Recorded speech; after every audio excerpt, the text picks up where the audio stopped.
What's going on, my people? This is your boy, Mr. OBF, back one time for your mind. Welcome to the OBF, the network, people. Make sure you guys hit the like button, hit the subscribe button, hit the bell button so you guys get the live streams when we go live, people.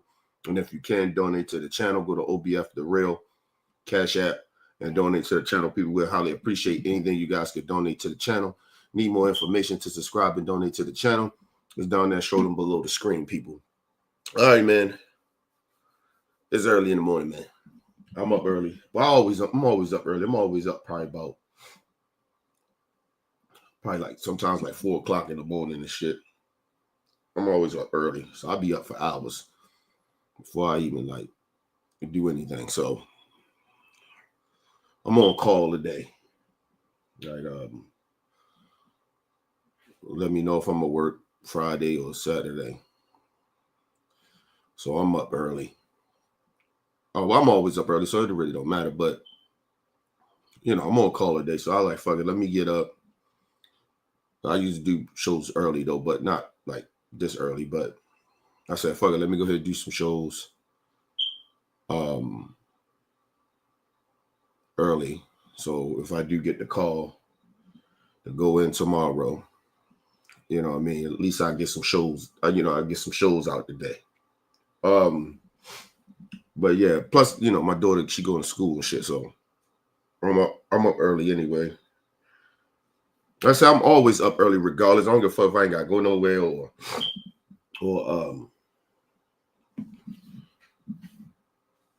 if it's the weekend. It don't matter. I'm always up early. But my daughter would, you know, go to school and shit. So I'll be up early in the morning with her. So I'll probably if I don't go to work tomorrow, I'll probably is she off tomorrow? Is it the day? I don't know. I think it's next week. But anyway, so I'll probably take her to school in the morning and pick her up tomorrow evening. Excuse me, if I don't get no call to go to work tomorrow. So it is what it is. I guarantee it's most likely I'll probably gotta go to fucking work tomorrow. It just ain't call. It's still early. It'll probably be around like 11 or 12 o'clock or some shit when my manager probably call and see if I'll come to work tomorrow. I guarantee you. So I said, fuck it, let me go ahead and do the show, do a show, a couple of shows before she call. So at least I get some of the shows out. Give me a second, people. My fucking allergies is acting up early in the morning.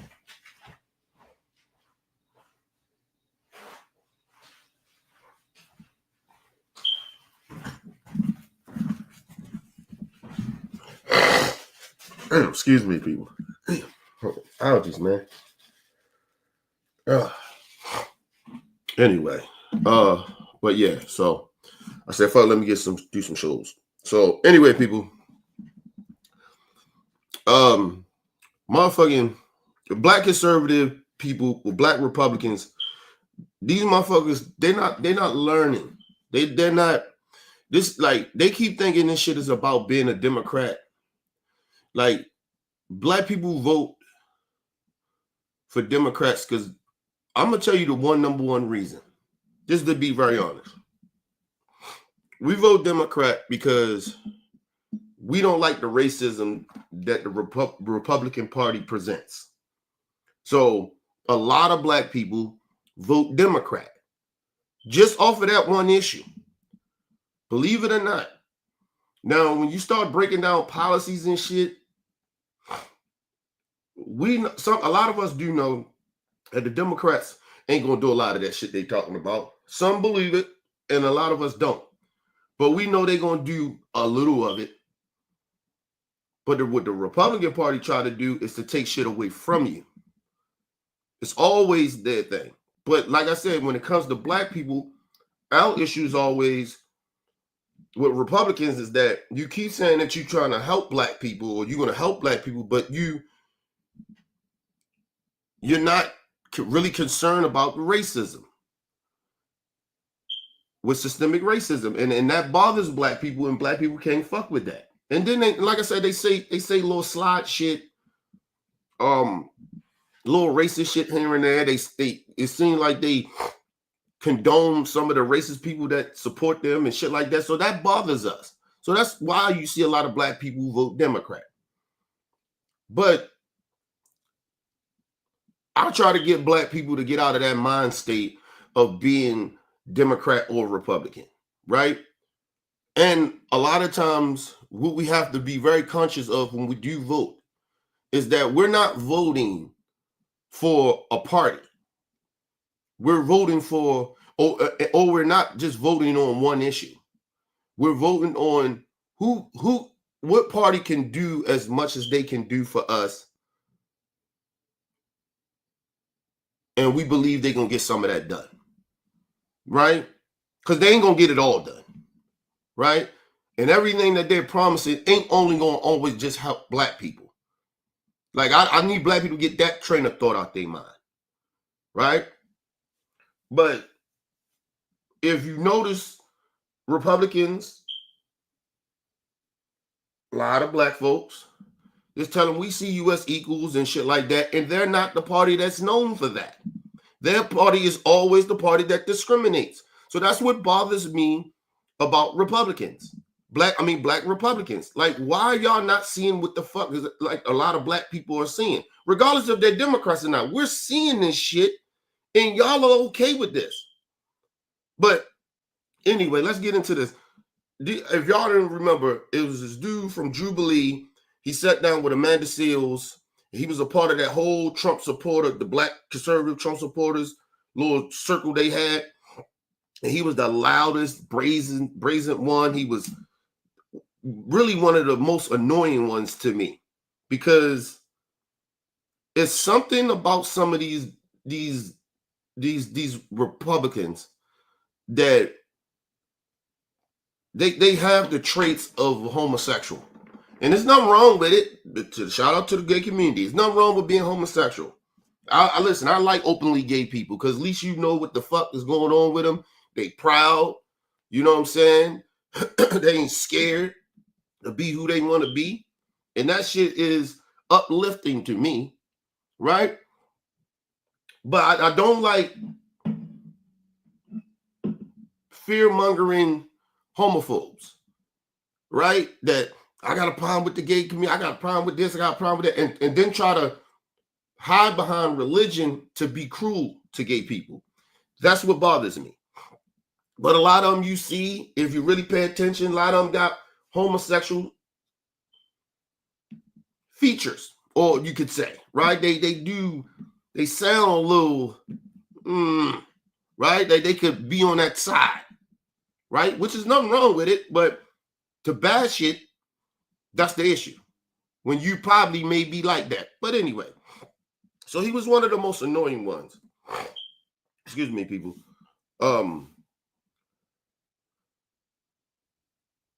So some fucked up happened to him.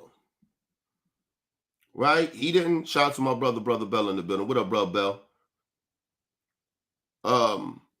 Some bad happened to him. He did that show with Amanda Seales, went back and forth with her on there, and something bad happened to him, people.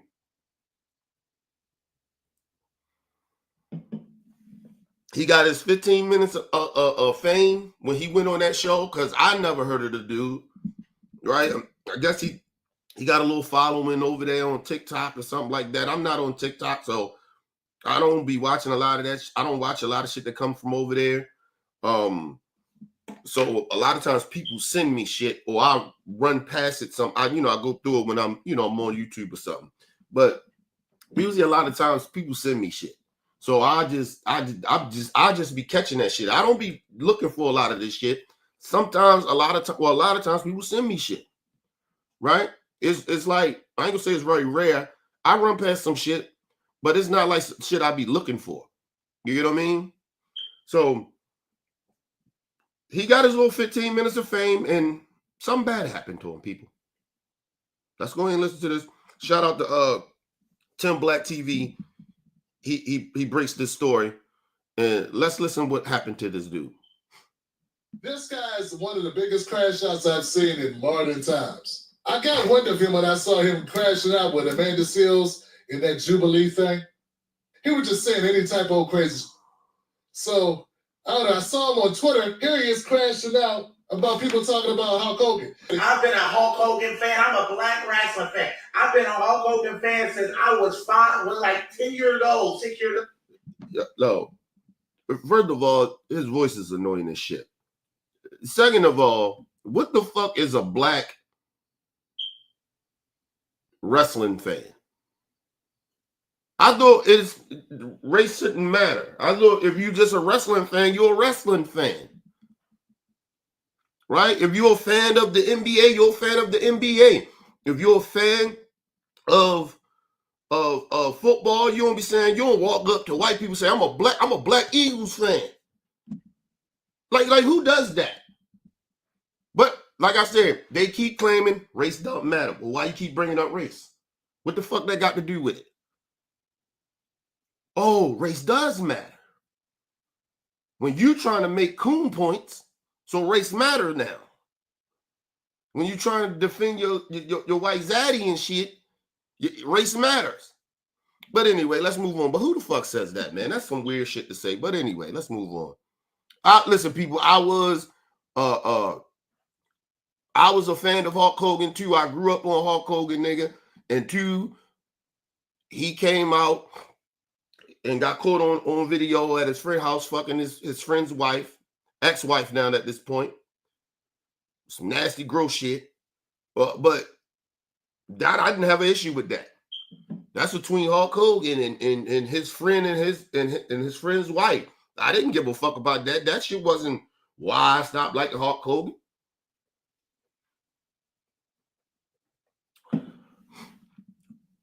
Hulk Hogan was in there calling his daughter's boyfriend at the time, which was a rapper or something, the N-word.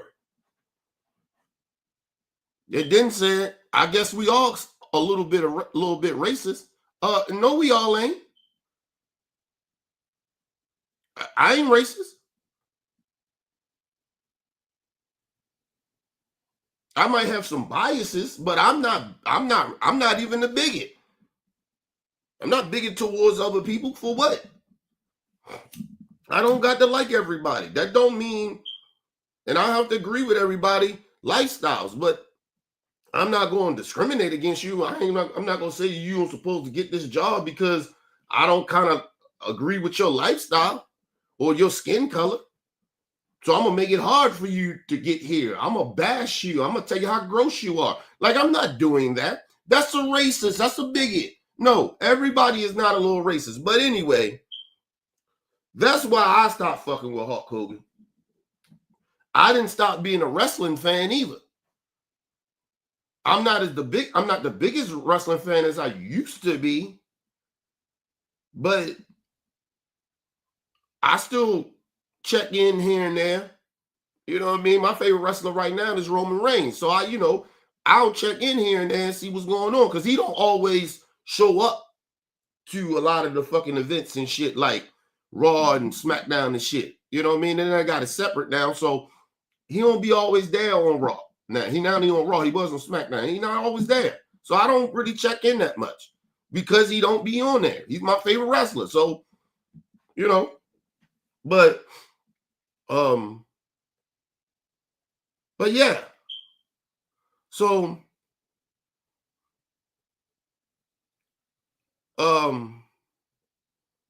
it's, they want to use race when it matters to them. So, I just don't understand that. There's no such thing as if color don't matter, race don't matter. You're no such thing as a black wrestling fan. You just a wrestling fan, you goofy bastard. But anyway, let's move on.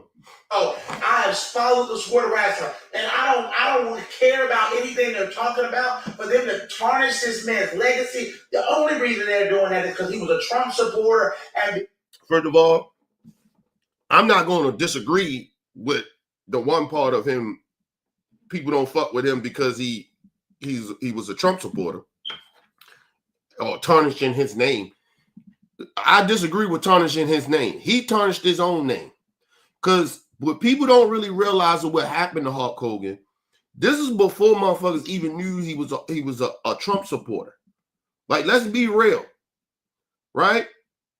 What happened was when he got caught on that tape saying all that racist shit he was saying and the backlash he got, then he sued the dude or whatever. So it opened up everything about Hulk Hogan. So motherfuckers start really deep diving in Hulk Hogan's previous marriage to, because he'd been married 3 times. He was the one wife, the first wife he was with her for a long period of time, but he was cheating on her. So she got fed up and she did some nasty shit, started fucking with her son's friend. She was doing all types of shit. So she's no better than Hulk Hogan because she probably knew Hulk Hogan was a fucking racist too. But anyway, more than other than the kids, I believe they probably didn't think their father was a racist, but I guarantee she knew, right? But so that start opening up. People start digging in his life. Motherfuckers came to find out, like I think it was Jesse the Body Ventura. He the one years ago he was saying Hulk Hogan was a foul individual. He was a bad person. He didn't even say anything about him being racist. He just said, yo, he was stabbing other wrestlers in the back. He said that shit years ago, and people kind of like poo-pooed him to the side with that shit. Like, man, come on, man, it's all Hogan, nigga. Come on now. But shit still, then you started to see other wrestlers come out and talk about how bad Hulk Hogan is. We're really, we're really like, the shit started, people like started really like, all right, this motherfucker ain't really a good human being, was when the Undertaker is a Trump supporter.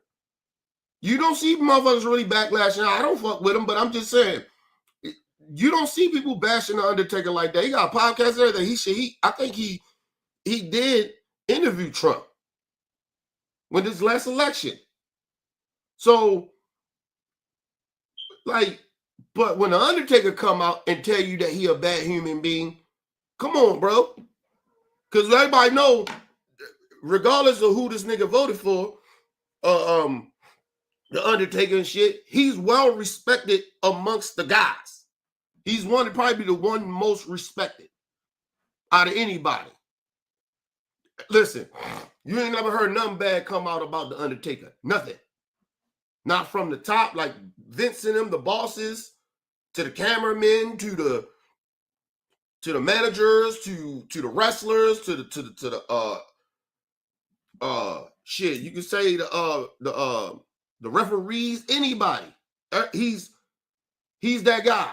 He's highly well respected in the business. So when Undertaker came out and said that shit about Hulk Hogan, then it was an issue. Then we knew. We like, all right, Jesse the Body Ventura, we need to pay more attention to Jesse. And Jesse one line, then you start seeing other motherfuckers come out. Mark Henry started coming out. A whole bunch of people just start coming out. So that's why a lot of black people, or even some white folks, don't fuck with him no more. And then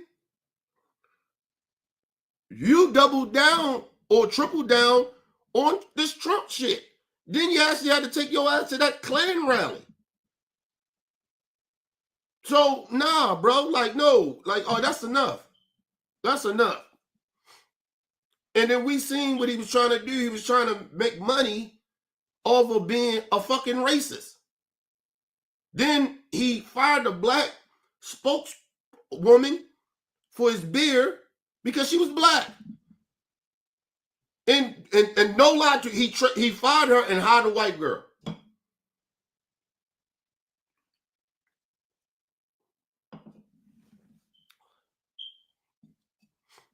We had no explanation of why he fired her. It was just we all came out. I mean, it all came out, said basically we just took it upon everybody ourselves. He already said racist shit, sided with racists. You only fired her because she was black. Come on, man.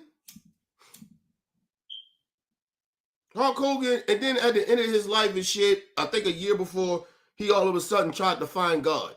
Like, nigga, please, man. It's a little too late for that shit.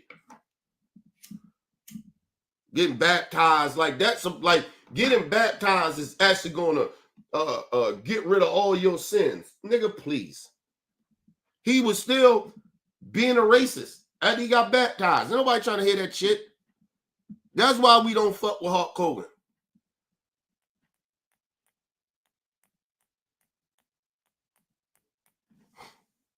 Now get the fuck out of here, man. That's not why we... Hulk Hogan did... In the last... I say Hulk Hogan ruined his career. His own career. Nobody ruined his fucking career. He ruined his career in the last, I say, 15 years. Whenever that tape came out, excuse me, whenever that tape came out, that's when his career started falling apart. He didn't die a broke man.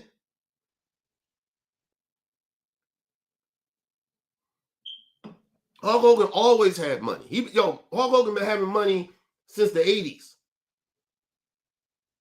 Okay? Now, how he spent this money, should people feel like he should have had way more money? I mean, that's to each his own. You gotta understand, back in the days, just being a millionaire felt like being 100 millionaire back then. Like today. Like, you know what I mean? A motherfucker get $100 million, right? You be like, oh, nigga, that nigga on a whole nother level with $100 million. Like, you get what I mean? This nigga rich, right? Back in the day, getting $1 million or some shit like that, yo, that shit was like having $100 million. But Hulk Hogan was getting like $2-3 million a year. But I always tell y'all, just because a motherfucker make a whole bunch of money, if their lifestyle, if you spend money every day, right? Bills come damn near every day for rich people, right? Like rich people, if you got money, right? You spend money every day, like crazy money. The average person spend money every day too, right? Like, but it ain't crazy money. But imagine a motherfucker that got money, spending money every day. So they're spending, let's just say, 10, 15,000 a day. That shit add up all at the end of the day, people. And they're not buying cheap shit. They're buying high price shit. So, yeah, so through the years of all that shit, Hulk Hogan was like, I think Hulk Hogan was worth like what? 40 to 50 million? That's about right. Like, you gotta understand, Hulk Hogan was old too. Like, he got kicked out and he did, like, he basically kind of, you don't wrestle like that, you kind of basically retire. So you just show up to do shit. You might get a little couple of dollars, but you still, that's like, listen, whenever you see wrestlers come back and get in matches and shit like that, most likely they ain't got no money. Right? I say mostly. But a lot of times if you see like The Rock or even John Cena got money, he got paper.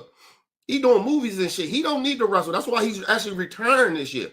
But he may come back and do a show here and there pop up. He may come back and wrestle and shit like that. Maybe in the future.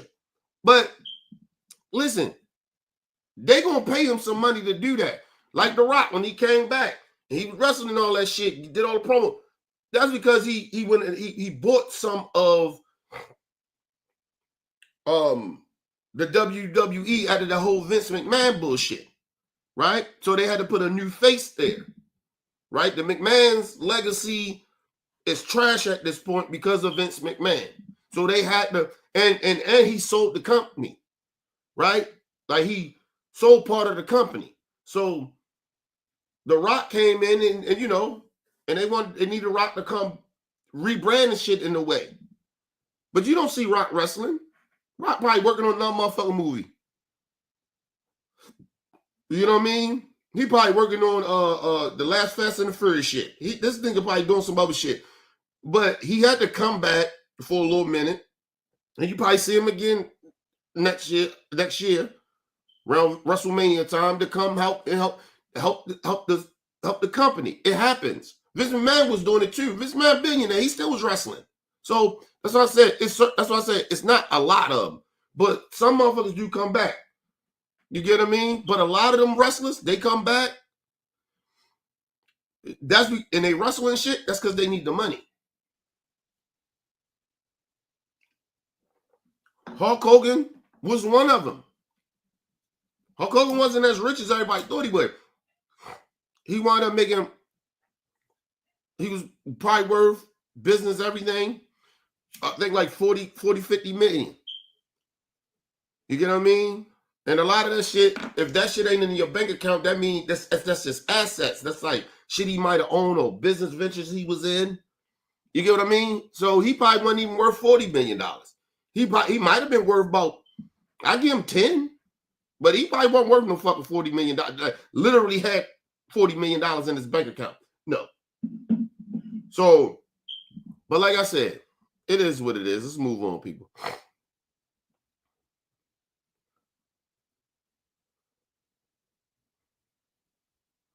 Would you send it to me on? Did you send it through email or did you send it through like Messenger or something? Let me know.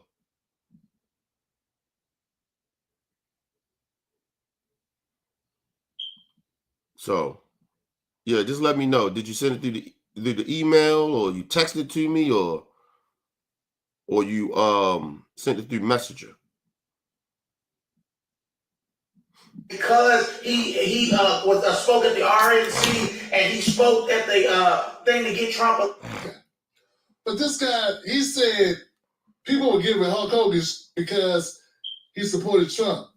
That's not why they were giving him. At least that's not why I was giving him because he used the N-word a few times. He used it, not like he was rapping DMX lyrics, right? So that's what it was about. But this goofy, he so want the money, trying to get the dollars, the grifting, because there's a lot of money on the conservative white end. If you become their puppet dog, they will hit you, they will hook you up. Now, here he is crashing out. Doing that because he was a Trump supporter, and because he spoke at the RNC and he spoke at the. He does not prepare his remarks at all. He just comes out. He says any old dumb stuff. And to get Trump elected. This is disgusting, and they ought to be sued for defamation. Black people want to get mad at me when I say the truth. First of all, you can't sue nobody for actually speaking the truth.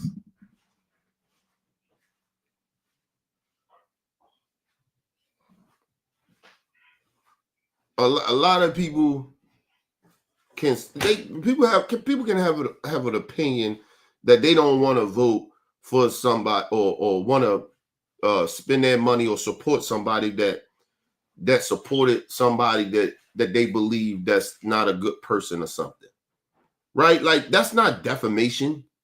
You can't sue nobody over no shit like that, right? Or if a business say we don't want to partner with them because of their political beliefs or their whatever. You cannot sue nobody over that. Now, if somebody was saying some things about Hulk Hogan that was not true, right? If it wasn't true and they was making up stories about him, then yes, that's a lawsuit.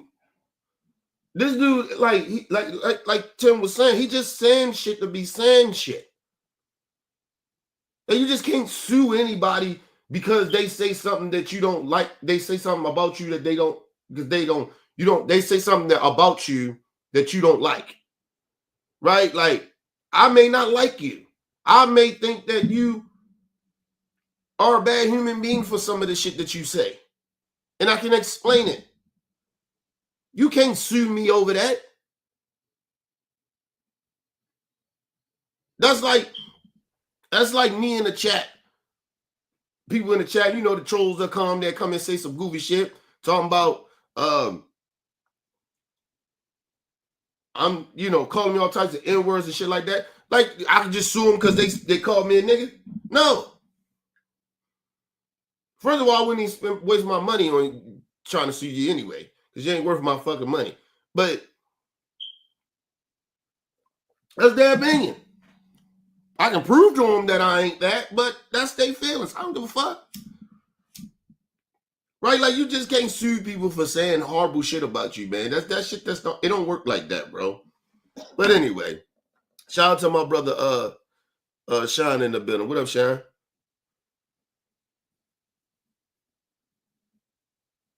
Because we don't like to hear the truth. Here is the truth. Let's go to the commercial.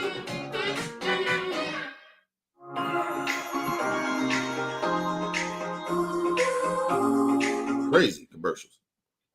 I have never had a bad encounter with the police. So what we have a new thing in the black community is he never had a bad encounter with the police.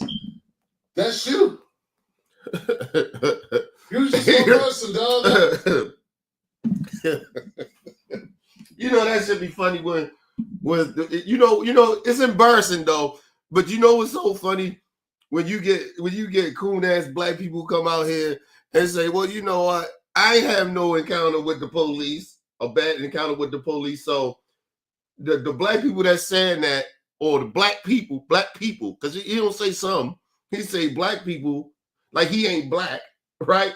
But he black, but then he ain't black, right? Because whatever with that, the black people he talking about that has encounters with the police, they're lying or they making up shit, right? But he a black man all of a sudden now because I'm black. I never had a bad encounter with the police. First of all, nigga, that's the most stupidest shit ever to say. It's embarrassing, actually. Actually, it let me know that you don't have a real high IQ, right? Listen, people, I have said this plenty of fucking times. Listen, I don't experience a lot of shit anymore. But a part of that shit is because I don't go a lot of fucking places no more, right? I don't hang around in the hood and shit like that. Even when I'm in good neighborhoods, I don't be driving in good neighborhoods, nigga. I'm in amongst my community, right? It's police everywhere, but I still don't get fucked with I don't get fucked with by the police.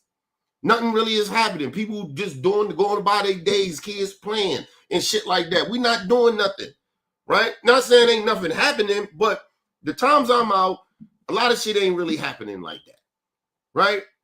Because when I leave the house, it's for a purpose. It's not to leave to just go out and hang out. If I do that, then I expect anything to fucking happen, right? I don't encounter the police like that. I told you last time I got pulled over was probably about a month or two ago when it was something about my tag. The sticker on my plates was all fucked up. I guess it came from the snow, the winter, whatever happened, but it was peeling off and he didn't think I had my tags. Or he thought my car wasn't registered or whatever, however it was, right? My tags wasn't up to date, whatever, right? And once he got close, he figured out, he said, dang, he's like, man, I got the car, he's like, I seen it. Well, soon before I even got out the car, I seen it, that you do got your tags.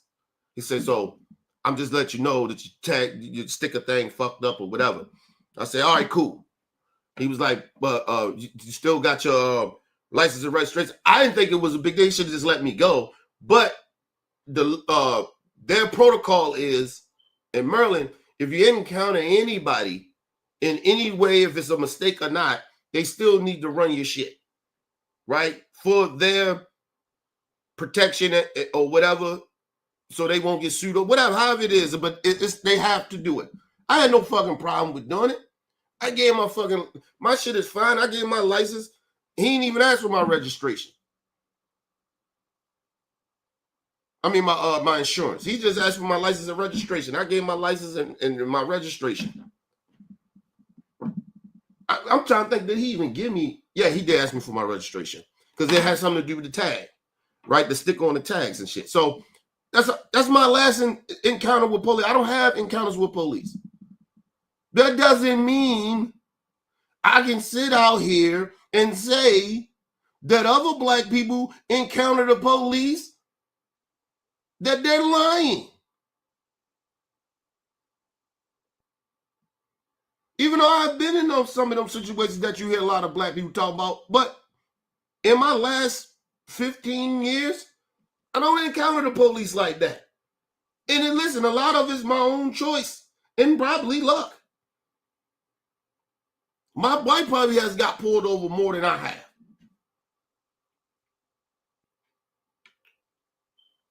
In the last 15 years.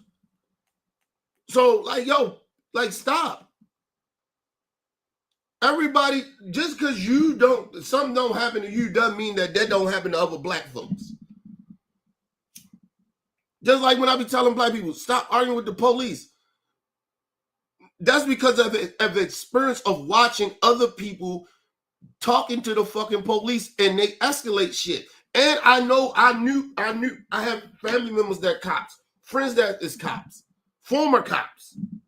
So I know what they do, what they up on, and they're black. So it's not like some shit I'm just telling you, oh, you shouldn't be going back and forth with the police. It's a reason why they keep asking you stupid questions, having conversations with you that aggravate you. I know this. So it's just stupid to say. Listen, the crazy part about it, people, it's embarrassing as a black person. As a whole, as a people, it's embarrassing to see other black sellout or black people sit out here and say, well, as a black person, I don't encounter these things, so I believe all the other black people are just playing victims. No, nigga. I don't encounter a lot of shit that a lot of my people encounter. That don't mean it ain't happening to them.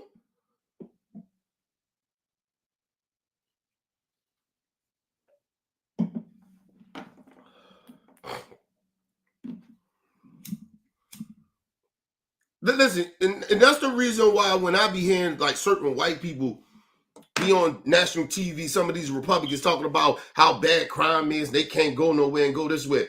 Y'all don't even hang around black people like that. You're not even in these communities where the crime rate is crazy. You don't even live there.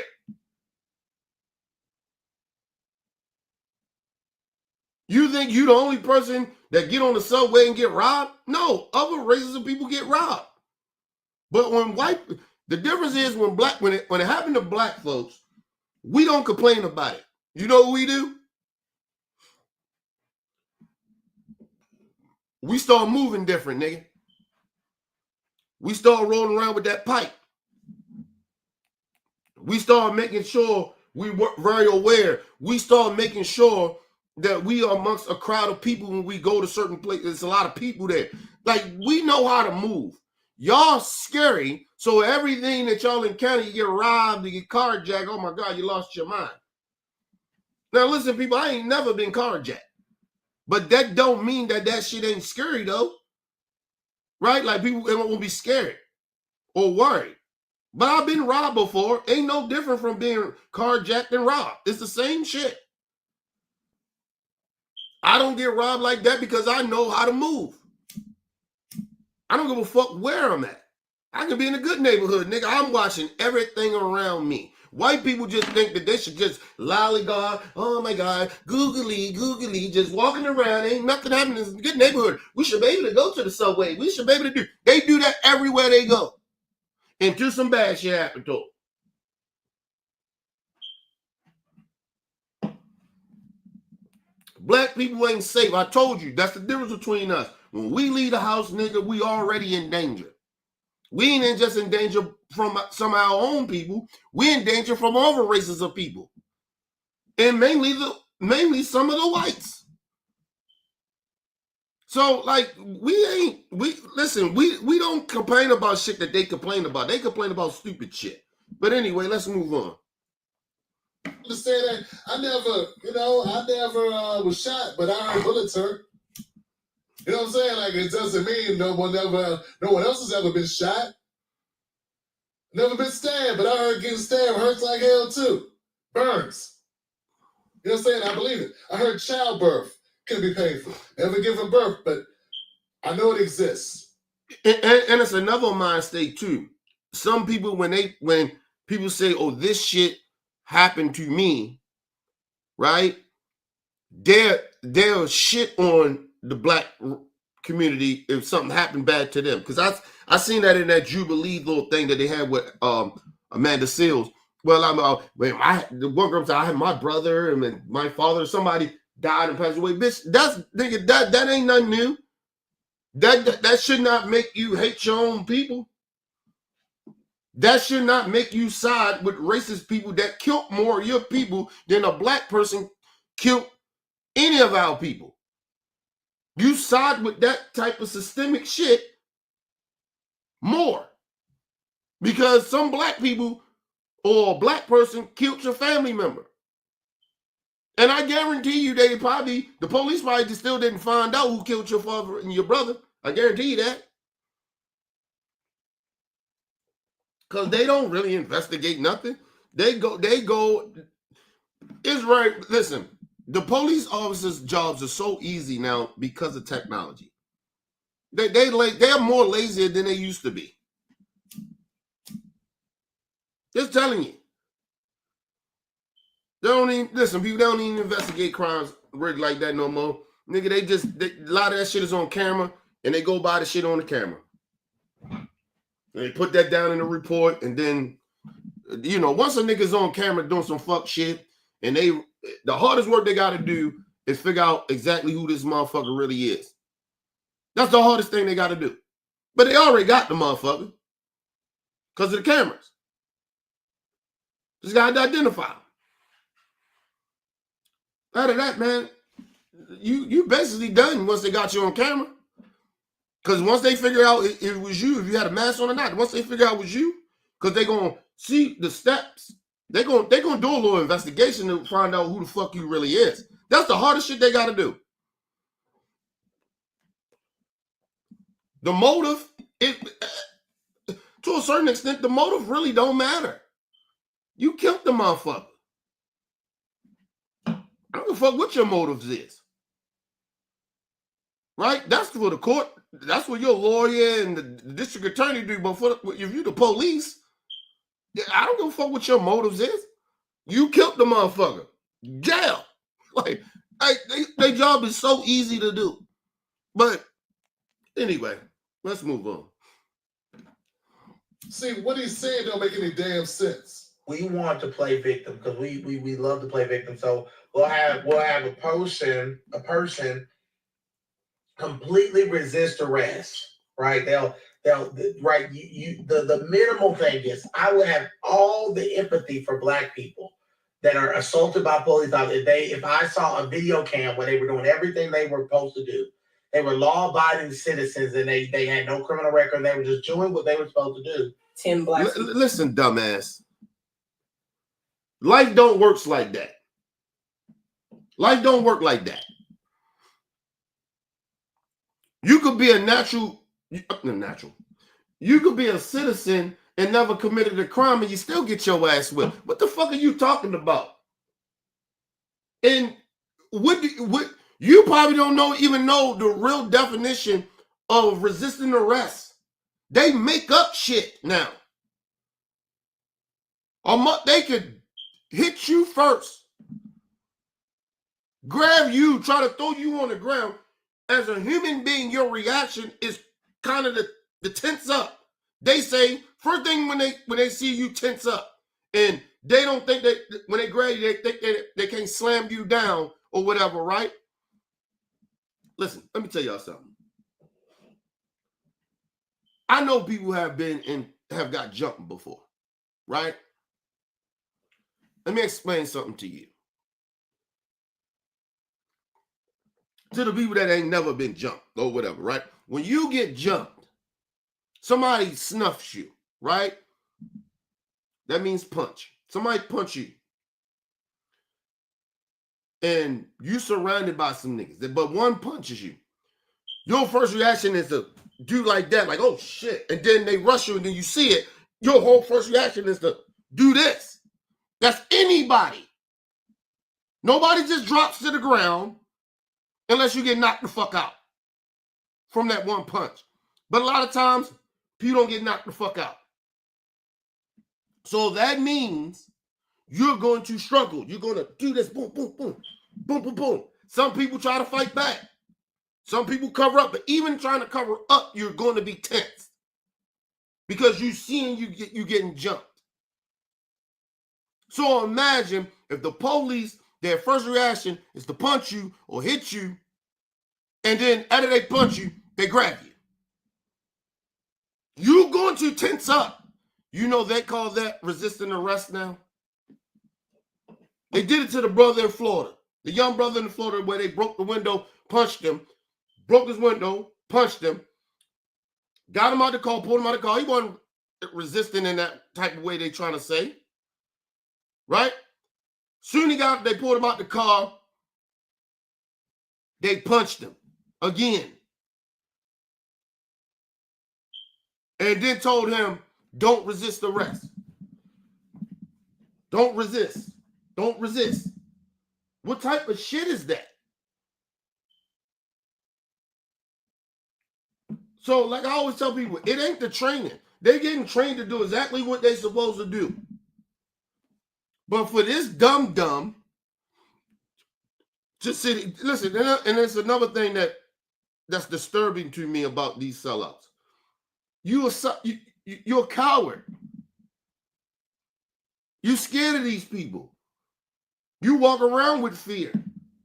That's why you saying if the black person got to do everything perfect in your way and he still get beat up like that, then you would side with him. That's because you scared.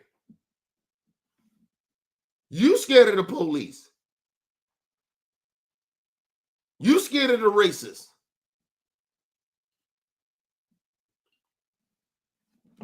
I guarantee you, if he's around amongst a bunch of white folks and they're just calling him niggas and shit, he probably would just be cool with it. That's what type of person he is. Now, see, a motherfucker like me, I probably wouldn't say nothing. Why you say that? That's a lie. I probably say something. They probably had to jump me. Because I'm probably like, hey man, fuck all y'all crackers. Right? But if you smart and ain't crazy as me a little bit, right? You probably be like, all right, cool. I'm up out of here, man. I probably come back with a whole bunch of niggas and we'll have a race ride. Like I'm that type of nigga. Like I would but I know me. You call me a nigga, never mind. Let's move on, man. But like I said, my whole point is this dude is a hypocrite. And he makes us look bad as a people. Because it is no way impossible that you think that everything he just said, you still going to defend him. I mean, you're going to defend the black person. You wouldn't do it. George Floyd basically down there did everything. Other than he had what they should have had some sympathy for or whatever. They pulled him out and look what happened to him. He didn't resist arrest. They put him in handcuffs. Down there, George Floyd did everything right. He said, oh, it ain't. He had a criminal record. So what? So what? A lot of times when the police are doing shit, they don't even know that the person is a criminal.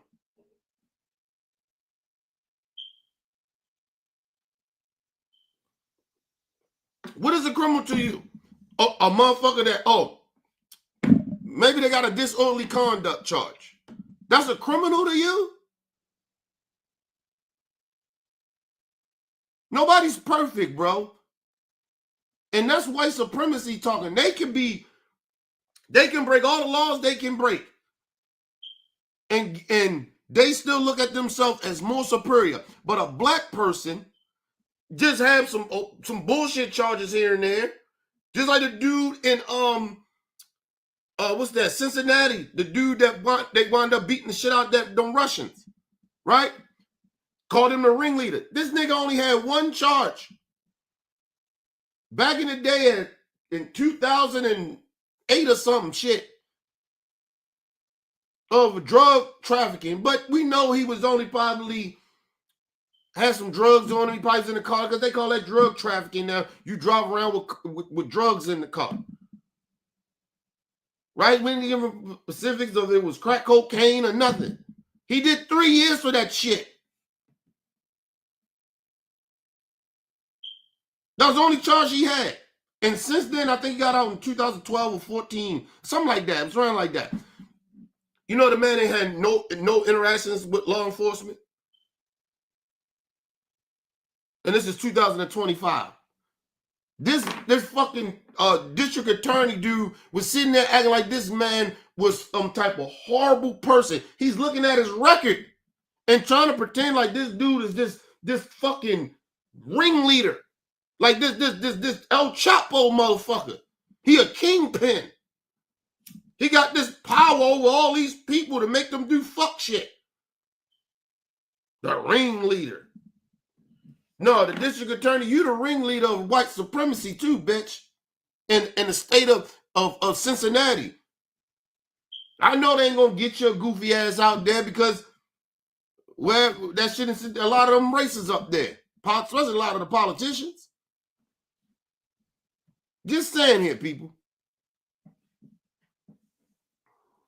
Give me 1 second, y'all.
All right, people, I'm back.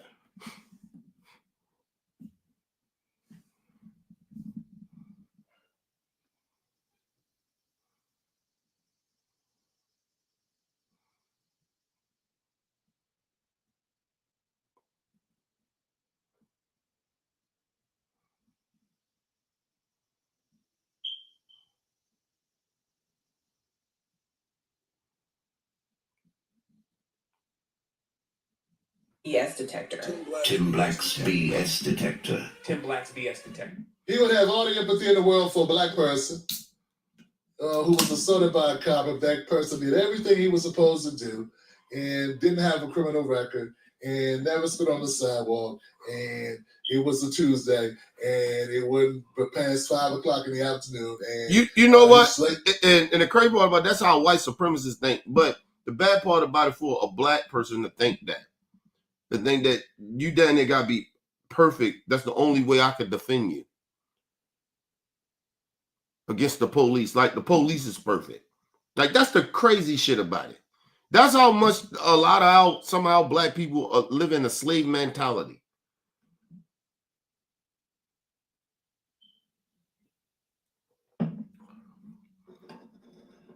Like yo, you don't like. I'm not kissing people ass to live my life. Right? Like, I gotta kiss your ass to exist. I gotta live up to your expectations of how you think that I'm supposed to act or how I'm supposed to be, or acting like in my life I should not make no mistakes in my life. First of all, It needs to be the same type of people, but talk about they believe in Christianity.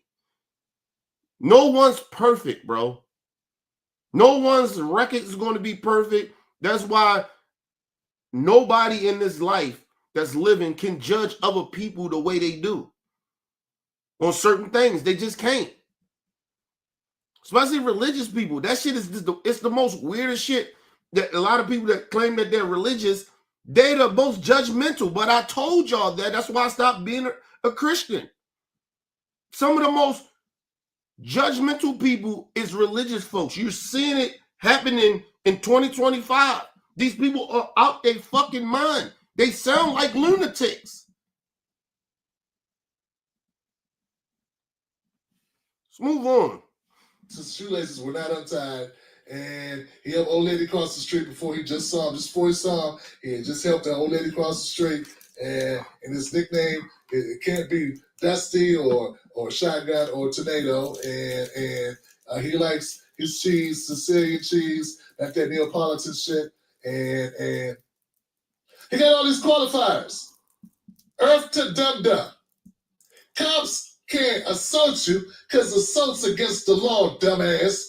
Not because you didn't commit a crime, not because you never spit on the sidewalk, not because you listened to everything, not because none of those qualifiers mean cops get to break the law. And understand, they actually do. They actually break the law all the time. That's the bad part about it. They actually don't follow policies. They actually break the law. But the part is, if you know your history about even how the police was created, it came from the Klan.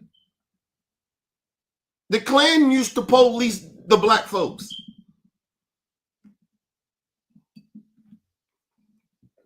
But let's be real. But this, like you said, this dum-dum, this goof troop, he just forgets about that.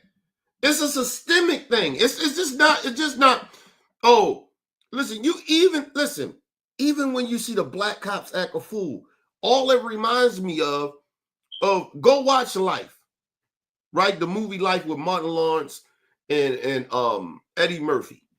Go watch that shit. You remember the dude, it was the white dude that ran to prison, like he kind of was the head, he wasn't the head of the prison, but he was the manager of the prisoner.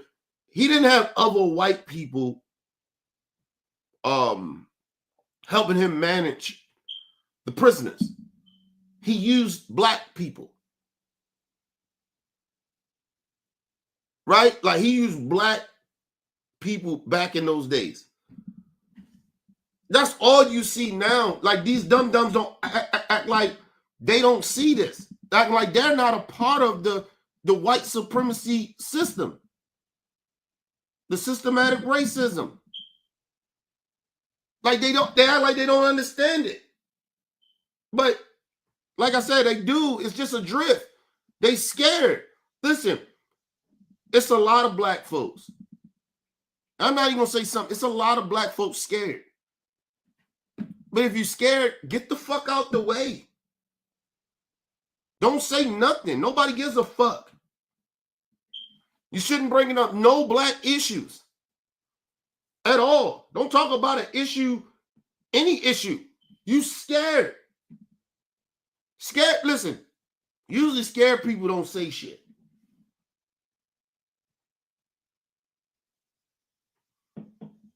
These are different type of scary niggas. These the motherfuckers that I know I grew up with some of these type of people. They scary niggas, the scary people, but they talk tough. I grew up with motherfuckers like that. So some motherfuckers like that, but you know a motherfucker that got more bark than he bites. You know that. I can peep that shit a mile away of how soft these dudes are. And they almost like borderline bullies too. They pick and choose who they want to fuck with. Because they cowards. They don't really stand for shit.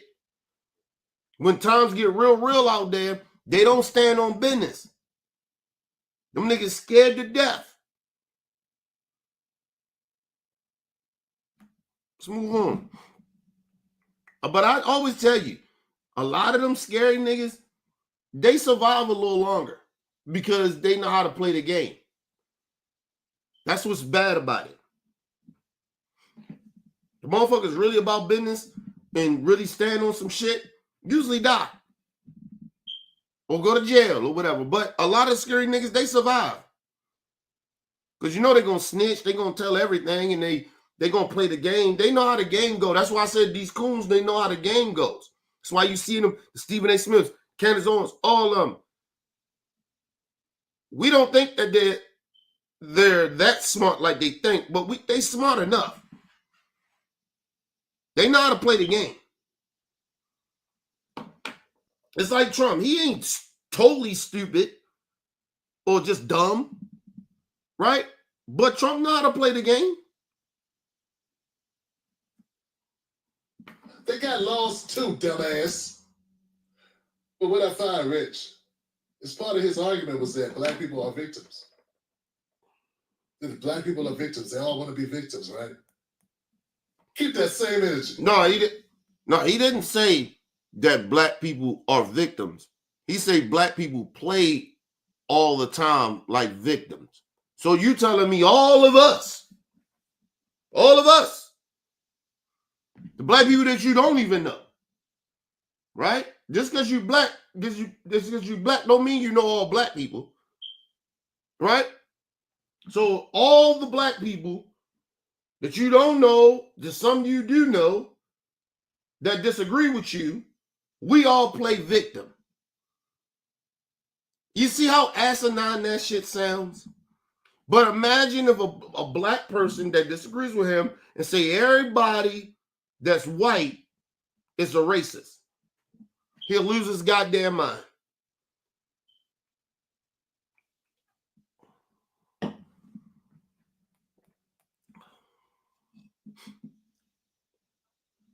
This will be the same dude that pretends that white people don't have white privilege in this country.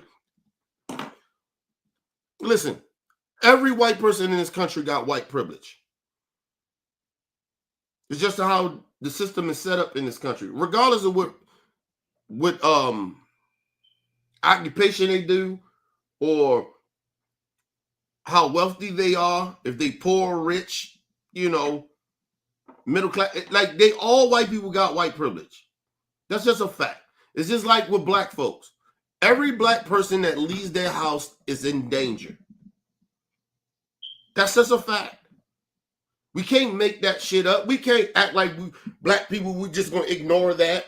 Yeah, some of us may walk and pretend that shit don't bother us or we don't feel targeted.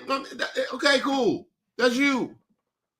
But excuse me, the facts are every time a black person leaves their home, they are in danger. They are in danger. We are like endangered species. Just being real. But anyway, let's listen to what happened to this nigga. I told you all this buck dancing and coonery leads to trouble. Trouble. Leads to trouble, people. This is what happens when you are a coward, black person. This is what happens when you sell your people out for money or try to get the bag. Try to be something that you're not.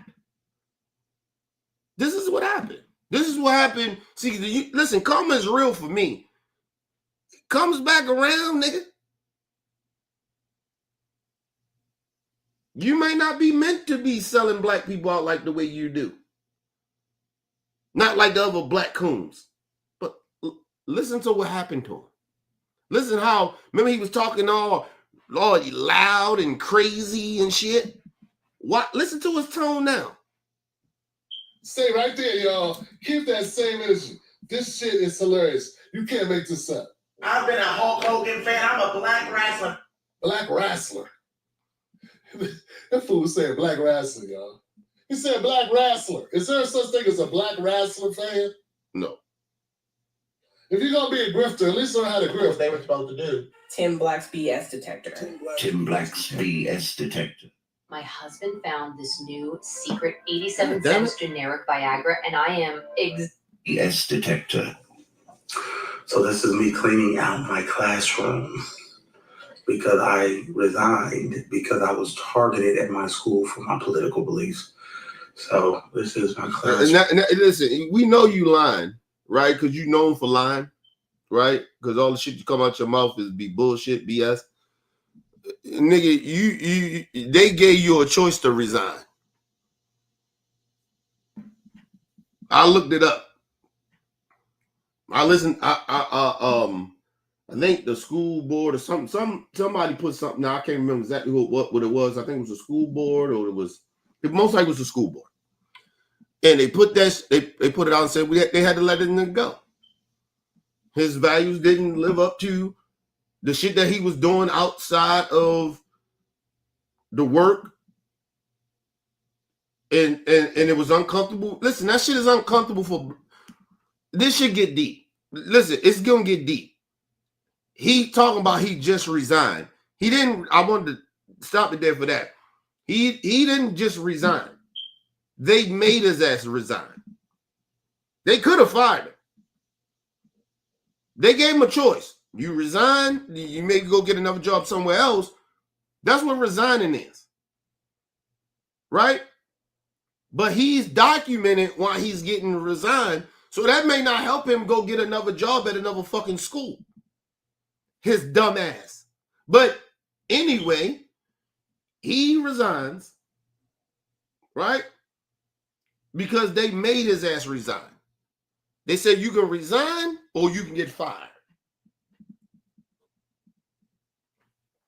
So basically, you didn't just choose to resign because they had this conversation with you and you was like, well, y'all gonna ridicule me because of my beliefs? Well, I'm gonna resign.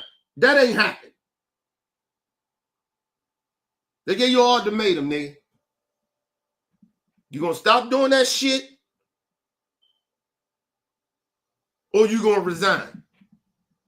Or if you don't resign, we're gonna fire your ass if you don't stop doing it.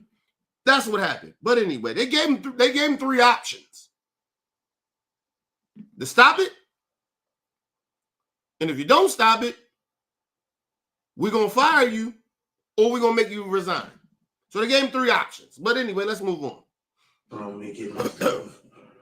And yeah, I was targeted. I was told in so many words that if you don't stop speaking about certain political things, that you will be fired. And then I was targeted afterwards with a bunch of petty stuff to get me to leave my job. So, this shouldn't be happening in any workplace for conservatives. First of all, you're a lie. Because let me explain something to y'all. Right? That's why, listen, people be thinking I be very reckless of when I be live and I be saying certain shit. Right? I'm very careful about certain shit I say. Because I actually do work for a fucking company. Okay?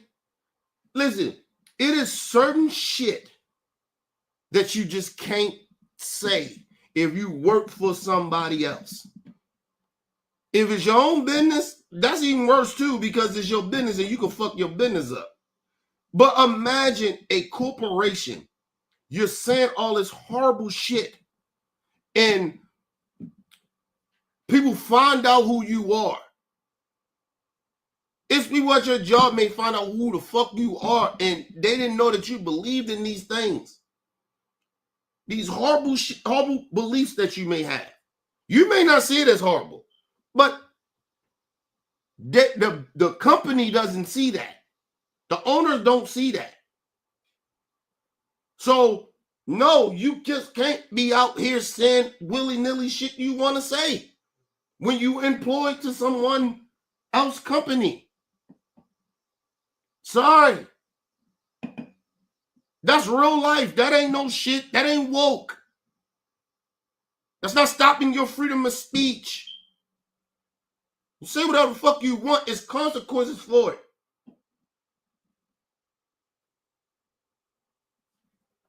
You have to be very careful. And then mind you, he's teaching children. So imagine what this dude is teaching these children. Imagine.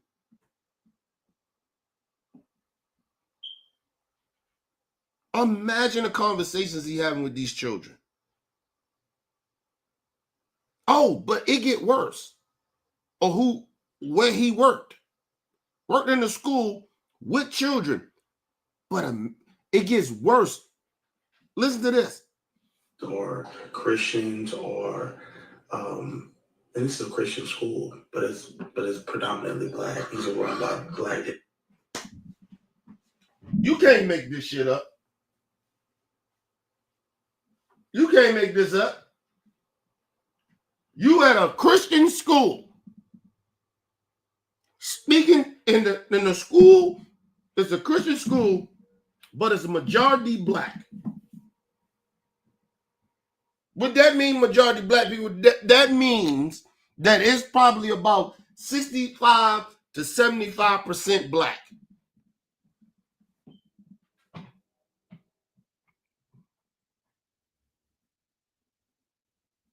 These are black Christians. And you're sitting there.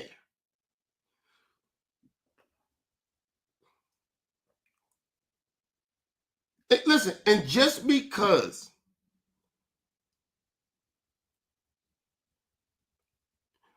they are Christians, people that send their children, the people most likely that work at this Christian school are Christian. They're black too. On top of that, and even some of the other minorities and white folks that send their kids there, listen, you're talking about their black children, family members of theirs. And you're trying to teach their children to be sellouts. You're trying to teach their children that you basically said, you didn't say some black people, you said all black people. So that means those children too. Their children. You're talking about these grown-ass Christian people that send their kids to the school. You're even talking about them. That they are victims. I'm sorry, they play victims.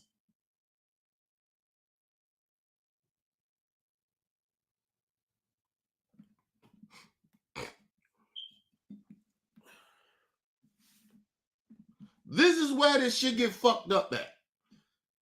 These religious people try to play, really actually, religious people really actually supposed to play in the gray area in politics, right?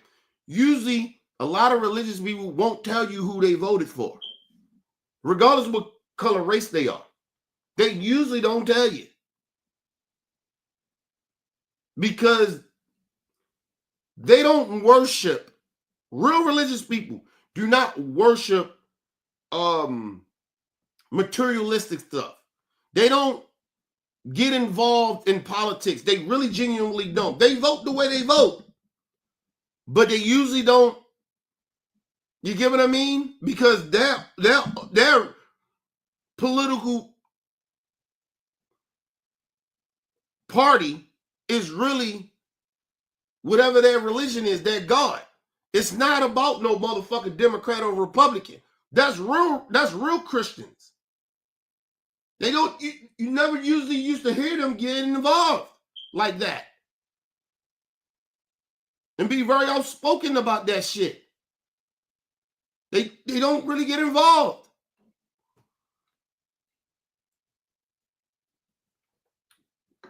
You notice any president got in there, you see all different types of religious people praying on the president.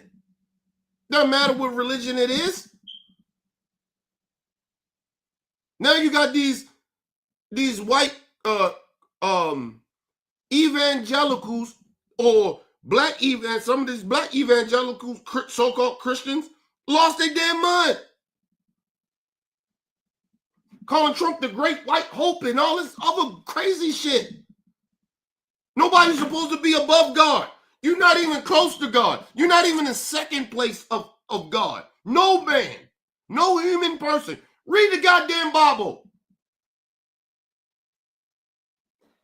But these idiots are sitting out here getting mad because some of these places like, man, we're not dealing with that shit, man. This was a Christian school, majority black people that went to the school. And they basically gave them an ultimatum. You can resign or we're going to fire you. They didn't just do that because some of them probably believe in some of the shit that he believed in. He started to get the backlash from the fucking parents. It probably was a threat of they was going to pull their kids from that fucking school. That's how that works. They was getting complaints from them parents. Actually, I know that for a fact because I did the research on this shit. That's why he resigned. Or they gave him an ultimatum to resign or they're going to fire him.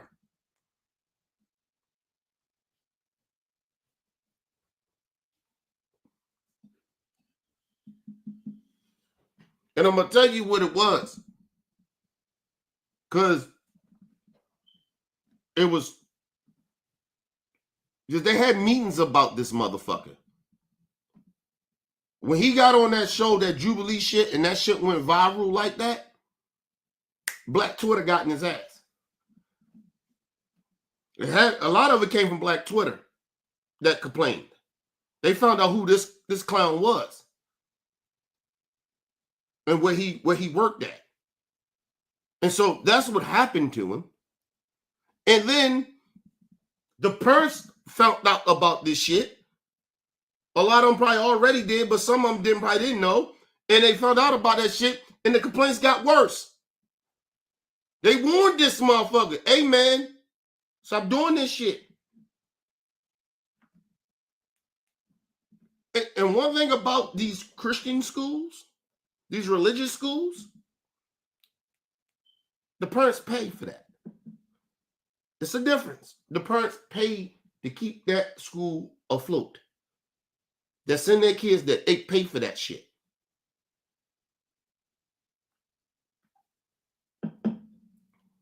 Ain't no vouchers, a whole bunch of vouchers doing that. No, that's cash money from their pockets. They don't want to send their kids to go to a fucking school with a fucking sellout or a racist that might be there or a bigot.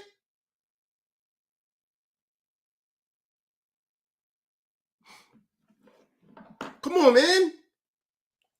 Like, ding, ding, ding. That shit your rest. That's what I told you. They're not that bright.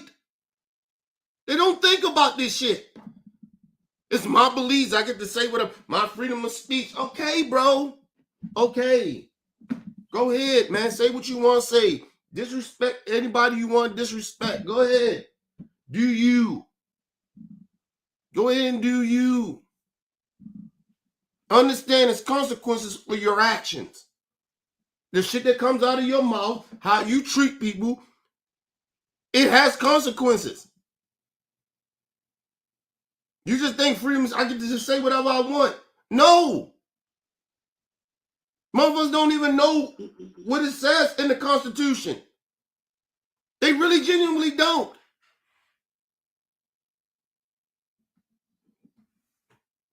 And he's a teacher. That's the craziest shit. Like, you hiring these type of motherfuckers?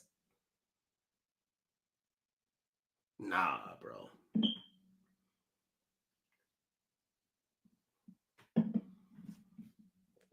Listen, people.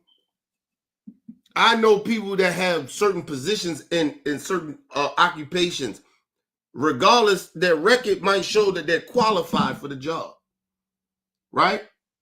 I told you, it ain't just that you can just be qualified because you have the experience. Sometimes people, it's about who you are. How you treat people, your temperament. That matters as well. But a lot of people get hired all the time because they connected. A lot of people. It don't matter what race it is. A lot of people do that. They hire people they connected to. That doesn't mean they qualified to do the damn job fully. They may have the qualifications, and some of them don't even have the qualifications. They just got the connection. Listen, people, I say this shit all the time. Listen, I stay the fuck away from people because I know how flawed I am. But I at least I can identify it, right? How flawed I am, right? Because I ain't perfect. Nobody's fucking perfect. But at least I can identify. At least I acknowledge it. Man, it's people out here, my honest opinion, and it's not just an opinion, it's a fact.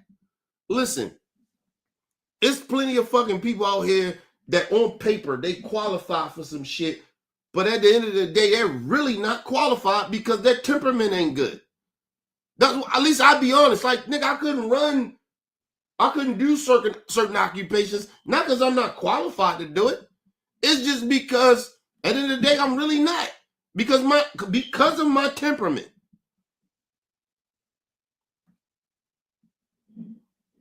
Like, if I just want to just get an occupation to show the hypocrisy of it or cap or go viral, anybody can do that. But I'm not everybody. I don't want to do that shit.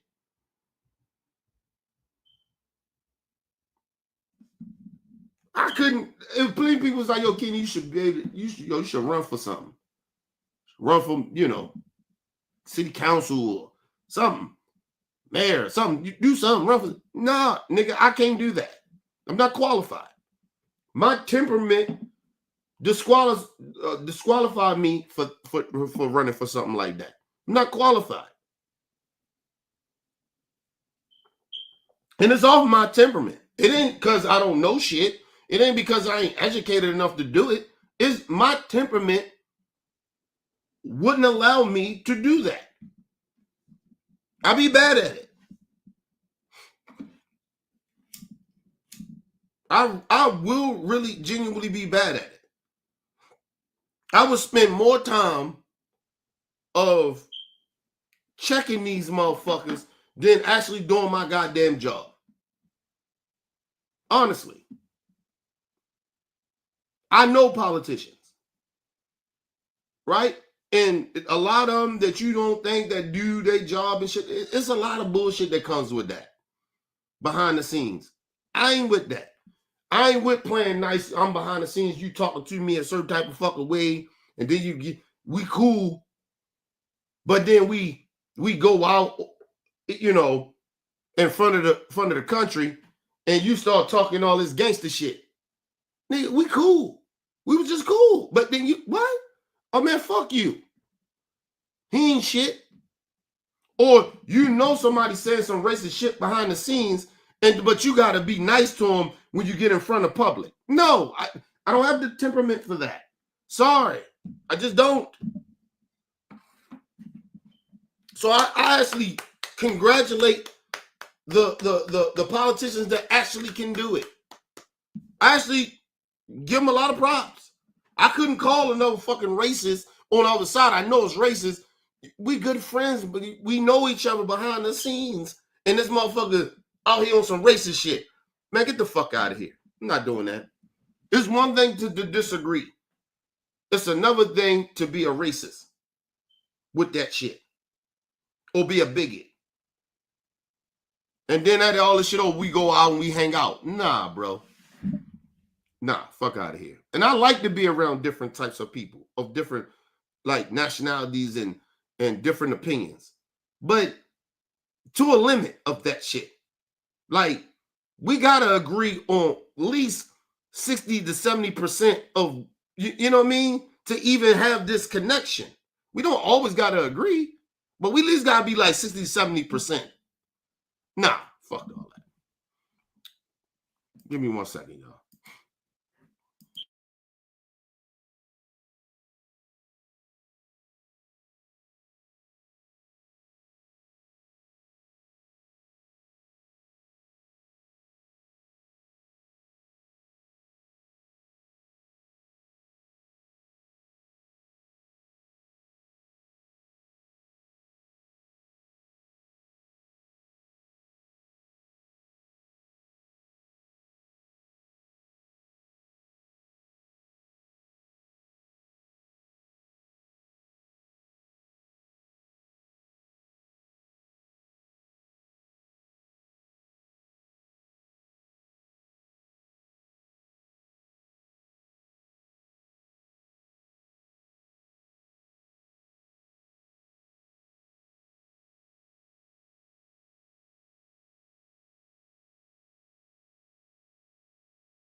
All right, people, I'm back. Yeah, you know, people really got to genuinely understand. It's like you see certain people, you be thinking, yeah, it's not like they're not qualified to do the job on paper. A lot of time you watch people how they act towards people, their temperament. That's what makes them unqualified to be doing jobs. And sometimes their own beliefs be on some bullshit they're not qualified to be doing at fucking occupations and shit. But anyway, let's move on.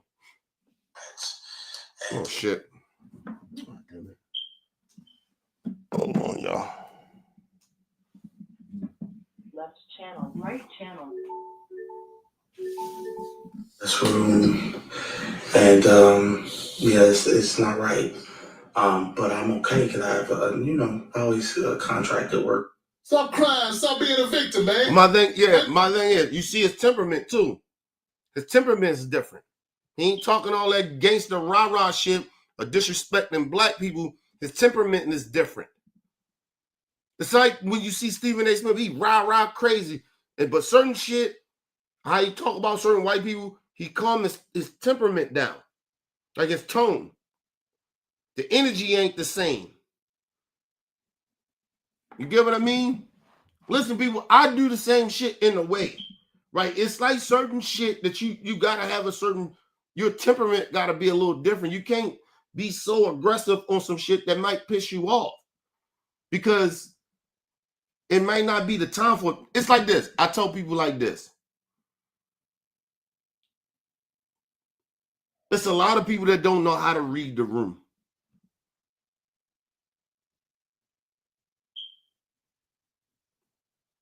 They just don't. Just like this motherfucker in the chat saying this bullshit. Like, dude, you're not reading the room. We don't give a fuck about you love Jesse Lee Peterson. We don't care. Not over here, we don't. You think that's supposed to hurt my feelings or make black people very upset? A lot of black people has accepted that y'all have contaminated somehow black folks, and you can keep them niggas. We don't care. You don't really like them motherfuckers. You pretend that you do, but you don't really like them. At the end of the day, you don't really care about them. You don't really. They just doing the dirty work that you really want to say to black people, but a lot of y'all are scared to say. And then when y'all come out and say it, you see the backlash of it. So it is what it is. Have the guts to say some of the shit that y'all say. Put your faces out there. But a lot of y'all can't do it because, like I said, just like this dude, a lot of y'all got jobs. You know better to put your face out there. Let's move on. Being a victim. Take accountability, sir. Where's your accountability? See, if you'd have done everything, look, I would feel bad for you, man. Hold on a second. I'd probably feel bad for you, man, if you'd have done everything you were supposed to do. When they told you to do it, they say jump, you're supposed to jump. And don't come back on the ground until they tell you to. Yeah, man, I feel bad for you, man. But see, this is what I think, Hambone. I think you was on company time sitting in your car shooting half that bullshit videos. Yeah, that's what I think. I think you go out, you weren't doing your damn job. You one of them lazy Negroes. You look lazy. You go out doing hours where you're supposed to be at work. Because I saw the videos, you always sit in your car, you always had that little cheap ass medallion thing around your neck. You was always looking out the window like a runaway slave. Yeah, and black people, and black people, and then I don't know why black people, you always look like you was, sneaking to shoot. Right, and you know the question. I remember I used to do shit in my car, right? And I used to do that shit, like watch around and shit. But I'm just watching my surroundings. Like it wasn't because I was scared to say what I wanted to say and shit like that. It was that I'm a couple of times I was on breaks and shit, and I was doing my shit. And my last job and shit. I don't do it no more because I can't do that shit because I drive a lot. That's what I do. I drive. So I can't be sitting there doing loud streams and shit like that. Plus, I got like OCD real bad, and I have how I plan my day is how I do it. And I don't need I'm aware of shit can throw me off, but that's not no shit I worry about as much. But I know it can happen. So I kind of prepare for it already. But I don't prepare to be like, I don't even like talking to people like look, shout out to my wife. I love my wife, but I don't like talking to her when I'm at work. I don't. Like, I'm at work, nigga. I'm driving. I'm focused. I'm trying to get this fucking day over with. I'm not trying to talk to no fucking body. I tell people all the time, don't fucking call me at work unless it's important. And you better listen, don't even call me. Text me. Because if you text me, I get breaks and shit, so I may, whatever, but don't fucking call me while I'm at work. Like, seriously, bro. Like, seriously. Like, my last job, you probably could call me, but no, I drive all the time. I'm driving, so you can't talk to me, man. I don't even know why people call me. You better off just texting me. I'll probably get the text before I get the call, and I'm not gonna pick that bitch up. Like if my daughter call, I'll probably pick it up. But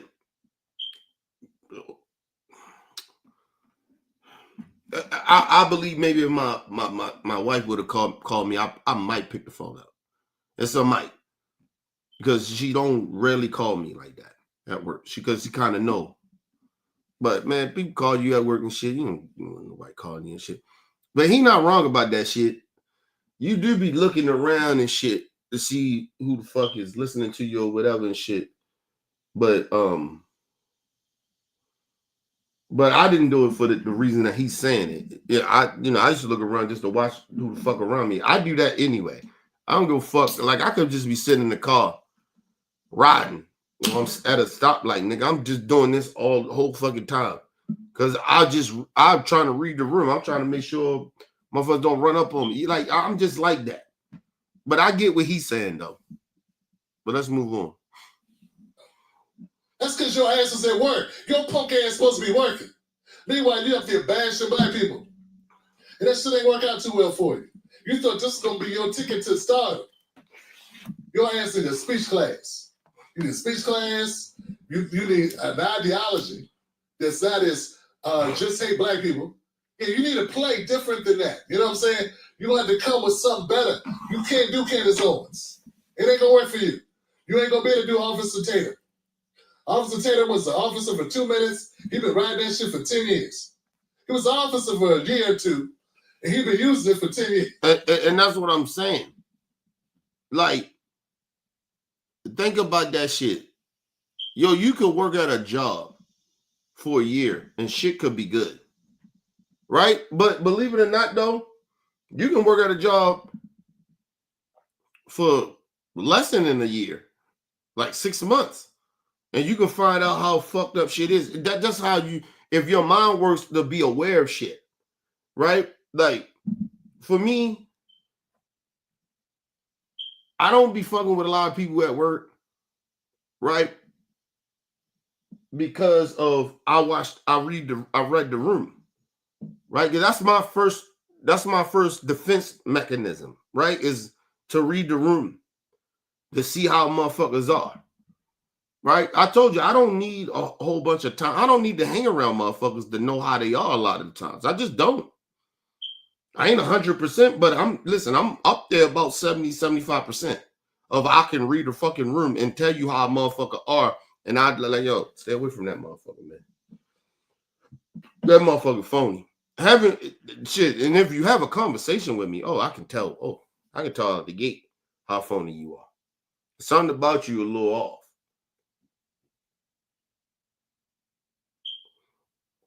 And you know why I know that a lot of the times? Is because I'm very open. Right? I'm a very open person. I don't have really shit to hide. For what? Like, nigga, I don't live a criminal lifestyle, nigga. My life is okay, nigga. I don't live no fucked up lifestyle. Like, ain't nothing bothering me like it bothers a lot of people. My life is fine. I got my issues with my life, but I don't, like, my shit ain't crazy. Like, I stay away from drama. I put it this way. I try to stay away from drama, right? So my life ain't filled with drama. I had this conversation with my wife a while ago. I say, I stay away from people because I don't like drama. My whole fucking childhood was drama. My 20s was drama. Parts of my 30s in the beginning was drama.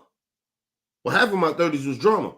Nigga, my daughter was born. I specifically, like, I'm not hanging around drama. I don't want that shit in my life. And it wasn't even just me. I didn't want that shit around my daughter. So I said to myself, I can't be a good father. I can't be a good person to my daughter to show her the way about certain shit if I'm always around and surrounded by dumb shit. Because that's been my whole, damn near more than half of my life. Just drama. Being around fuck shit. Being around people that do stupid shit. I don't want that shit around me. So I had to make a decision a long time ago. Like, probably around, I say about 7 to 8 years. I had to make a decision. And my daughter is be 10 this year. She'll be 10 in 2 months. Well, no, in a month and a half. And in the last 10 years, I'm like, even through when she was born, I was like, I still was putting up with dumb shit, bullshit. I'm like, I'm not doing that shit no more. I don't even want to be around motherfuckers like that. Every time, like, I swear to you, every time I would encounter people, even still now, every time I encounter somebody, they always got some fucked up, crazy drama shit. Always. And the problem is people do not know how to read people and they don't know how to read the room. You listen, just you doing you're going to have bullshit about you. You're going to have a little drama about yourself. Right? But the one thing about me, I don't want to push that on nobody. Whatever my shit is, nigga, I don't want to push that shit on you. I don't want to treat you a certain type of way because of that. But I notice people do that. And I'm like, nah, bro. I don't want to be around that shit.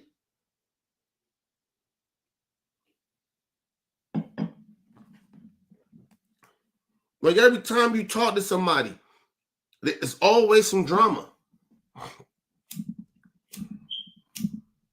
Always.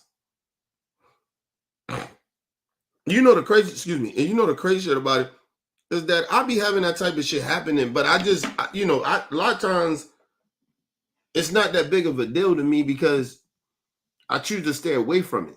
I try to get away from it. I try to distance myself. And the more I try to distance myself away from it, no lie to you, that's what happened to me with my last job.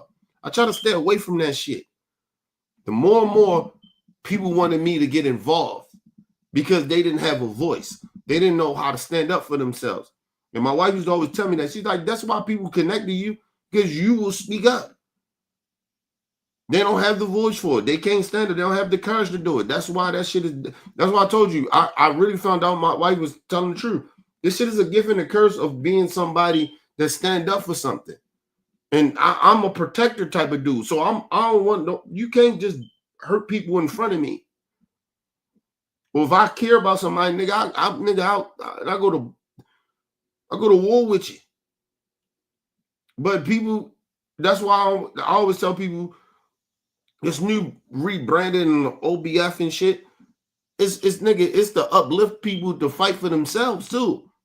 Stand up for yourself. You don't need people to always just take some of the shit I say and use it and switch it and do and stand up for yourself. You don't need people to protect you, man. That's how you listen. That's what cripples people. I don't need nobody to speak up for me to say nothing. I can speak very well about how I feel. But some people can't. But they can talk all this other bullshit, but then when it's time where you gotta really handle business, a lot of motherfuckers can't do it. They don't even know how to do it. That's why I say this shit is about it's about uplifting you to stand up for yourself and handle business. This ain't about you following me. Oh, Kenny be saying real shit. It ain't about that. I already got that confidence in myself. I don't need niggas to kiss my ass. I don't need that. That's why I don't hang around a lot of people. Because a lot of times you just see people kissing your ass. I don't need that. Or a motherfucker trying to use you. Nah, I don't need niggas around me like that. I need motherfuckers to stand on business. Some real shit Dame Dash said. You like him, love him. But he said some real shit. He said, yo, if I make everybody around me millionaires, when I get into trouble, when I need them niggas should be, yo, what you need? And that's how I feel. If I'm down bad, I'm not always not gonna be up good like all the time. Some bad shit can happen to me. I need motherfuckers around me that got some power or in a situation. That's why I try to uplift people. Nigga, it ain't always about me being the center of attention or me being that motherfucker. I know who the fuck I am. I don't need that. I can fall off. Everybody can fall the fuck off.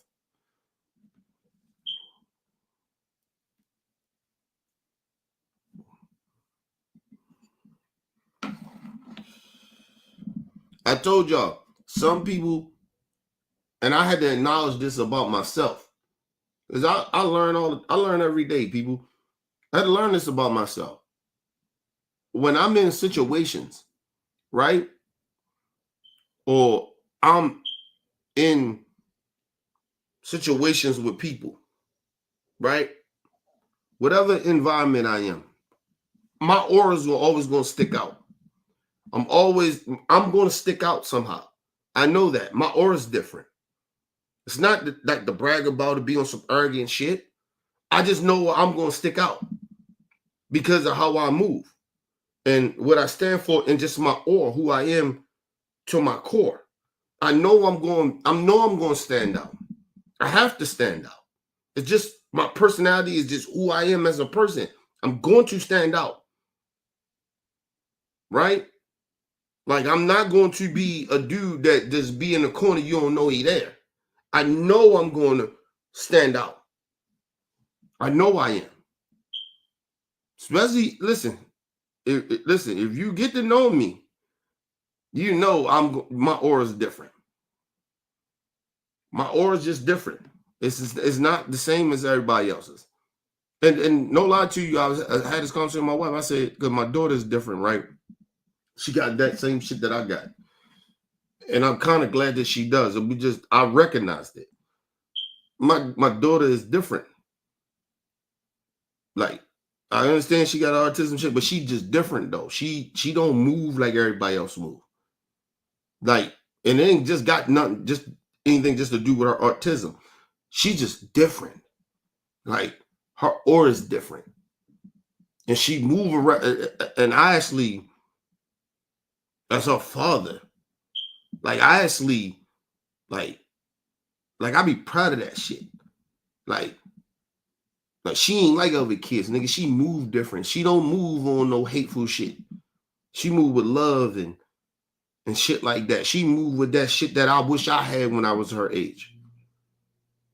And she don't move with she hate people and shit like that. Ain't in her heart like that. And I wish I had that. And she moved just different. she'll say some shit and you be like, what? You know what I'm saying?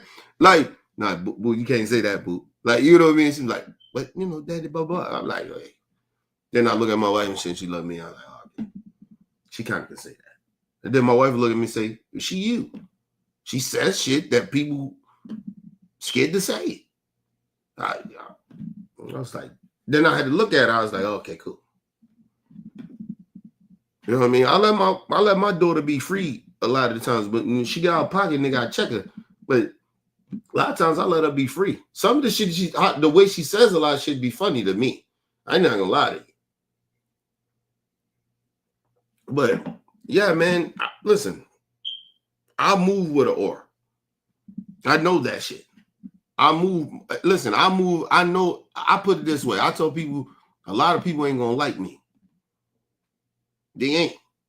As cool as I think I am, and how open-minded I think I am, and how I love people or whatever, it's gonna be people that they ain't gonna like me, bro.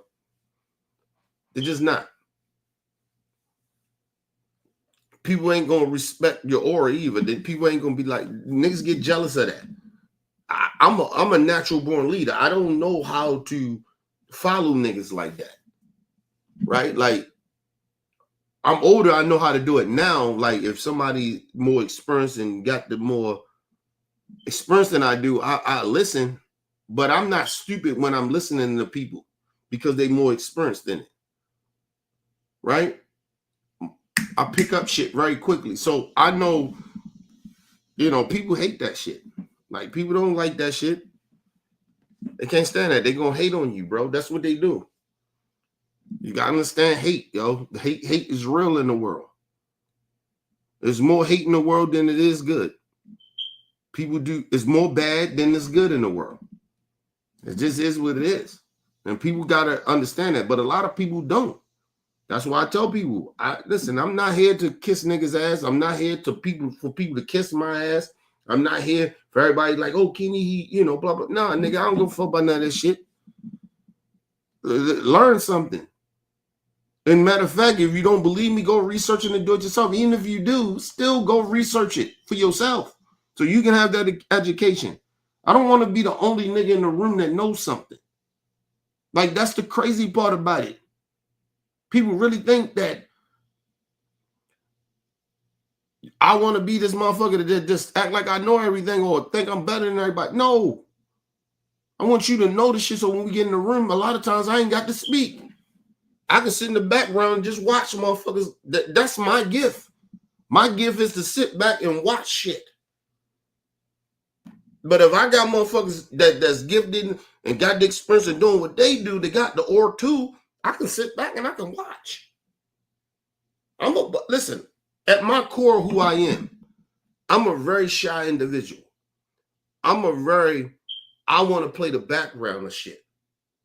Right? But how shit is, I know when it's time for me to step up. This is the time for me to step up. That's why the OBF shit didn't work with everybody. I get it now. Motherfuckers weren't built for it. I get it. It didn't matter how much I push motherfuckers, how much I try to support motherfuckers. It just wasn't built like that. And sometimes people, you clash with them. It happens too. Give me 1 second, y'all. Be right back. We get right back into this.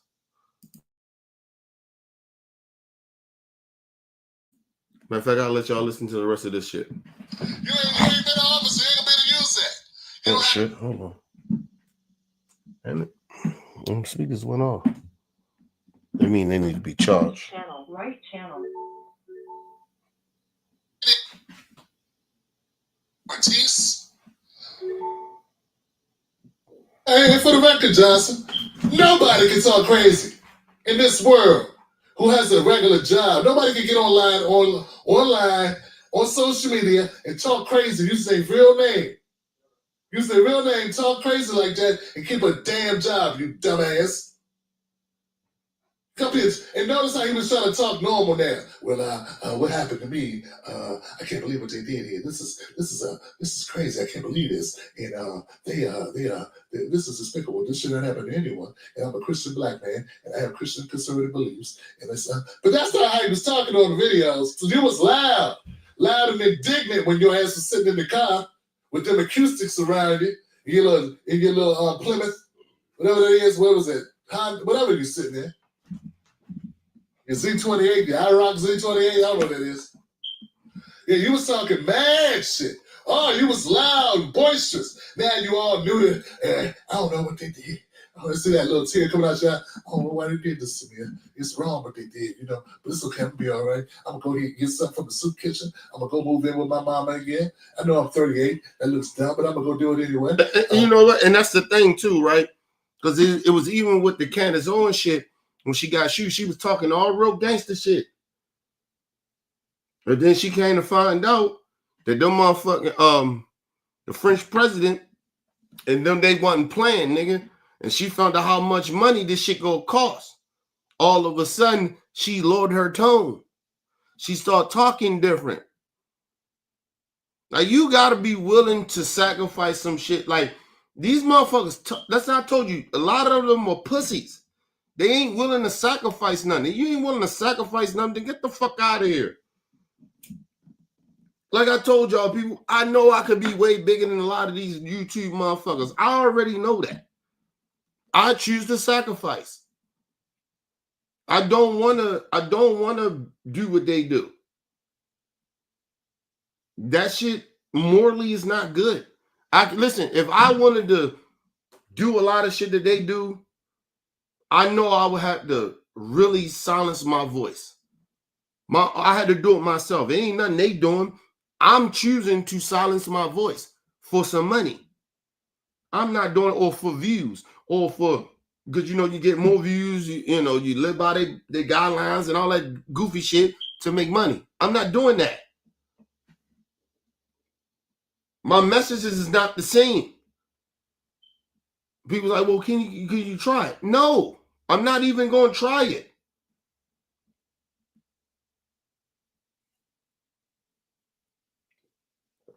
You know, I could have did what a lot of these YouTube niggas do. These niggas quit their jobs after they, you know, they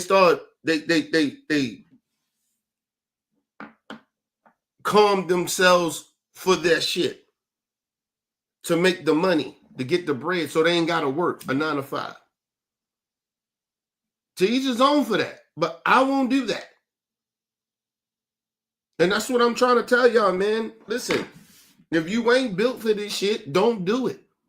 It's anything in life. If you're not built for the shit, don't be speaking on shit. Don't do shit. Don't get involved in it if you ain't built for it.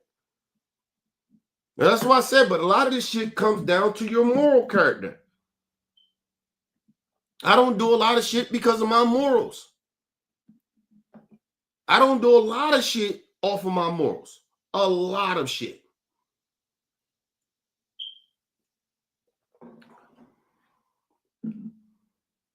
I tell people this all the time. You think that I couldn't go and hang around my family and shit like that, have a very good connection with them? I probably could. Well, I ain't gonna say I probably could. I know I could. But I would have to lower my morals and my standards to hang around them. I would have to really genuinely bite my tongue to be around them. It ain't me. I don't want to be around people that I gotta bite my fucking tongue all the time. Yeah, some shit you shouldn't say and shouldn't do. That's where your morals kick in. Some of the shit that you know you should. I shouldn't say that. I have that control of that.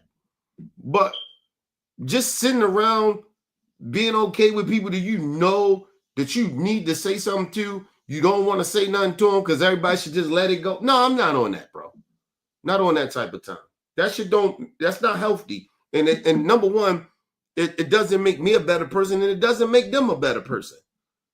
We just walking around lying and being fake. Shit, I've been in the streets before. You think a lot of them niggas I wanted to be cool with in the streets, I wanted to be cool with them? I ain't like a lot of them niggas. But it's just the connections you have. I don't want to live that life no more. I don't live that fucking life. I would live that life in the streets. Why the fuck I want to live that life when I feel like I'm free from that bullshit? Man, please.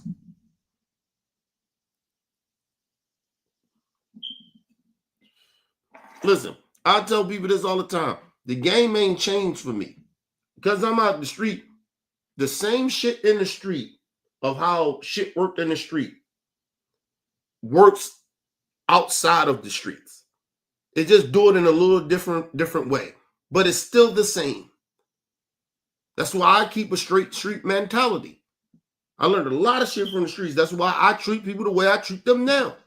I probably treat people even more worse now than I treated them back then when I was in the streets, because the motherfuckers, they don't have to do this shit, but they choose to do it to step on others.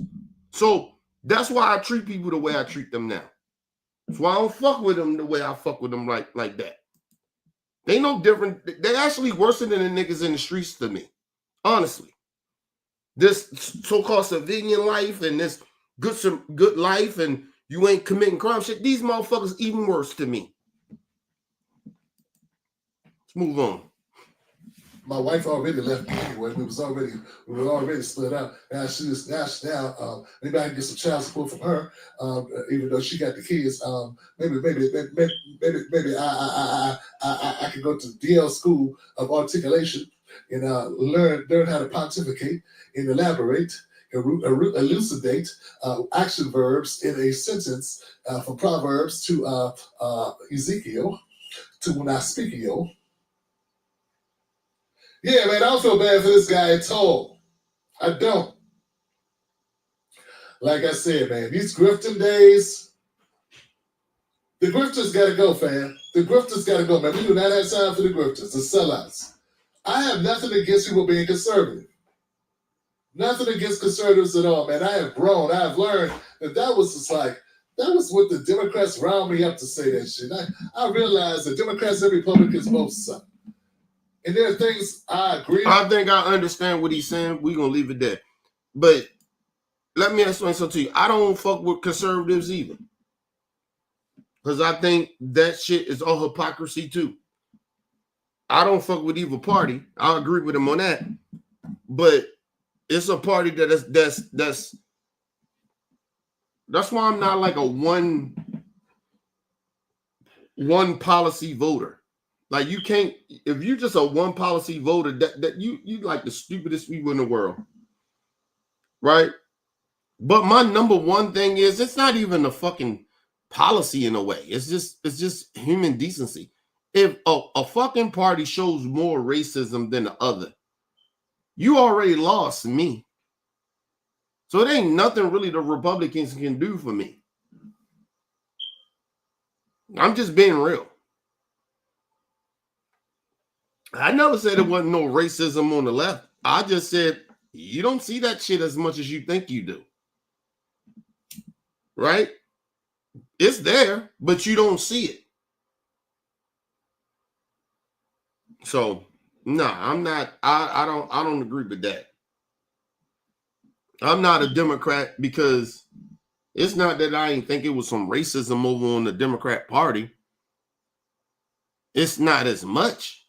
It's like the Republicans, they just blatantly with that shit verbally and the policies they pass.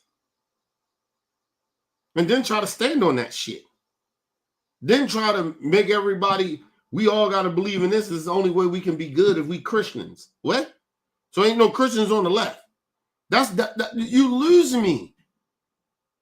We can break down policies. That's easy to do. But come on, man. Just saying, people, like, it's a difference.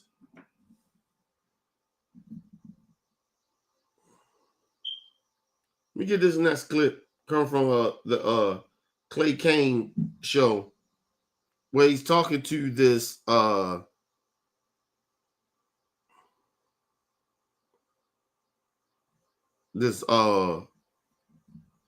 black conservative woman that switched parties like seemed like she in her lifetime she didn't switch parties 3, 4, 5 fucking times. And the shit is just weird to me because he's educating her, but she's an older woman, so she feels that she's so educated. She's been in the game a minute. She just like it's just like they don't see like I don't understand that people when you see racism you just ignore it, right? That's what's bothering me. But anyway, let's listen to this. I come from a Mississippi family that were all Republicans. We were farmers. And then, of course, coming to the North, many of us became Democrats. I turned back to a Republican because they believed in school choice. At that time, I was running for school board position. And then I changed back to So she returned to a Republican. She was a Republican, she moved up north and turned into a Democrat. Because she moved moved up north. That makes you turn to a Democrat. Okay, cool. Then she says she turned back to a Republican because of a school choice. But she ain't done yet. Let's move on. Democrat. But I do want to remind you, Mr. Kanan, thank you for taking my call, that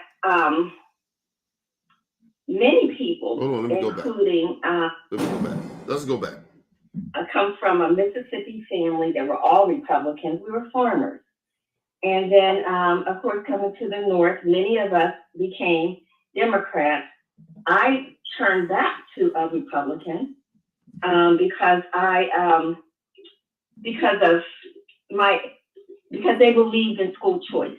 At that time, I was running for school board position, and then I changed back to a Democrat. But I do want to remind you, Mr. Kanan, thank you for taking my call, that because she didn't tell you why she switched back to Democrats, because she ran for school board. Crazy shit she's gonna talk about.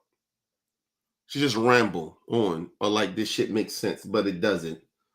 But she's gonna tell you why she stopped being a Republican. But let's move on. Many people, including many of our leaders, were Republicans at one time. And it was Martin Luther King who said that he embraced the Democratic Party because they embraced the civil rights movement. Have you read my book, The Grift, The Downward Spiral of Black Republicans from the Party of Lincoln to the Cult of Trump? I do kind of. You should read it, because that's kind of what I talk about. I talk about how did Black... Let me just say this too. Black people was never Democrats or Republicans. If you know your history of America, Black people was never, back in those days, Democrat or Republicans. You know why? Because both sides was shitty. Even Lincoln wasn't shit. And Clay Kane is going to get into that. Or why Lincoln wasn't shit either. Okay? Listen. Black people was never Republicans and Democrats. We was just black. Seriously. Before the civil rights era, we was never Republican or Democrat. We was never. I don't fuck with Martin Luther King or what y'all thought about Martin Luther King. He said, we was never Democrats or Republicans. You want me to tell y'all why? Because we couldn't vote. How the fuck you gonna be something when you're not a part of it? You're not a part of the Democrats or the Republicans. You can't vote. So how you going to be a part of a fucking party? Black people couldn't vote, people. We couldn't vote. So how you going to be a part of a party that you can't even vote for that party?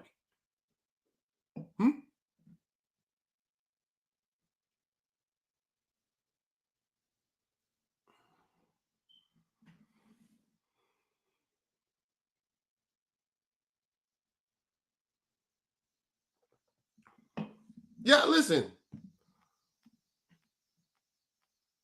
A lot of women couldn't vote, period. Not even white women. So that's what I'm saying. Like, you can't be a part of something. This literally, you cannot be a part of something if you can't vote for who you want to vote for. They keep bringing that shit up about Martin Luther King. Like, yo, come on, man, stop. He wasn't a Republican or Democrat. He couldn't vote. Black people as a whole, we could not vote. How you going to be a part of a party and you can't vote? So you just seen, everybody know Jeff Kennedy was a Republican, right? It could have been a fucking Democrat up there. If the Democrats was the party at the time that wanted to pass civil rights, you'd have seen Martin Luther King with them. He was never any of those things. He was never a Democrat or Republican. How could he be? He couldn't vote. Martin Luther King would sit down with the Democrats and the Republicans at the time. Come on, man, stop. Use your brain.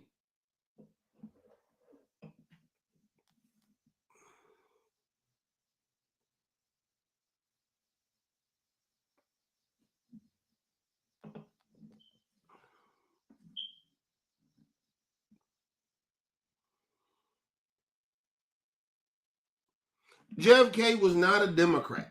He was not. There was no such thing. Listen, I always tell people after this, I highly disagree with you. Listen, if you read the history, all of them believed in the KKK. Both parties.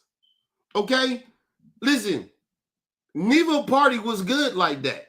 They finally somehow accepted black people, whatever, however it happened. I ain't gonna say however it happened. I know how it happened, but let's just go over however it happened. It was one party. J.F. Kennedy was a fucking Republican. He was not a Democrat. He was not. So please stop. Okay? Now, which we perceive as Democrats now, yes, he most likely would be a Democrat, but that's not what he was. He was a Republican. All that shit is, even when you go back to Lincoln, all that shit is irrelevant to me. If they consider themselves Republicans and Democrats, it was irrelevant. As a black person, it's irrelevant to me. And it should be irrelevant to you. It should just be irrelevant. With switch, I told y'all. That's why some of y'all think that Ronald Reagan, not Ronald Reagan, Jeff Kennedy was a Democrat. Because you see Democrats now. But the only reason you see that is because of the simple fact the Republicans was taking black people's side at the time. Right? And the Dixiecrats, it's almost like you're using the same ideology that racists use now. The Dixiecrats invaded the Republican Party. They tried to take them out. They took J.F. Kennedy out. They took him out. His brother, they took him out for a reason. They tried to take over that party to get it back to what it was, which it was Both parties was racist. They tried to do it, but it didn't work. So a lot of motherfuckers that was Republicans switched over to Democrats. They seen that they seen how these motherfuckers was doing, and at this time, civil rights got passed.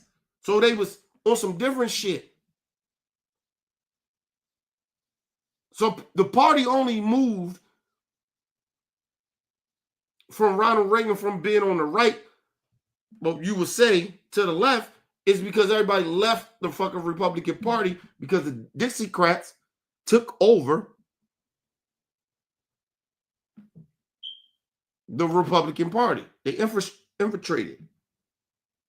That's all of what you see a lot of the times now. You just don't pay attention to it. But anyway, like, if you don't know this shit, something wrong with y'all. Not trying to be disrespectful to you, but if you don't know this shit, stop telling me. Don't tell me about Democrats and Republicans. Listen, our people was never Democrats or Republican. Martin Luther King was never a Democrat or Republican. He could not be. He didn't have no vote. He couldn't vote. So how the fuck is he a Democrat or a Republican? You know, let me put you on game. Make this real simple for you. He fought for all civil rights, everything. There was a whole bunch of people with him. I'm just saying, we just focused on Martin Luther King and the whole civil rights movement. Martin Luther King did all that he did. You know that he wasn't alive when they finally passed the policy to give black people rights. You know they assassinated him. How the fuck was he a Republican or a Democrat?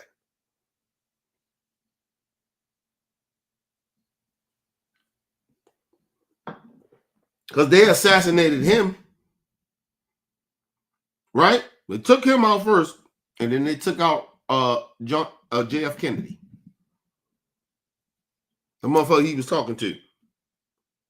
He wasn't even alive to see the policy pass or get passed. Okay? And let me tell y'all real talk.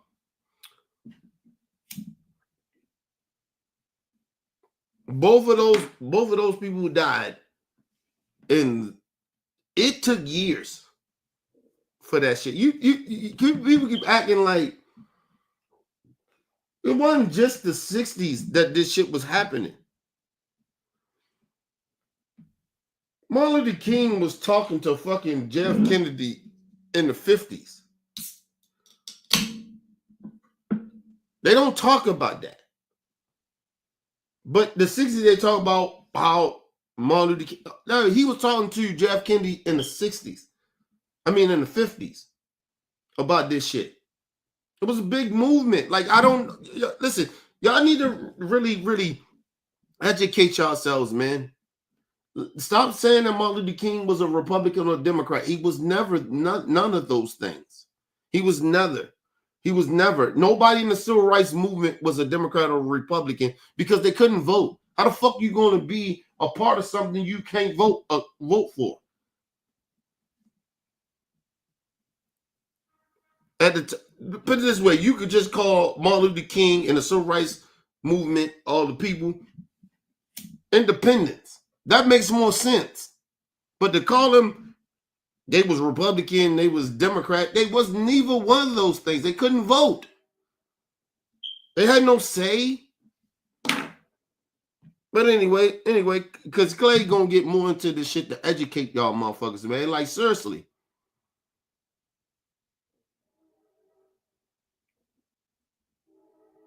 Republicans go from Frederick Douglass to Clarence Thomas. But I think some better language to use is that Black people, regardless of Republican or Democrat, they were the first progressives. They pushed this country into emancipation. They were fighting for an economy after slavery. They were fighting for public education. So Black Republicans were progressives. black folks at large. Listen, hold on, politically. talking about to just peas. I don't know. I don't know if you're saying pussies or not. I don't know. But girl, I'm not trying to be confrontational. That's not my thing. I'm not trying to be confrontational with this. What all I'm saying is people really need to start using their brain. Like history is complicated, but it ain't that complicated. Like, if you really think about that shit and you really use your brain and you're really educated and you know the shit, I know what the fuck I'm talking about. I do this shit behind the scenes of y'all I don't be sitting here like when I research it, I'll be behind the scenes. I do my research. I educate myself. Listen, it's not like this argument I'm trying to have. I don't want to have an argument with people about factual shit. I'm not trying to argue with you about that. Martin Luther King was not a fucking Republican or Democrat. He just wasn't. How the fuck can you be any one of these people or any one of these parties when you couldn't vote? He couldn't vote. Nobody in the civil rights that was black could vote. How the fuck can you be a conservative? How the fuck can you really be a Democrat? A Republican and Democrat was the same back then. Nobody was trying to change laws to fix some shit for black folks. We give JF Kennedy a lot of props, but he was a fucking racist too. Now he may have woke up, whatever, but he was a fucking bigoted. He was a bigot. He was a racist.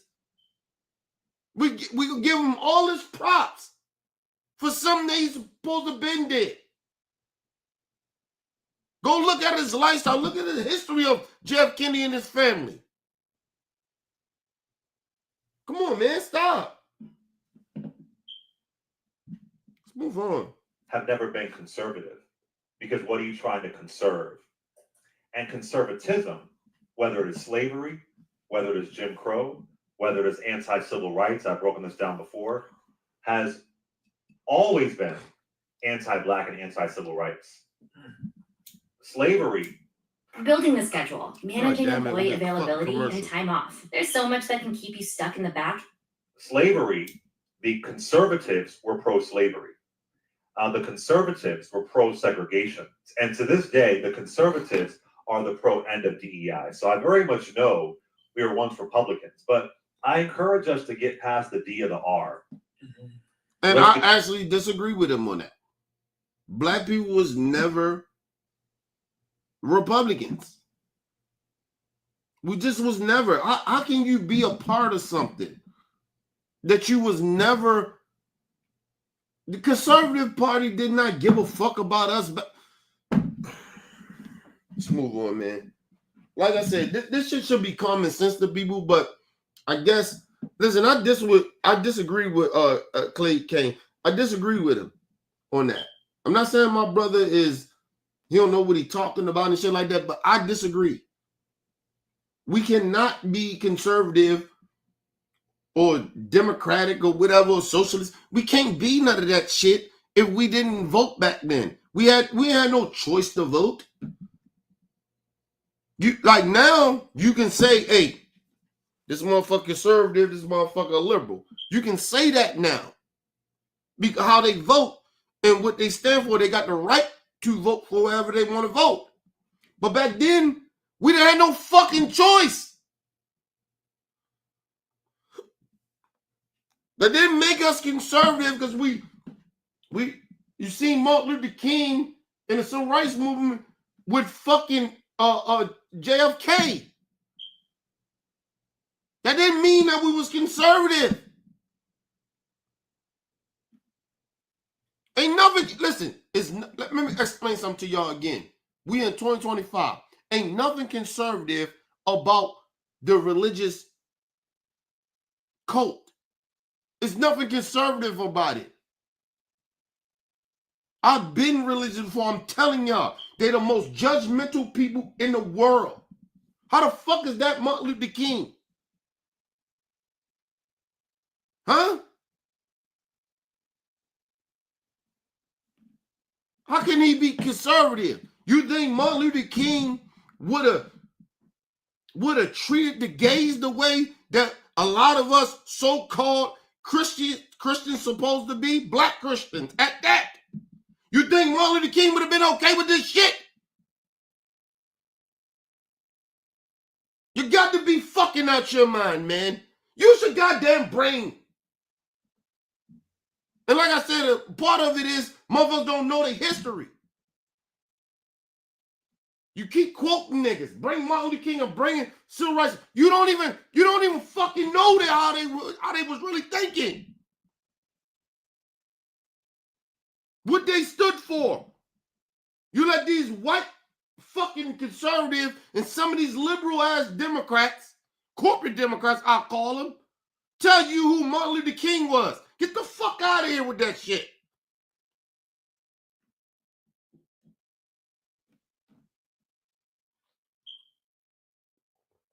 The conservative was so conservative, but they named in the closet homosexual motherfucker that ran the FBI.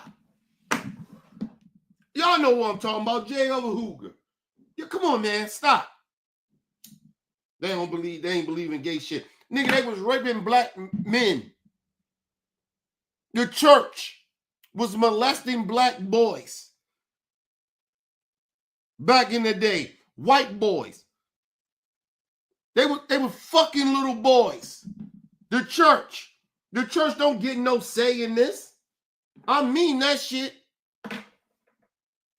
Fuck out of here. You believe whatever the fuck you want to believe religiously. Why? I don't give a fuck. But you don't have no say in morals. I'm sorry to the religious people. You don't. You are the reason that the country is falling apart the way it is. And society is fucked up. Because you lie. You covered for fucking homosexuals, predators. I don't even call them homosexuals. They was in the closet pedophiles. The fuck out of here. These are the same people that tell you these white people were so great, but they was having sex with men. They was raping men. They was raping women. They was raping children in front of their fucking families, black families. And these motherfuckers now, these so-called conservatives, telling us how they're so much morally better. These white evangelicals, get the fuck out of here, man. You motherfuckers are a piece of shit.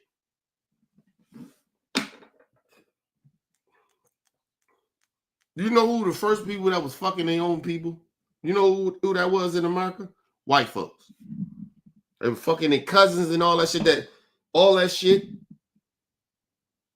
That incest shit, that came from them.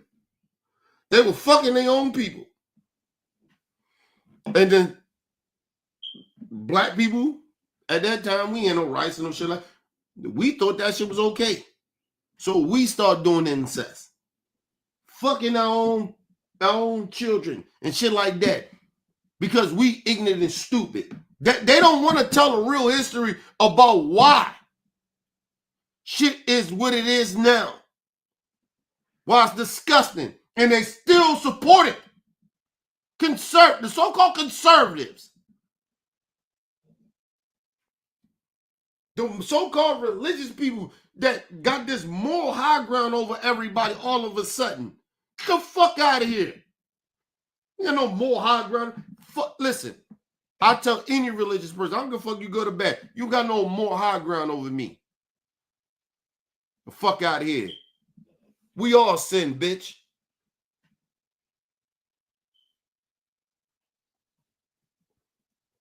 Nobody talking about the churches. Nobody talking about how these kids getting molested. They're not talking about that shit. They'll tell you more about Chicago, though. Black people killing black people. They tell you that shit. and which they should. But they don't tell you how the fucking churches is out here molesting these children. And then the churches, they just send them off. You seen the shit that just came out. They ain't even talking about this. The fucking one person worked for Trump DOJ let this motherfucker from Israel that was caught up in a sex trafficking of minors. He skated off back to Israel. They ain't talking about that though. Not mainstream media. You don't see CNN, none of them talking about it. Fox News, nobody. MSNBC, nobody. You know where I got it from? From the motherfuckers on the internet. And then I deep dive into it because I was like, oh, is this shit true? Come to find out, it is actually true. It's actually true. You see CNN talk about it? No, they just keep they just keep bringing up Trump wanting to be a dictator bullshit. Why the fuck are we still talking about that? That's what he want to be. He already told y'all. The fuck are y'all acting? We're debating. It's nothing to debate about.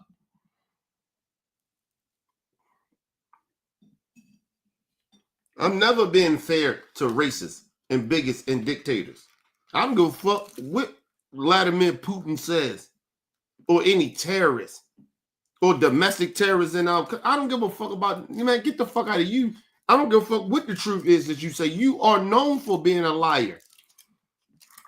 You kill innocent people. How the fuck do I supposed to care about what you saying? Please stop.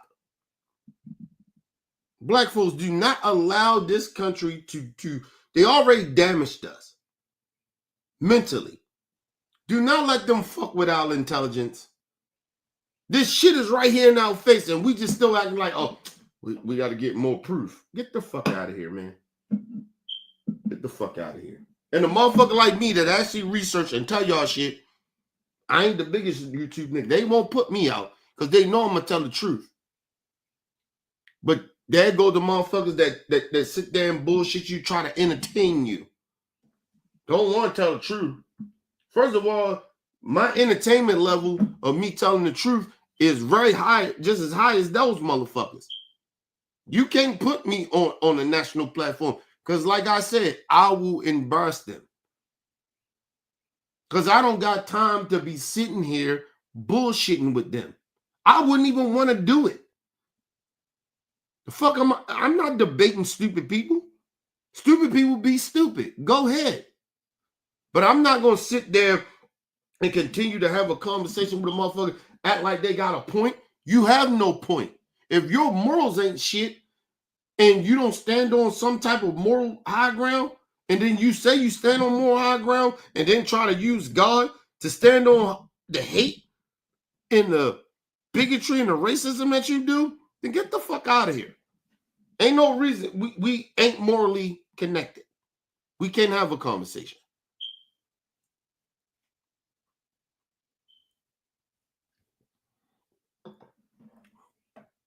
You just a bunch of ignorant, stupid people. And I stand on that. No, they just not trying to rewrite Black history, my people. They are just trying to rewrite history. It ain't got nothing to do with just Black history. They trying to rewrite history. They're trying to make it seem like all these racist slave owners had some type of good qualities. Nigga, we can say that about R. Kelly. Is R. Kelly, shit, we can say that about Harvey Weinstein. We can say that about a lot of people. We can say that about P. Diddy. Who's the dude that he got some years in jail for his sexual assaulting people from was it the 70s show, the 90s show, 80s show? I used to watch that shit. God damn it. The white dude. You don't think he got good qualities? He had enough good qualities to be a fucking actor. So, you get what I'm saying? They don't mean shit.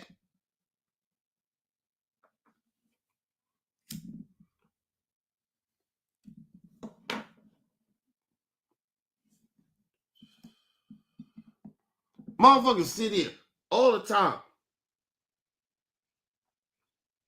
and pretend that we just ignore who people really are. I'm good. I'm good people. No, you're not.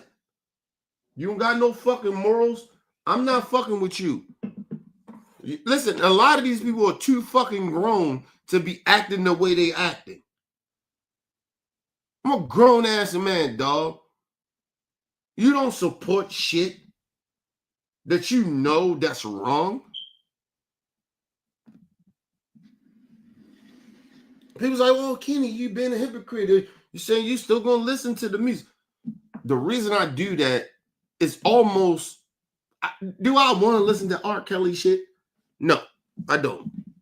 I really genuinely don't. Think R. Kelly is a despicable human being. But these are the same people in this country. Listen, I fight fire with fire, nigga. This whole more high ground, some of the shit that we gotta not do, these motherfuckers don't care now. These bigots and racists don't care. So I'm on a level with some of that shit. I'm a former street nigga. So that whole they go high, we go high. If they go low, we go high. Bullshit. Not with everything no more. Fuck that shit. Fuck out of here. Like I said, we got a fucking sexual predator in office. And somehow, some way, R. Kelly is worse than him. Okay, cool. That's just how I'm looking at it. Fuck that shit. Give me 1 second, y'all.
All right, I'm back, people.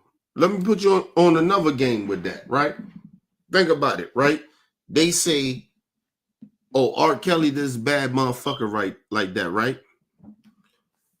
Yeah, he molests children and shit like that. Right? We shouldn't fuck with him. None of that shit. Right? We ignore his past. Like I said, because psychologically, we know that R. Kelly started doing a lot of shit that he did to young girls was because he'd been molested by his own sister. Nobody even talk about R. Kelly's sister that did what she did to him. And I think one of her brothers, his brothers. Right? We'll talk about that. But we glorify, praise slave owners that we know that rape people because they could. They got holidays, nigga, but we supposed to be this mad at R. Kelly. I'm not saying what R. Kelly ain't do was wrong, but I'm just saying, just look at the moral principles that they're doing. And they're not trying to sit here and all these motherfuckers sit here talk, oh, we shouldn't listen to the music. If they can separate, because this is what they tell us, we're going to separate. You know what? He did do some, Christopher Columbus and George Washington, they did do some good shit.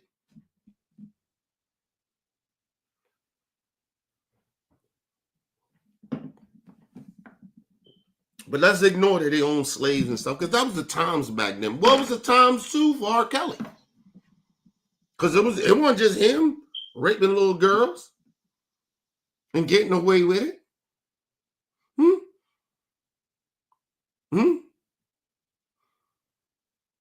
Molesting young girls? We can't feel that way about R. Kelly? I'm just saying, like I said, if your morals ain't the same, stop talking to me. I'll fight fire with fire, nigga.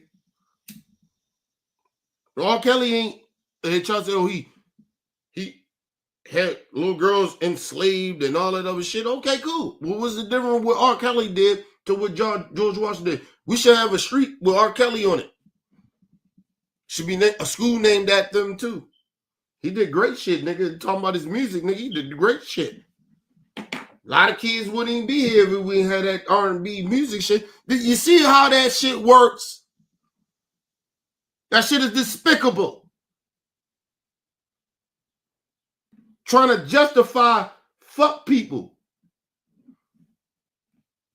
But these racists continue to come out here, act like everything good. We still every day, every year, gotta support Confederates. And we gonna bring the Confederates, they real true American heroes. They was traitors! God damn, they was traitors. But you know, because it was about owning black people, so it don't really matter. Let's bring the Confederates back. That's their history of owning black people, so that makes sense to you. Okay, cool. Black people was a business. So if we was a business, okay, we were slaves. The slaves was a business. Then how we learn anything?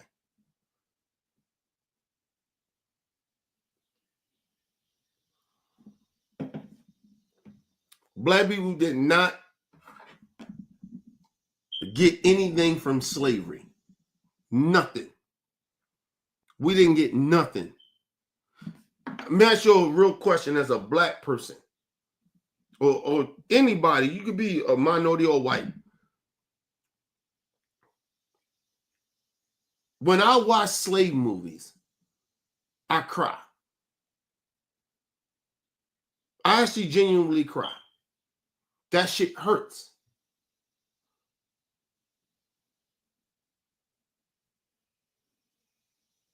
When I see a black mother and father in 2025 crying because their kid just got murdered by the fucking police, I cry. It's the same shit. But these racist ass motherfuckers want you to believe, some of them, a lot of them, it ain't some of them, it's a lot of them, that tell you all you had to do was comply.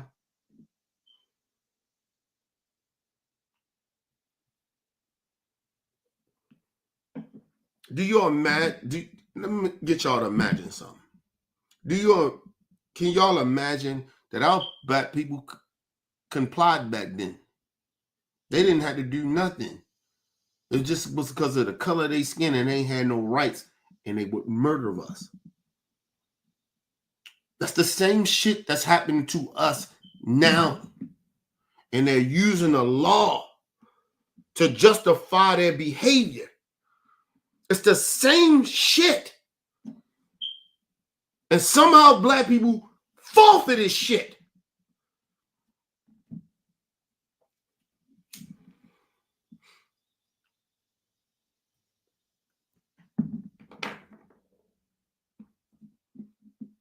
I remember a motherfucker subscriber, white subscriber, say, Kenny, you ain't talking about when this shit happened to white people, you're fucking lying. Because I brung up the young girl in New Jersey and they lied to the father after the fucking white police officer slammed that little girl on her fucking face. I was outraged about that. So it's a fucking lie.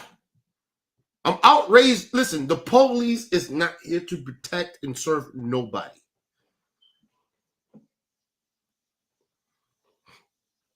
That's like how you see ICE and they out and about. They get mad when you record them. They mace you. They beat you. You ain't doing nothing. They don't even like what you saying.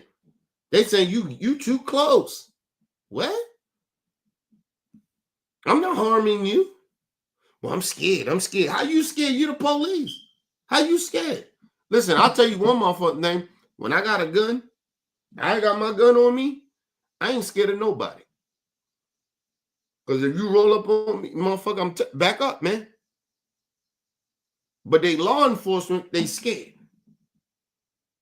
I ain't scared of no motherfucker if I got my thing on me. And I got my hand on my shit. Oh, no, I ain't never scared. Never, ever. Mm-mm.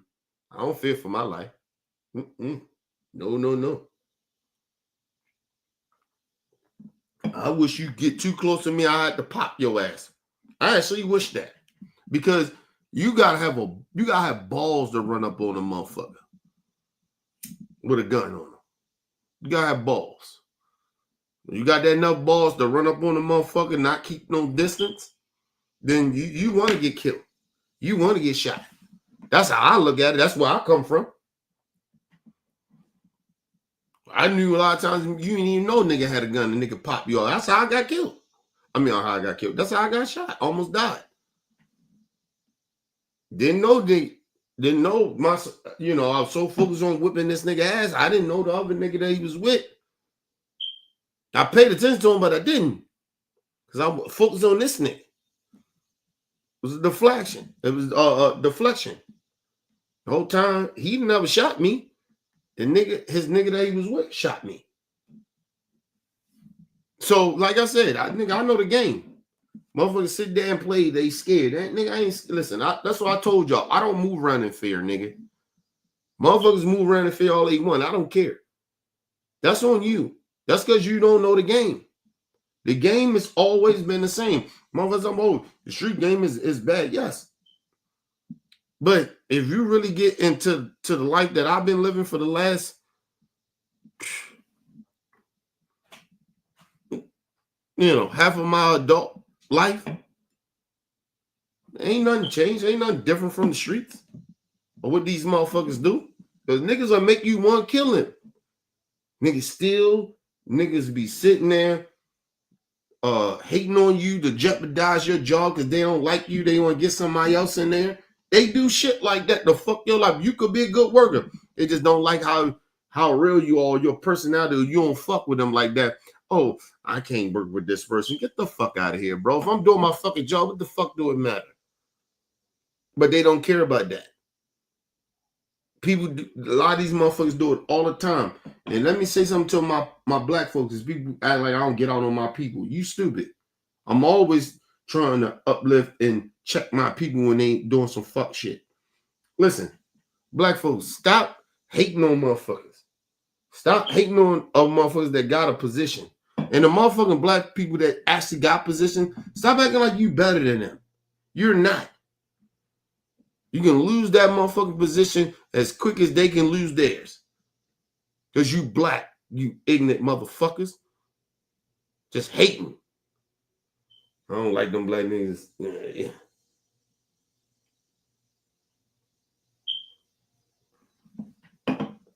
Like I said, I always be real with motherfuckers. I try not to play the race card, but I'm not gonna sit here and pretend that race don't matter. It matters.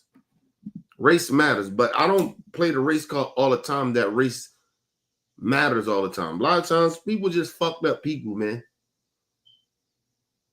I'm open enough and I've been around a long time. I had enough wisdom and to know that some people are just fucked up people. It doesn't matter what race they are. It just doesn't.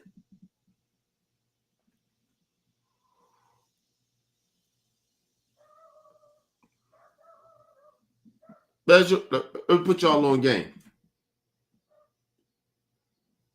You know, when I go to my bar up the street, right? I get my cigars from there, right? You know, it's a dude, a white dude that sit up there and he say a veteran and everything. I'm not going to try to discredit what he's saying that he a veteran. So white dude sit up there. It ain't black people. It ain't a black man up there. That's a veteran. Ain't none of that. He go up there. He up there up at that store down there every day. trying to get money.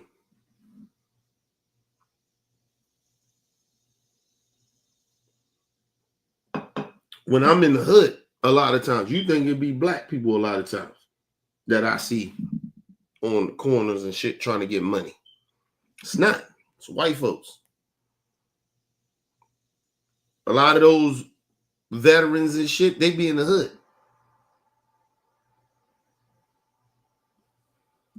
And they sit there, lost their arms, legs, and shit like that, and they be out that motherfucker. That's what I see. So when they try to say, yo, black people just be begging, bullshit.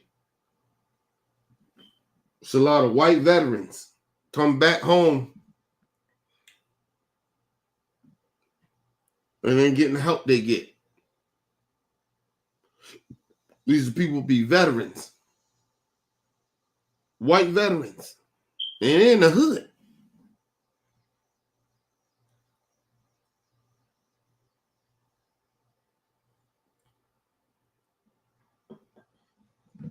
You damn near gotta be poor in a way, right? Just being real.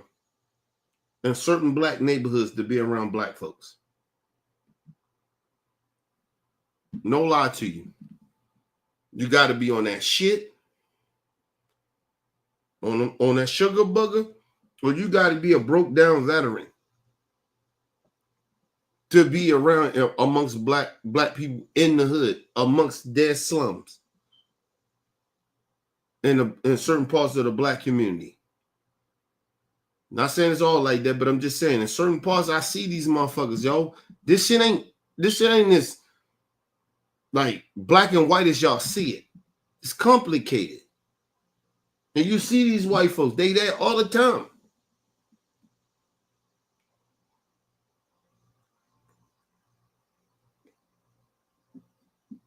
You see some white people that's very liberal.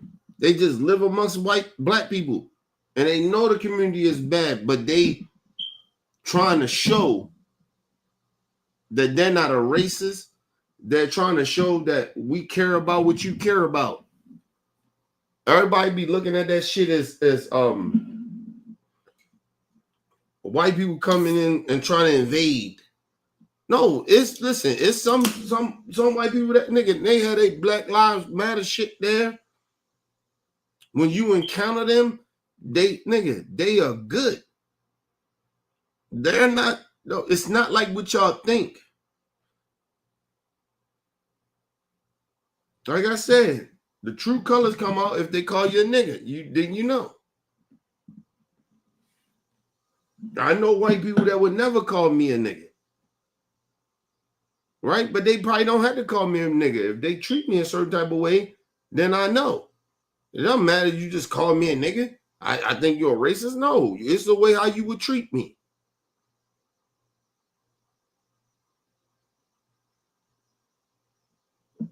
I got friends of mine I know watch this show, white friends of mine, and I'm cool with them from a distance. They can't fuck with me no more. I get it, but the reason that they can't fuck with me for two reasons: the occupation they work, because I've been doing this shit when I was working with them, right? And second is because some fat nigga, they got family that was racist, that voted for Trump. That shit gotta make you feel a certain type of way. If a motherfucker sitting there saying that anybody voted for Trump is a racist, you think that you can bring that black friend around? No, you can't. You can't do that. So I get it. But my thing is, I'm an honesty dude. Just tell me that's the reason why. Because at the end of the day, you are complicit. I tell a lot of my white friends that. That's why we don't talk. We ain't cool like that and shit like that. We stay out distance. Because you may vote Democrat, don't mean shit to me, but your family's still racist. Okay. That shit don't change. Listen, if my family was a certain type of way, nigga, I don't hang around them. And I don't. I don't pretend we all good. If I found out somebody in my family voted for Trump, nigga, we would never speak, ever. Ever. We're done. I got family members that I just don't fuck with because morally we ain't on the same level. I don't know who they voted for a lot of the times, but I'm just saying. Just morally, I don't fuck with them. But just imagine if I know who they voted for and they voted for Trump. Just imagine that. So, like I said, these people, like I said, this shit is about morals, people. This ain't just about, oh, because I'm white and I'm black and all that shit, nigga. Listen, let me tell you something. Yeah, it's about race, but let me tell you something. If somebody in my family that's black that voted for Trump, nigga, they would never have to worry about me no more. I go for my niece, nephews, or whoever. I don't give a fuck. I don't care. God kids, I don't care. You voted for Trump, you can't fuck with me. If I find out you voted for a racist, I can't fuck with you. Sorry. Can't fuck with you no more. But anyway, let's move on. Oh, shit.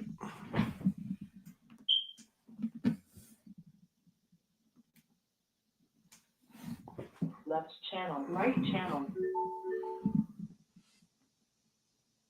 Douglas goes off public There you go. on Abraham Lincoln about that.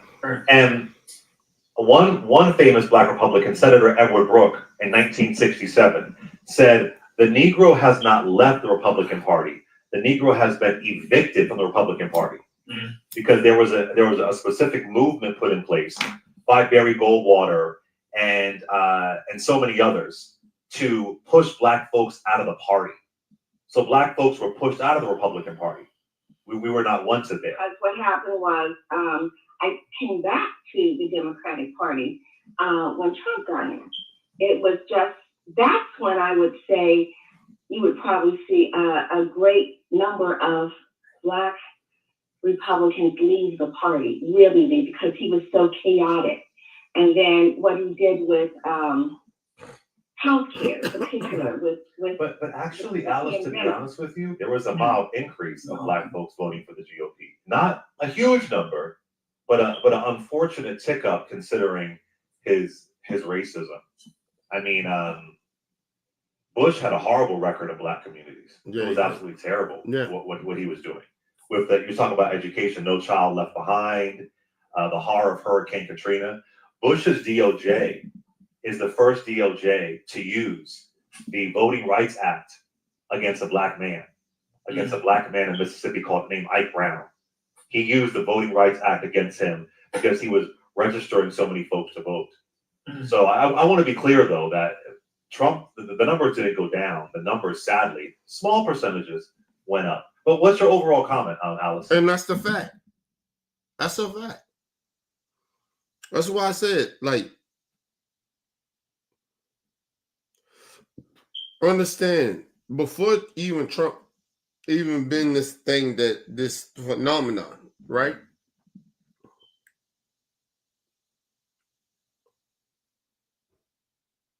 That's why I never trust any Republicans. Their policies was always the same. Listen, a lot of those motherfuckers only fuck policy-wise, they always fuck with Trump. They in the 90 percentile. What's her name? Cheney. She stopped fucking with Trump. She voted for this nigga 90% of the time. Right? Over 90% of the time when it came to policies that hurt black people and hurt American people as a whole, but mainly black folks. Right? But then she got upset with Trump because of what happened on January 6th. That made you, oh my God, I can't fuck with him. He trying to fuck up democracy.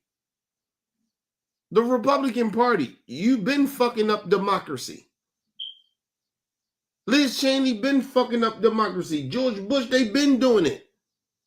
They've been fucking up shit. They've been putting policies in.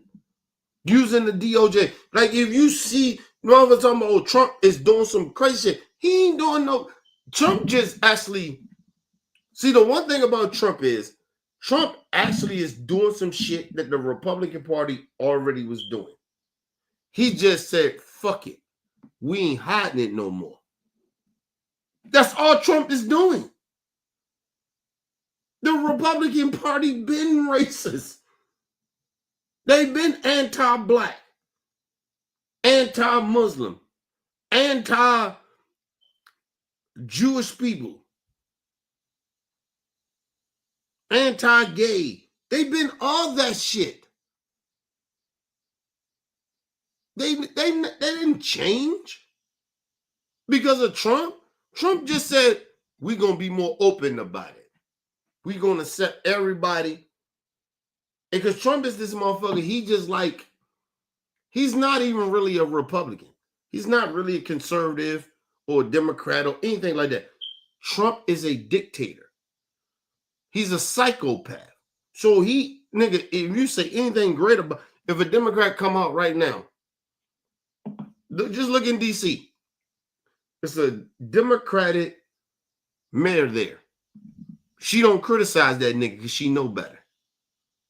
She knows she ain't got no power. He praised her because she praised him in a way. See how that goes? Trump don't give a fuck about no fucking shit. He's a dictator, bro. He want to be a dictator. He don't give a fuck about none of that shit y'all talking about on these live streams or in social media or mainstream. He don't give a fuck about none of that shit. You think he care? You go after Trump in that mainstream shit, and you somewhat big. He coming after you. He coming after you.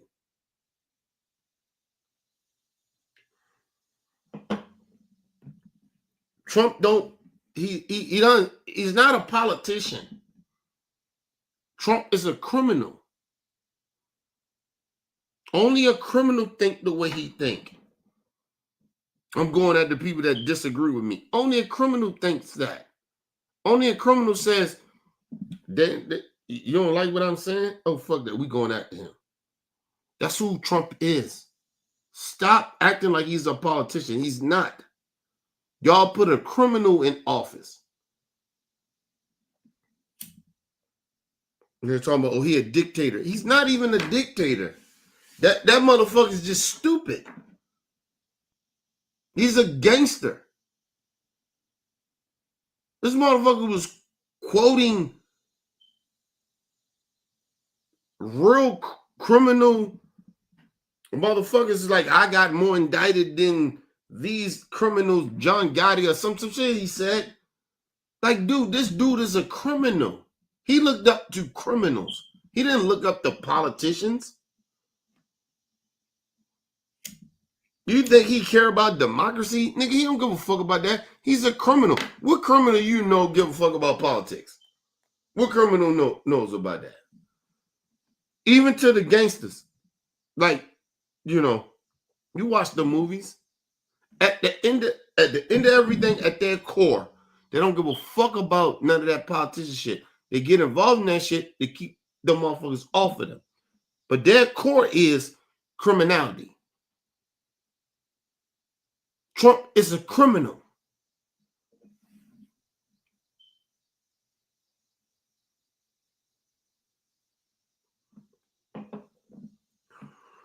You call him a dictator, that's just easy to say. No, he's just a criminal. This motherfucker's like the mob. He's running the country like on some mob shit. He don't give a fuck about shit y'all think he care about. He's a mob nigga. He's a criminal. You say you don't like criminals, you don't like criminal behavior, but he's acting like a criminal. Come on, man. This shit is right here in your face. And y'all just, you know, he doing some good shit with good shit. Even if a motherfucker do some good shit, he's doing more bad. If a bad person is a bad person, they gonna do more bad than they do good. Think about it. Matter of fact, don't even think about it. I'll tell you, when I was out there in the streets and I was a criminal and I was doing what I was doing, I did more bad shit than I did good. And I focused on that. Doing more bad shit than doing good. I guarantee you that. I know that for a fact because I lived that life as a criminal. So get the fuck out of here. You motherfuckers sitting there, oh, you care about people. No criminal gives a fuck about nobody. I lived that life. No criminal cares about nobody like that. Seriously. You only care about yourself more than anybody.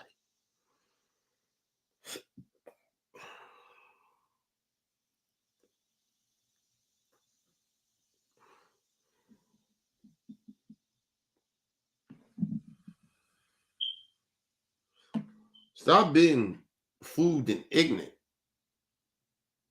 A criminal do not give a fuck about nobody but themselves. They come first. Honestly. Even if you think the criminal is doing some shit to try to feed their family, they're only thinking about themselves first.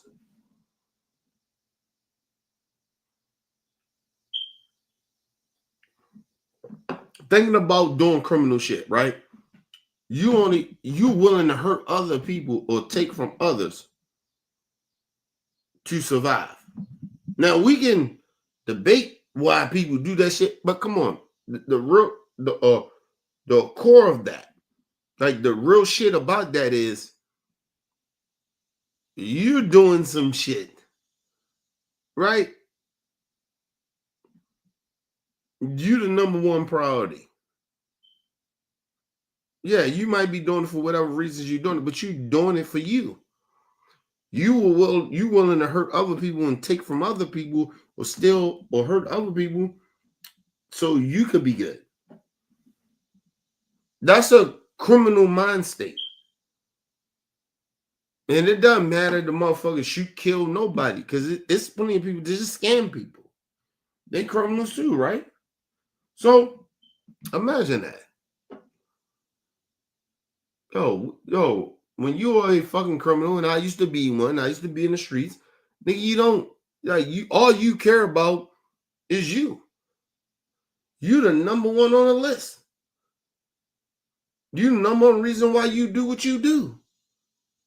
You don't really give a fuck about the people around you. They may come second, third, or some shit like that, but the number one thing is for you to survive, to get what you want to get. That's it. That's a criminal.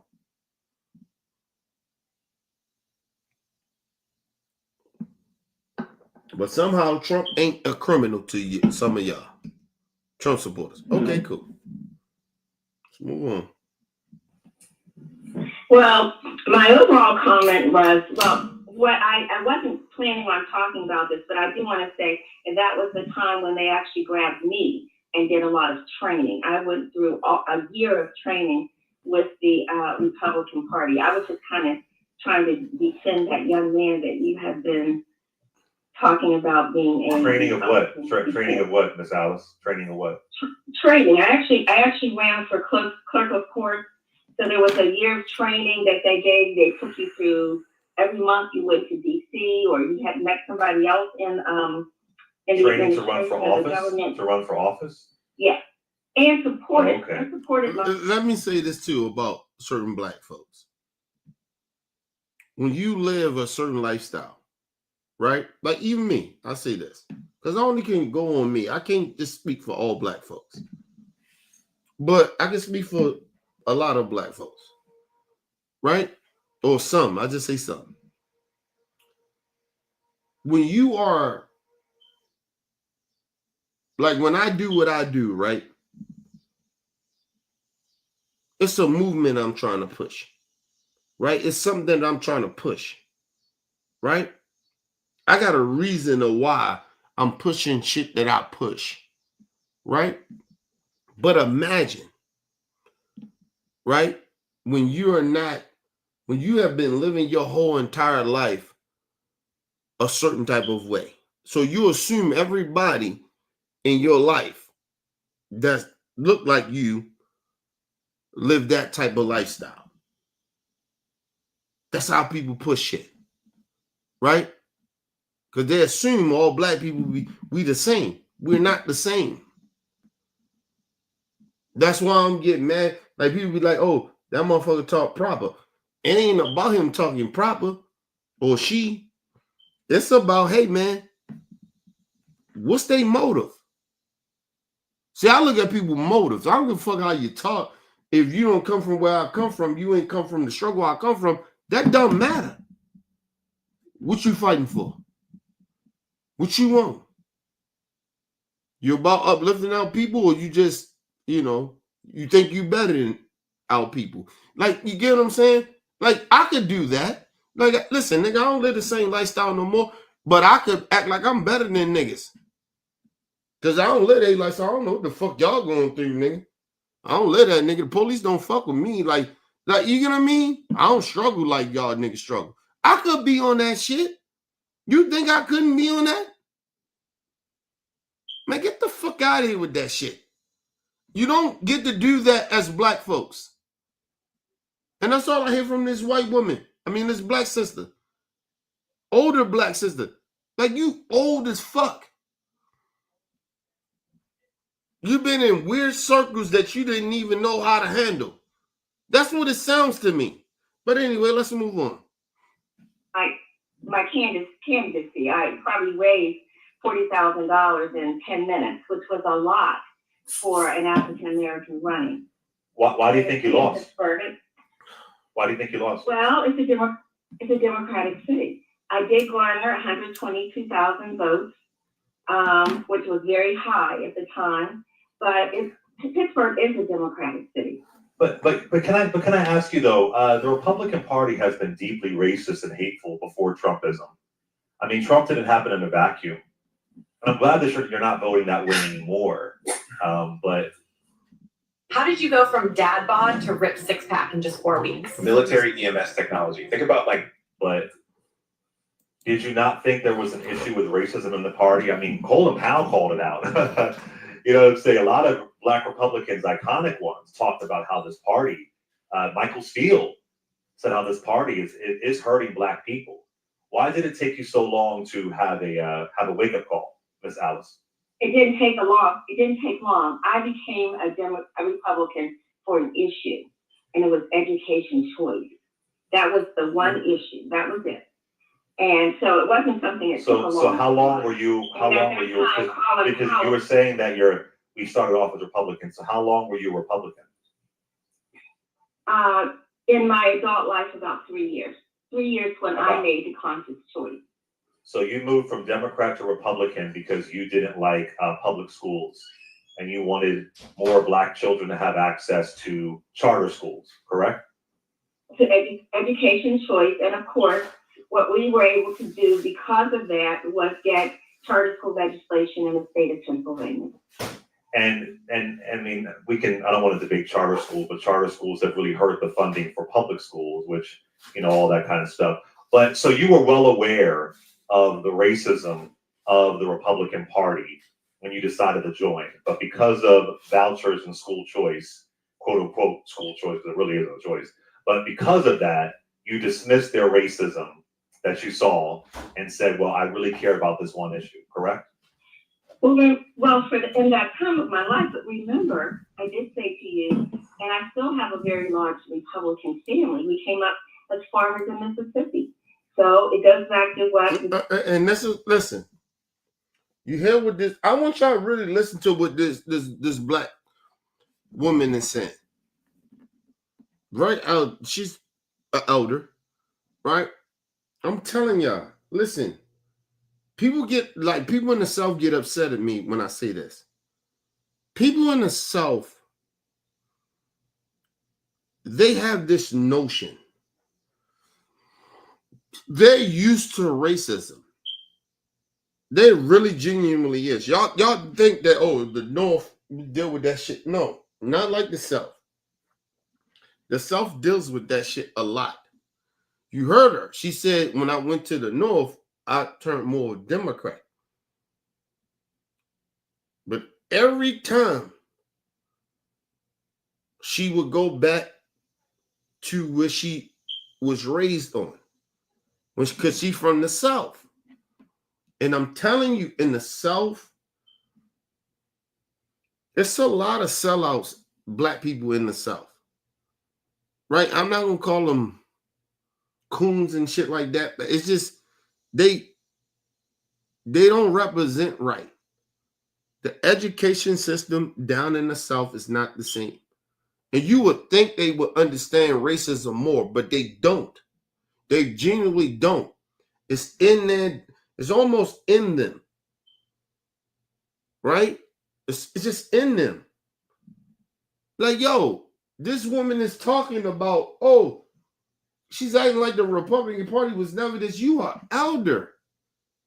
But she been raised in the South. And the South always pretend that they're not racist. Because in the South, a lot of black folks, they run into some white people that's supposed to be good white folks, but they still fucking racist. They grew up with some of these people. But how they vote is different.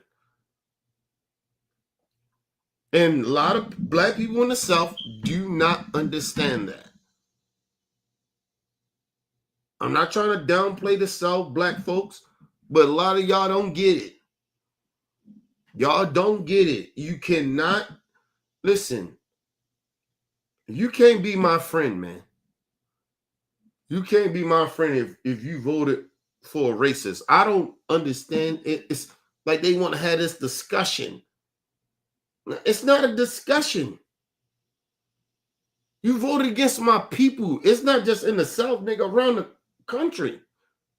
But you can't vote against my people like that and still say, oh, it's almost saying you the good black person I know. That's how that shit comes off. But, you know, it is what it is. Let's move on. Gentleman was saying before, we worked hard, we bought land, we were self-sufficient people. But Mississippi, the Republicans in Mississippi have been destroying black people for it. And you hear, she said, we worked hard, we got our shit, but you still lost it, didn't you? Because there was some systemic racism why you lost all that shit you got. God damn it, man. God damn it with some of our black folks. Some of y'all just I get it. You may have ran into some good white folks. I get that. Even some of them good white folks ain't good people. Maybe they used you to try to say that they're not racist, use their guilt. Just say, well, I got some good black folks that black people fuck with me. Certain type of black people. Listen, let me explain something to y'all. Be real. And I'm going to be 100 with y'all. This is how I know some of these white people be on some racist shit. I would not sit here and pretend that I got a whole bunch of white people I fuck with. That I hang around a whole bunch of white people. I don't. I do not. They're not my friends. And even the ones that's my friends, I tell you, I got some white friends. Doesn't mean that I wouldn't want to hang around white people and no shit like that because they white. But I'm just telling you, in my environment or where I grew up, because I grew up segregated, I don't have a lot of white friends. I just don't. I don't fuck with them like that. Like, even the motherfuckers I do know, I used to know or do know, I don't hang around them like that. Like, to be honest about that shit. Stop pretending, black people, stop pretending that you know all these white people. You don't. You friends with them. They cool. Like, I got a lot of white people that's cool with me, but they're not my friends. We're not cool.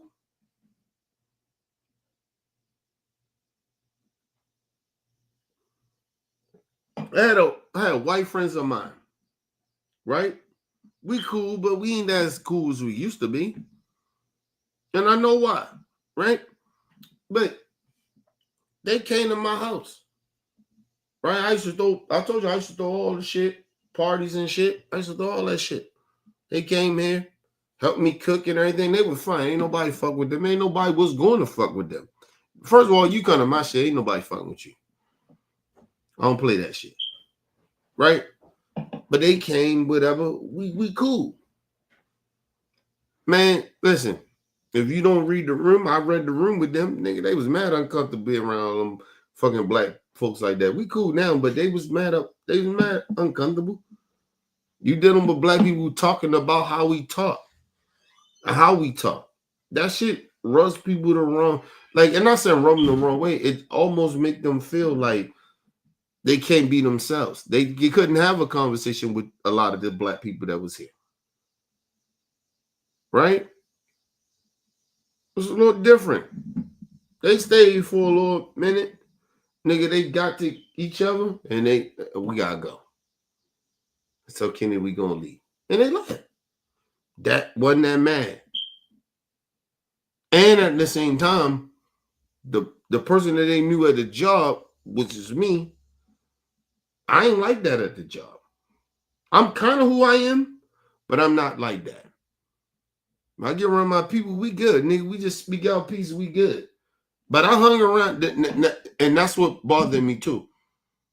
Because when I hung around them, nigga, I stayed. I stayed for hours. When I hung around all them. You know? I told you my aura's different. When I got there, nigga, you couldn't come in there unless you took drinks with me. You would take a drink. I don't know you. What's up? Oh, what's his name? Such friend. I was like, this nigga Kenny tripping. No, I ain't tripping. I'm just trying to get to know people, trying to let everybody know I'm cool. We took shots. That's what I did. And it wasn't even my party. I was like, oh, that nigga, he cool. He like you get what I mean? Like, that's how I am. White people can't do that. I had them come, nigga, they supposed to be like, oh, we gonna get some drinks and we gonna do this. They couldn't do that. They was already skeptical coming. And then they popped up, they showed up. They was uncomfortable. They can't do that.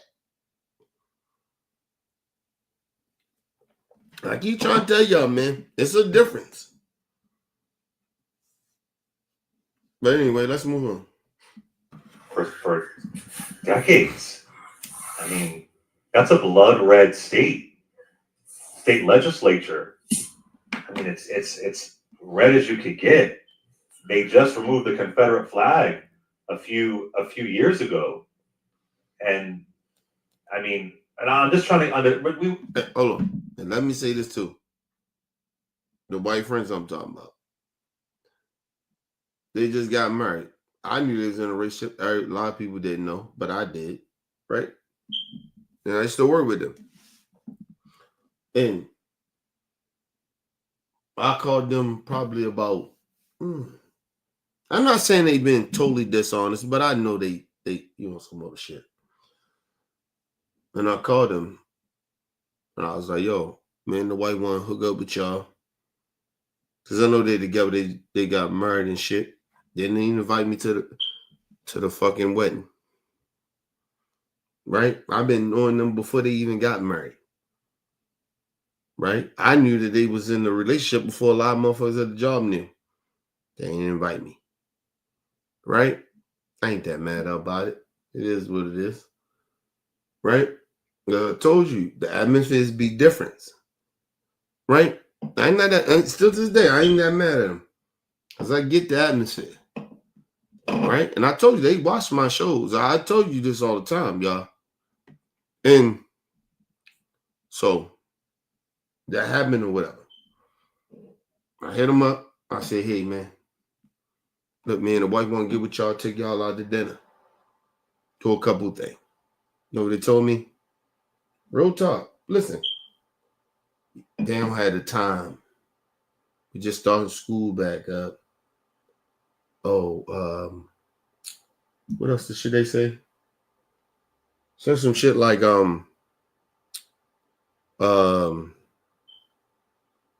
yeah, school just started back up, and we very busy. We trying to sell a house or whatever. What the fuck that got to do with us hanging out?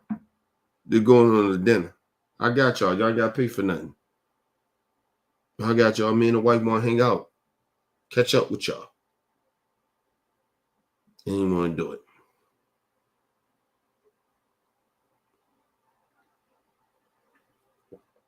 And they're more liberal than they are fucking Republicans.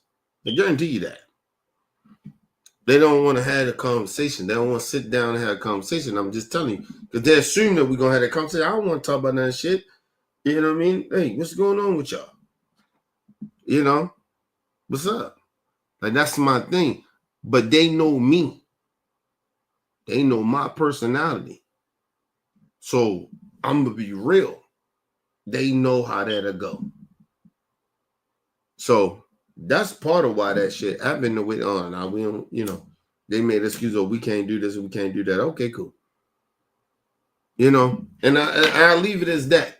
Like, I don't want to, like, call them racist or no shit like that, but they skeptical. And I get it, because they probably hang around a whole bunch of fucking racist people that they know that's racist or bigoted. It is what it is. And that's why I don't hang around people like that. Even them. I show the love. I try to reach out, but they can't do it because they hang around too many people that's too opinionated on racism. Right? Like, I'm opinionated on racism, but I listen to people. Right? I hate where you come from. Like, if I'm in the environment, I listen to you.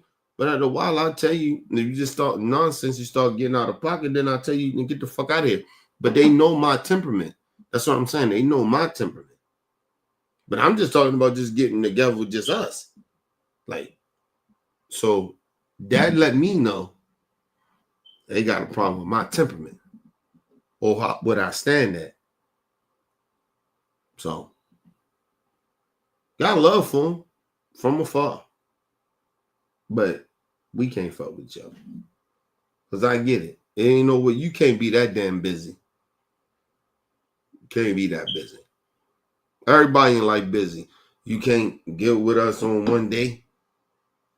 Just, you know, set up a day. They didn't want to do it. But I knew the reason why. I read the room very well. And I know them. I know both of them very well. I know you're telling me you can't hang out with me. Oh, we got this going on and that going on. Man, get the fuck out of here. Get the fuck out of here. And I know that they watch my show. So I probably offended them. Said some shit that they ain't like or whatever. I get it. But my thing is be honest about it. That's my thing is. Have that conversation with me, but they scared to have that conversation with me because a lot of them know I'm right, but you know people do shit, man, and they don't tell the truth. If you got a problem with motherfucker, you never tell them the truth. Now, let me tell y'all something. Even my own family, everybody, people I say I'm close to or whatever, the motherfuckers I was close to, they can't be real like that. They can't have a real conversation. Because if they have a real conversation like that, then it'll tell who they are. And that's why they won't do it.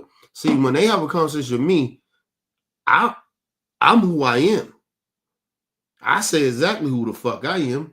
Who the fuck gonna be mad at me? Because I've been telling you who I am. But then now, if they have a real conversation and people can hear how they really feel, then now it's a problem. That's just real talk. I'm who the fuck I am. These motherfuckers scared of me. They ain't even scared of me. They scared of y'all. Because now y'all gonna judge them. See, I ain't scared of no motherfucker judging me. I'm who I am. Ain't nobody can make me feel bad about who the fuck I am. But I ask these motherfuckers. They can't. They scared. This motherfucker scared.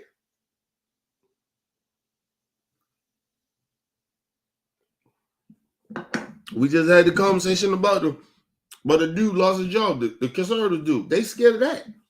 I ain't scared about losing no job, nigga. I'm good. I ain't never racist or bigot or no shit like that, nigga. I say I don't like racists. How the fuck I can lose my job over saying I don't fuck with racists? Huh? I can't lose my job over that. Or people discriminating against others? Or you think I'm gonna lose my job because I'm woke? Okay, cool. Bitch, you don't even understand woke. I don't wish death on nobody. I don't do none of that shit that y'all, a lot of them motherfuckers do. Try to prosecute people and all of that with goofy. Oh, this is a bunch of dumb shit we deal with in this type of lifestyle. Anyway.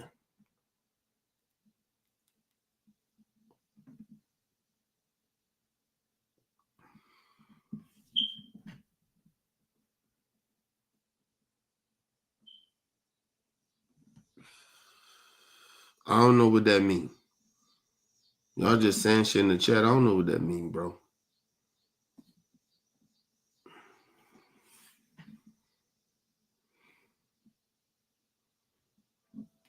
I don't know what that means.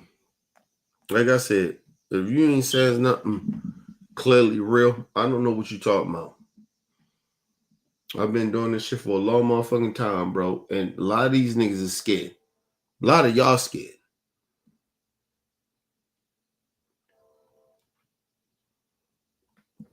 Ask yourselves in the chat. Do you motherfuckers sit here,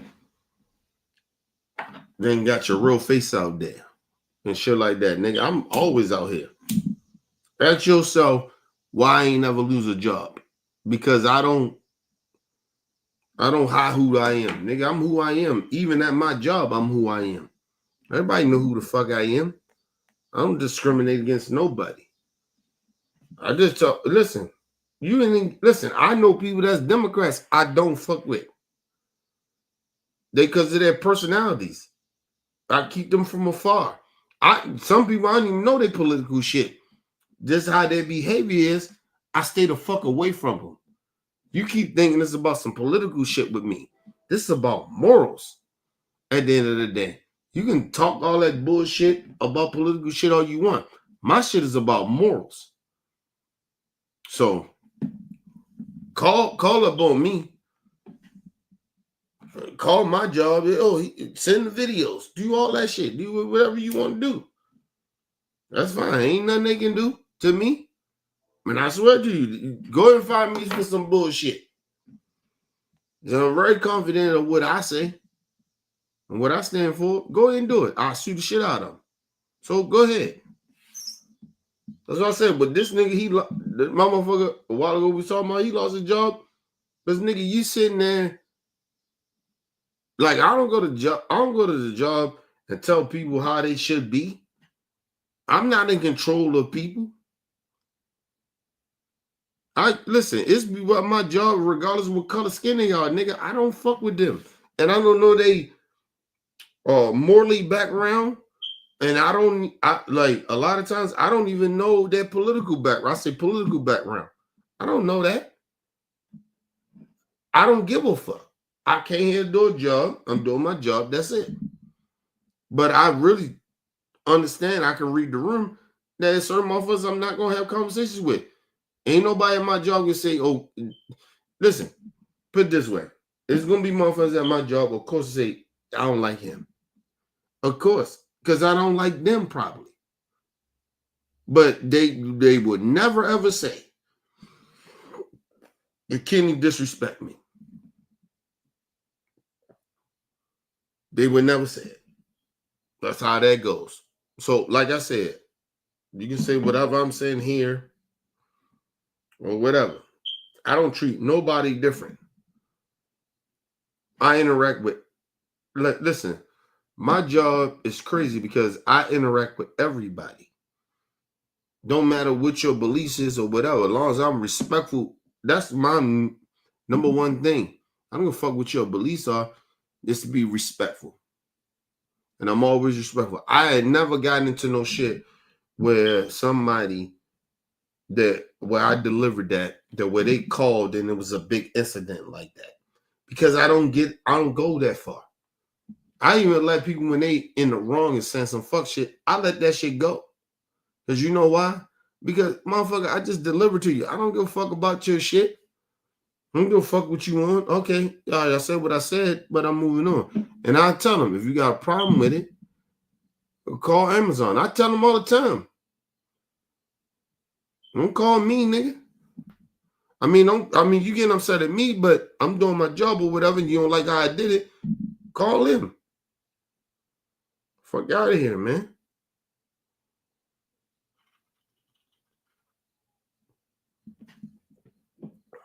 That's what I love about my job. I don't have to interact with people like that. I interact with people a lot, but I don't have to interact with people to the point where I gotta explain my fucking self to you. I don't have to do that. You know how many fucking people come up to me and be like, yo, this is real shit. Let me put y'all on some real shit. This is real shit. You know how many people that comes up to me and asks me, matter of fact, this recently just happened. Last time I was at work, I think, was it Tuesday? Yeah, it was Tuesday. I was at work Tuesday. Right? Was the day Thursday? 2 days ago. I was working. And the sister asked me. And I wasn't even like, I guess wherever a kid went to school or whatever, like that shit was way farther than where the fuck she's supposed to go. I guess it was crazy. I don't know, but where she picked the kid up or where we was at, and she was telling me, she asked me, she said, Amazon guy, whatever, right? She said, can you see where you gonna deliver at and shit like that? And we do. We actually do. Some people don't look at that shit, but I do. I actually know my shit where I'm delivering at. Now, I got a good recall. Like my mind is good like that, where I can tell you where I'm delivering. Like you get what I mean? So I'm one of those guys that can say that, but I'm still the same guy, even if I can't remember. I still be like, hold on, give me a second. I'm saying, you delivering here or whatever. I can look in my shit because it's dead. I say, what is it again? Okay, okay. And I can look through it, right? So the sister says to me, are you delivering to these apartments, right? Because I usually do those apartments. But this specific day, I didn't do those apartments. It wasn't on my route. But I knew I didn't have to look at my shit. I knew that I wasn't doing those apartments because I already looked through my shit already. I looked through everything where I supposed to have been going at that point when she caught me, right? I said, no, man. I said, no, I'm not going there. But I said, if you got a delivery coming, I said, it's another Amazon person, most likely in that area, that's going to be delivering there. She said, well, how long you think they're going to take? I said, man, I don't work like everybody else. I work fast, right? And I said, a lot of times, man, everybody don't work like me. So they may work faster. They may work slower. I work at a certain pace. I said, but I don't know that. But I said, I can tell you this for sure. I said, I'm not coming. I usually do your apartments, but it's not on my itinerary. Know what I got to do. She was like, oh, okay. Sorry, thank you. Blah, blah, blah. My point is this.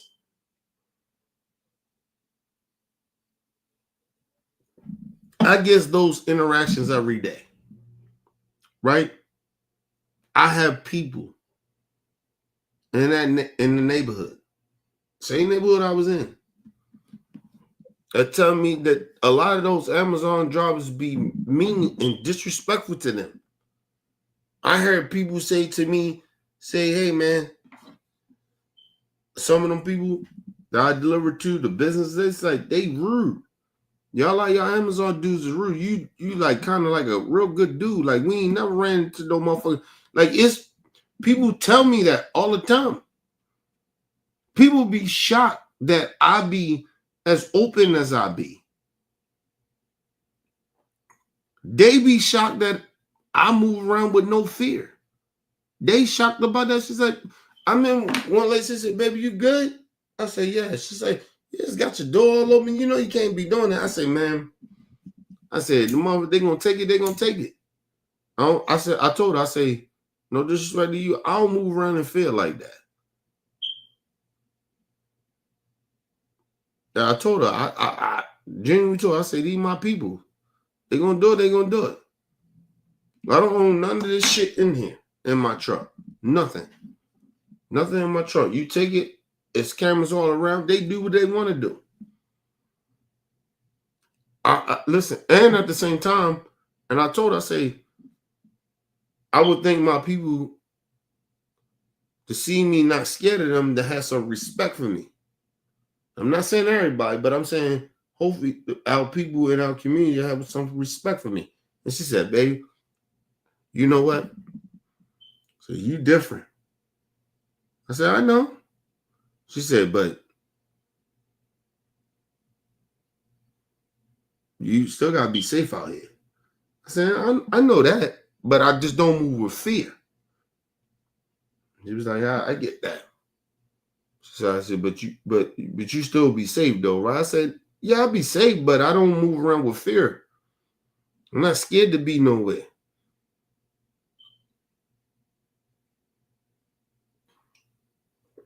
So a lot of those people, they be wanting me in their area. It was like one lady told me, said, "I hope you always be here, babe.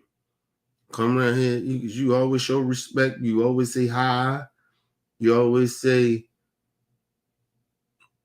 you know, when somebody say to me, they say, 'Thank you.' I said, no, I say, 'No problem.' You know what I mean? Or I say, 'You're welcome.' But usually I always, the number one thing is, 'No problem.' Because it's not a problem. It's my fucking job. Supposed to do that. Right? But you know, they said to me, she said, 'Hey man,' said, 'everybody ain't like you when they come in the hood. They scary or they older lady.' She was an older lady. She said, 'But you come with confidence, come with respect, and you know, you demand that shit.' I was like, I don't want to demand it. I just move that way. It's not a demand thing because nobody got to give you respect. You got to earn that shit. You know what I mean? I'm in the hood all the time. Motherfuckers be, they see me, nigga. Some people be like, 'Oh, this nigga is here.' Niggas think I'm crazy a lot of times. Side door open or whatever, nigga. I'll roll with that shit. Take whatever if you feel bold enough to jump up in that bitch, then nigga, okay. But to the motherfuckers, like, to the people, like, yo, nigga, I'm not scared of my people, man. Fuck, I'm scared of my folks. Yeah, I know some bad shit that happened. I've been in bad neighborhoods, nigga. Niggas see me coming. I remember they say, "Oh, he moving fast." They think I'm moving fast because I'm scared. I remember one lady says, "You moving real fast, ain't you? You scared?" I said, "Oh, no, man. I ain't scared. I move because I got a quarter. And I'm trying to get the fuck off. I don't give a fuck about moving because it's some fuck shit in the neighborhood." I said, "I ain't scared of my people." She said, "Oh, okay, baby. I'm sorry. I apologize." Lady, tell me straight up. Tell me straight up. Because she thought I was scared because of how I move. I was like, "No, I just moved because I'm trying to get this shit over with. I got a quota. You know what I mean? I got a quota of how fast I move this shit to get this shit delivered. That's part of it. But the other part is, nigga, I like to get off early. I don't like to wait to fucking like getting late, like 6 o'clock. Like, yo, time gonna already change too. So it's gonna already get dark early. I can't see in the dark. You know what I mean? But I ain't never scared to move. I'm never scared like that.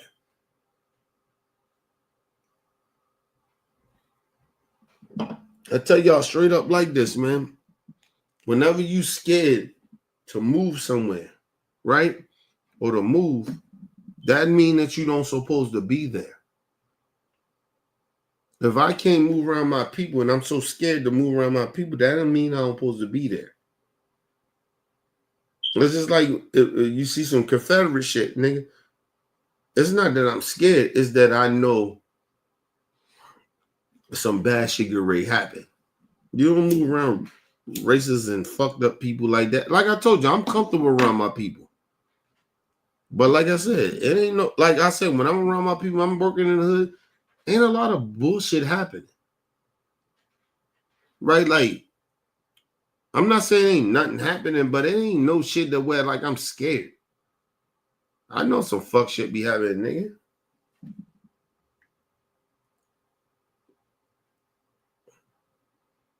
It was crazy. Just recently, you know, one of the motherfuckers I'm cool with, they said, oh, motherfucker got a gun pulled out on him because he blocked traffic. Right? And dude was beating someone, got mad or whatever, he did what he did. But I always tell people get upset at you when you blocking traffic because sometimes you just have to block it. Right? My thing is always try to like not to block traffic, right? Because sometimes you be on low streets. I get it. The problem is a lot of times motherfuckers be on some gangster shit. Think they on some gangster shit and they blocking traffic and you don't know how gangster a motherfucker is that's upset at you beeping their horn. You don't know that. So you know you blocking traffic. Yo, sometimes it's nothing you can do, but if you're not moving fast and they don't see you trying to like, I ain't running, but I'm jogging a little bit if I'm holding up traffic because I get it, I understand it because you got to be regardless it's your job, but you got to be a regular civilian. That shit can bother the shit out you. Like, damn, you on the traffic, it happens. So I always keep that mind state. Yo, the motherfucker got robbed. Nigga, dude got out that bitch, pulled the gun out of the motherfucker. This is just recent. Motherfucker pulled the gun out on him. He was in the hood. Pulled the gun out on him.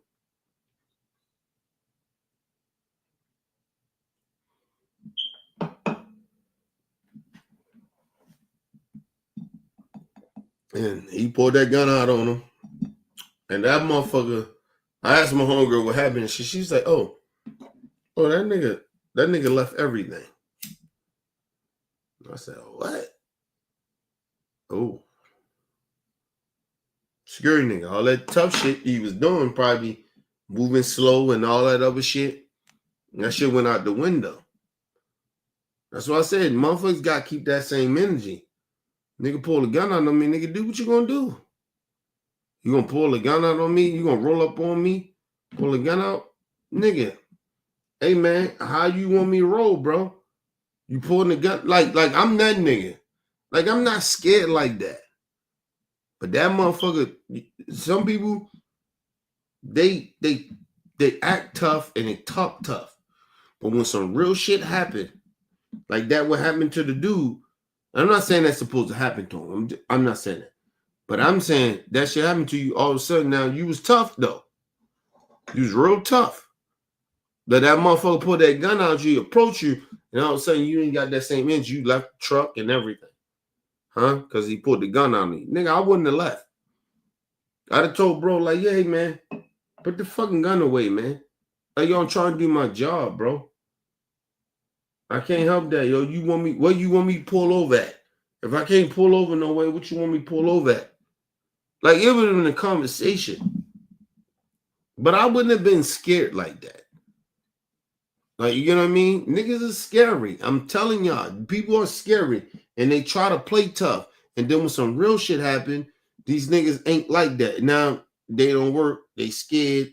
They don't want to work there no more. Get the fuck out of here.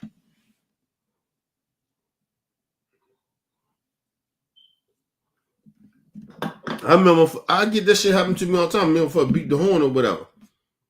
I remember if I beat the horn to me, I threw my hands up. But like, yo, what you want me to do, man?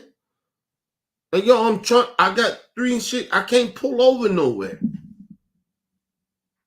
And I'm not going to just stop what I'm doing, bro. Well, I got delivered to just let you through. Like, goddamn, it's my job, bro. Motherfucker beat their horn or whatever. I just threw my hands up. What? What you want me to do? I'm not going to move no faster. And then when you beat the horn, if you that gangster enough to walk up on me and pull a gun up on me or get gangster with me, then nigga, I know you like that. And then, like I said, we both on that type of time. So we gonna have a conversation. But I ain't gonna let no nigga, if you roll up on me with a gun, I'm not scared of a nigga rolling up on me with a gun. Cause like I said, hey man, most likely outside of my job, I probably got a gun on me.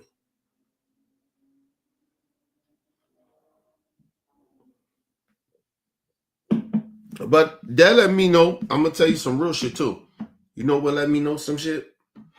That people that roll up on people with guns, it's most likely a lot of them pussy. Because there's no reason for you to roll up on people with a gun. Especially somebody that you know that's just working a 9-to-5 job. You roll up on them with a gun. We don't have guns. The people that deliver Amazon, FedEx, we ain't got no guns. So you roll up on a nigga with a gun to what? To do what? To feed your ego? That's how I know them niggas be pussy. I'm not gonna be scared of that shit. You rolling up on me, yeah, you could bang it. You might be gangster enough to bang it. Go ahead and bang it.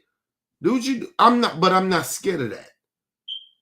You're not gonna intimidate me like that for a fucking gun, nigga. I've been got guns pulled out on me like that. And like I said, if you ain't gonna shoot it, then I know you a pussy nigga. You gonna bang that gun. Bang it. And like I said, when I bang guns, I did what I did. I'm gonna leave it as that. But these niggas pulling out guns on niggas and shit like that. If you ain't gonna shoot the gun, what the fuck you pulling guns out on people for? To show how tough you are? Get the fuck out of here, man. I'm not taking none of you niggas serious with that. You just a bunch of scary niggas trying to be tough. Nobody pulls guns on people if you ain't going to shoot them. If you ain't going to shoot a motherfucker, what you pulling the gun out for? You niggas so scary, you walk up to a nigga. First of all, let me explain something to y'all. A motherfucker that walk up on somebody with a gun is most likely scary.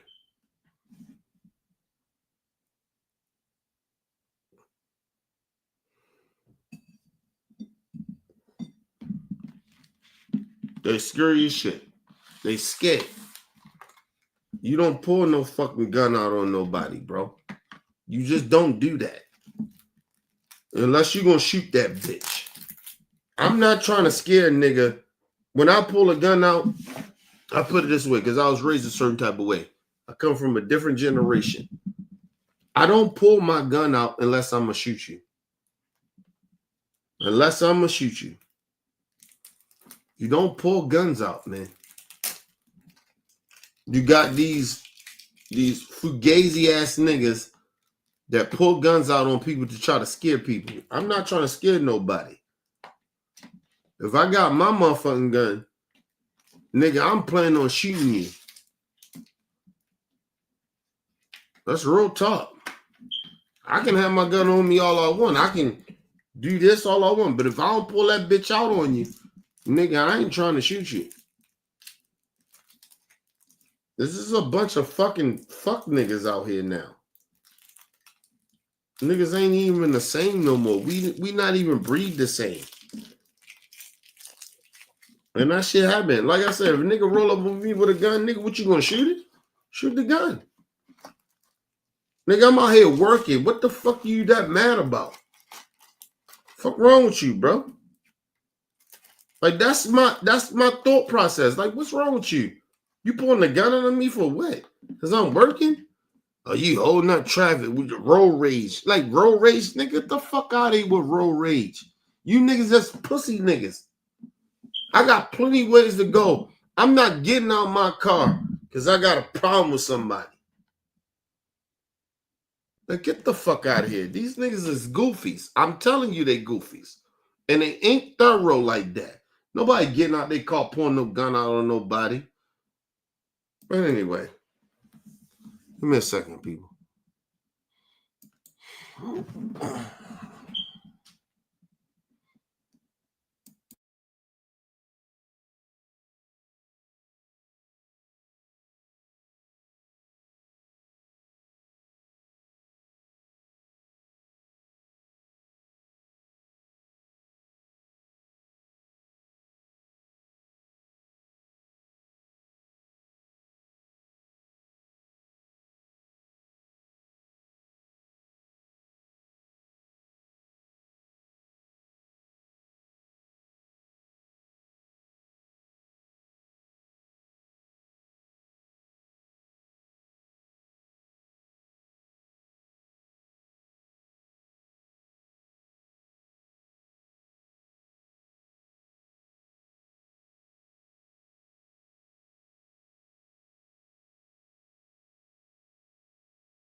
All right, people, I'm back.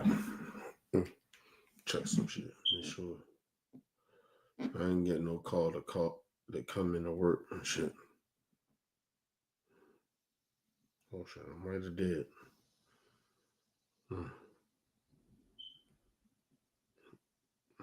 I should didn't. I didn't. Hold on.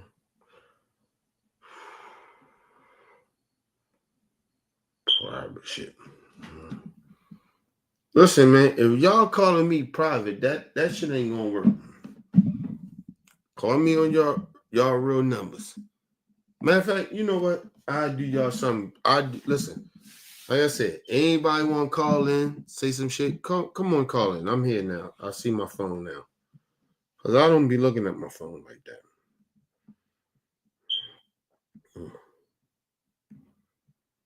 I'm calling. I'm here. Shit hooked up. Everything hooked up now. Go ahead and do that.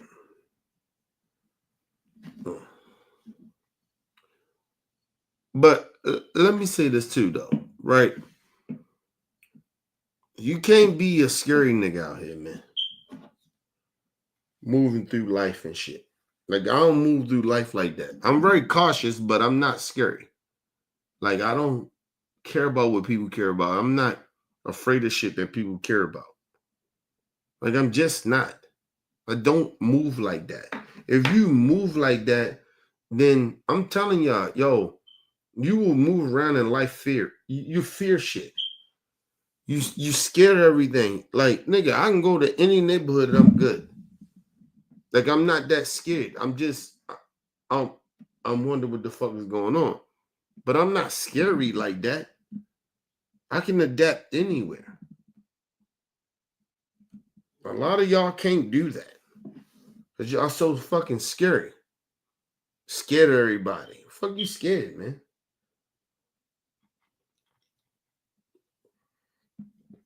I mean that shit. Like, yo, I'm in the hood all the time in Baltimore City.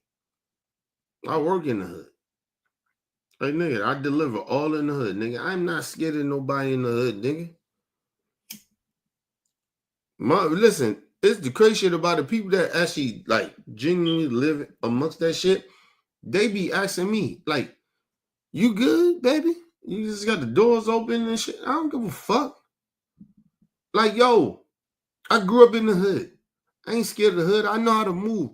But at the same time, I'm not scared of my people. Nigga, I'm not here to hurt nobody. You know what I mean? If I got something, I give it to you. You know what I'm saying? That's just me. And I do shit for the hood. So I'm not like, oh no fuck shit a lot of them niggas be on, man. Them niggas don't do shit for the hood. They don't give a fuck about the hood.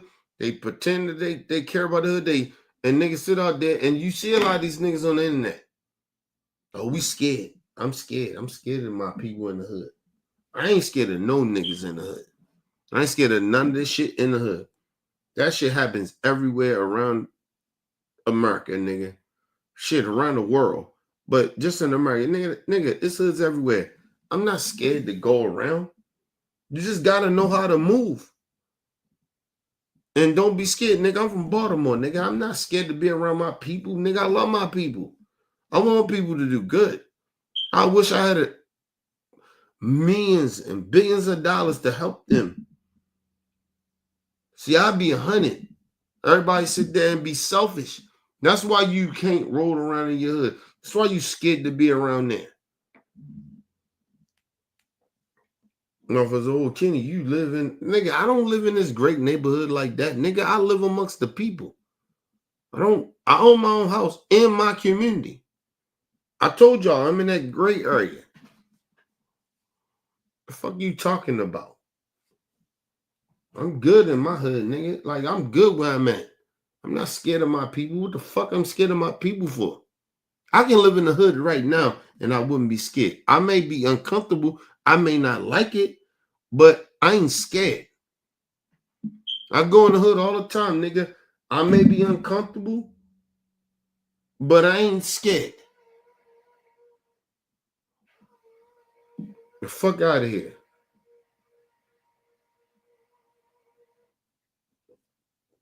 And I told y'all, my interaction with people in the hood, it ain't look what you think it is. Even the drug dealer niggas, they don't fuck with me, nigga. They show respect. Like, I'm good with them. Niggas be asking me questions. The fuck wrong with you? I interact with the people. I ain't scared. How the fuck I be scared of the people if I interact with them? Why am I scared? It's niggas I know, and I didn't know they used to work with me. It was a dude that I went to a neighborhood. I didn't even know this nigga worked with me. But when I seen him, but I ain't see him. But I seen him. He was on the porch. I was delivering to his house. He asked me, yo, where you work? But I told him whatever, right? He said, yeah, man. He said, the reason I even asked, so he's like, yo, you look mad familiar. He's like, because I've been working there for then it 3-some years. He was like, yeah. He's like, I was out there, they find me, blah, blah, blah, whatever. I was like, yeah, man. It was like, yeah, they find a lot of motherfuckers. You know what I mean? Like, yo, they on some bullshit out there, nigga. We ain't getting them bonuses like that, like we used to get. You know what I mean? They cut down a lot of that shit. He was like, yeah, they be on that bullshit. But like I said, I always tell people, I couldn't tell him, but I tell people this. Where I work at, they only, listen, I don't fuck with none of them outside of work. Like, you get what I mean? It's nobody. And I mean nobody that I fuck with motherfuckers I work with outside of work.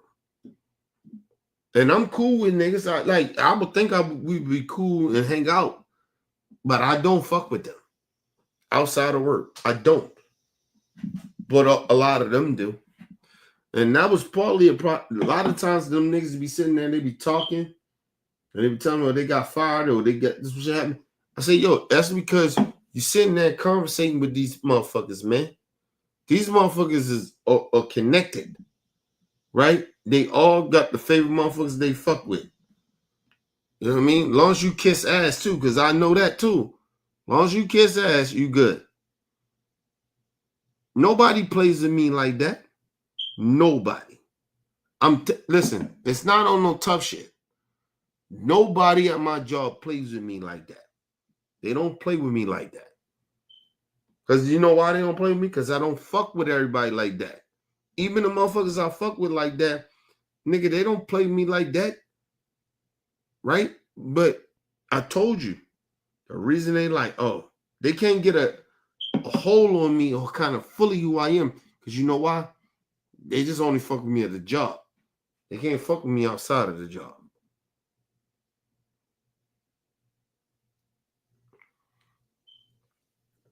And this is what I like about my job. You can think you know me at the job. You don't really know me because I don't work with you. Once we get that interaction in the morning, right? Or maybe we talk if you see me after, that's a maybe, right? After, right? But other than that, I don't fuck with none of them. I don't talk to none of them. Even the motherfuckers I'm cool with, I think they cool. And I would want to hang out with. But I don't fuck with none of them. And I need to keep it that way. It's not no disrespect like they bad people, but I need to keep it that way. I had motherfuckers, you know, I had all the young motherfuckers, they all of them come to me. Yo, they do fuck shit. They getting dumb shit in the job and shit like that. They dealing with certain things. They're like, Ken, I shouldn't have did that, blah, blah, blah. Motherfuckers be telling me about shit. I keep that shit amongst me and them. It was like, yo, because I'm a real nigga. They know that. I'm the nigga that, listen, don't ever get this shit twisted about me. Motherfuckers come to me and tell me shit because they know I got the wisdom there. Seriously. Motherfuckers like, motherfucker told me straight up. Yo, a lot of times, yo, we come to you, Kenny, yo, because, yo, you just be that real nigga like that. I got a whole section where I be, where the young niggas, old niggas, some of them, not all of them, but a lot of them, they come. Even if they don't come hang out, they come, we got a section over where I be at, right? Every day. I'll put this on my life. I can't make this shit up. Every day, motherfuckers come to my spot where I be at, where I created some shit. And well, we don't be close where everybody else be. Talk to the managers and all that shit. I'm not saying they don't go there and do that, but nigga, they motherfuckers come over there where we at. It's the real side. Right? I'm gonna tell you something on some real shit. Them motherfuckers, the young niggas, the old niggas, the niggas that kiss ass here and there, they'll come. Not all of them, but a lot of them come. Well, some of them come. They'll come over there and they'll be like, yo, give a love, pound everybody up on the side where we all be.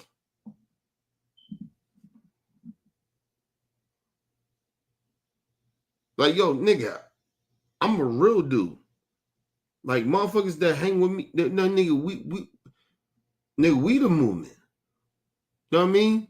And I make everybody good. They got their shit, whatever. When Kenny come up in there, I told you my aura's different. So when I come up in the building, nigga, the aura change. If I don't show up to work a certain day, that a lot of the niggas that we all come to work at, it's like, yo, where the fuck Kenny at, nigga? They ain't got my number to call me. I'm getting no nigga my number. Listen, nobody can't fuck with me like that. Seriously. And they probably good people. But I know a lot of them niggas only fuck with me because I speak the truth. You understand what I'm saying? The niggas ain't got the balls. A lot of them that hang around me got the balls to say some of the shit I say. I know that for a fact. There's no disrespect to them, but I'm telling you, they don't. Them niggas kiss ass. I don't kiss ass like that. That ain't me. Them niggas hang with me. A lot of them motherfuckers hang with me is because they know, like, yo, this nigga be Kenny. He be real. He be speaking that shit. Niggas tell me, oh, you crazy. I ain't crazy, nigga. I say real shit. Nobody play with me. Who play with me? None of you niggas gonna play with me. They can't play with me. That y'all kiss ass to. Nobody play with me. And then the shit that I say, they know that. When I said to them niggas be like, yo, this nigga Kenny. Let me tell you something. This is why them niggas think I'm crazy. Because they hear me say certain shit when I'm around them, right? And then when the major bosses come, right, that they scared of, they come around me, I say the same shit that I just said to them. These are facts. And that's why them niggas be like, oh, this nigga Kenny, he like that. And that's why they come around me. Because they know I don't bite my tongue for nobody.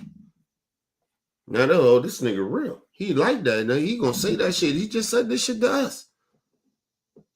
Oh, and now he saying it to them? Oh, this nigga Kenny, he different. Yeah, I know I'm different. These are facts. That's why everybody fuck with me. Listen, it's not no like arguing shit or I'm trying to be like I'm better than people. Listen, niggas can't listen. There's a lot of niggas that can't keep up with me because they can't do what I can do. So that's why a lot of motherfuckers scatter off or they be scared or whatever the fuck they do. But a lot of people be shocked that I say the same shit to them when we in the presence of each other. I would say to the motherfuckers they scared to say it to. And that fucked them up.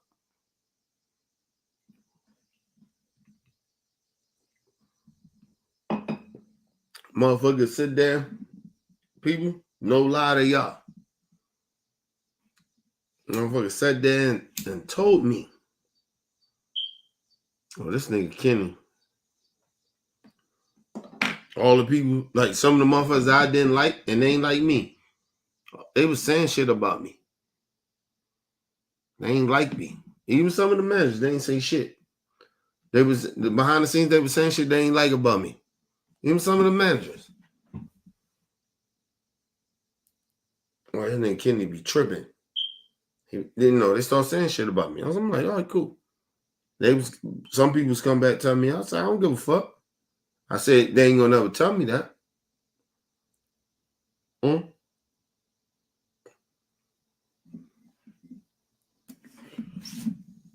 Ain't none of them gonna tell me. Ain't none of them gonna say nothing to me. And they don't.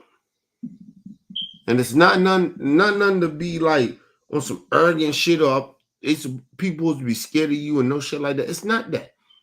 If you ain't got enough respect for me to tell me how you feel, then what the fuck are you whispering behind my back talking about me for?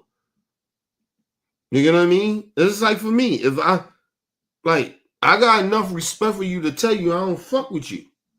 Or I got a problem with you. I got enough respect for that. And if I didn't tell you nothing, that's because I'm gonna tell you something on me. If I don't tell you that, it's because of some fact I know that shit gonna go real left, and I'm not gonna allow you to sacrifice my life for that. That's real talk. That's on me. I don't fuck with them. Listen, I don't fuck with people like that for a reason. Motherfuckers ain't like that. Listen, let me tell y'all on real talk. Right? A lot of people y'all think that's like that. They not like that. Everybody want to play tough. They gangster. Everybody ain't gangster, bro. You get what I mean? It's like me. I wouldn't sit here and tell you I'm the most gangsters nigga out here. But I tell you one motherfucking thing. Nigga, you got a problem with me. We gonna talk about that shit. I'm gonna say something to you. I'm gonna say something to you. I ain't scared of you like that. So, nah. But a lot of them niggas are scared. They scary niggas.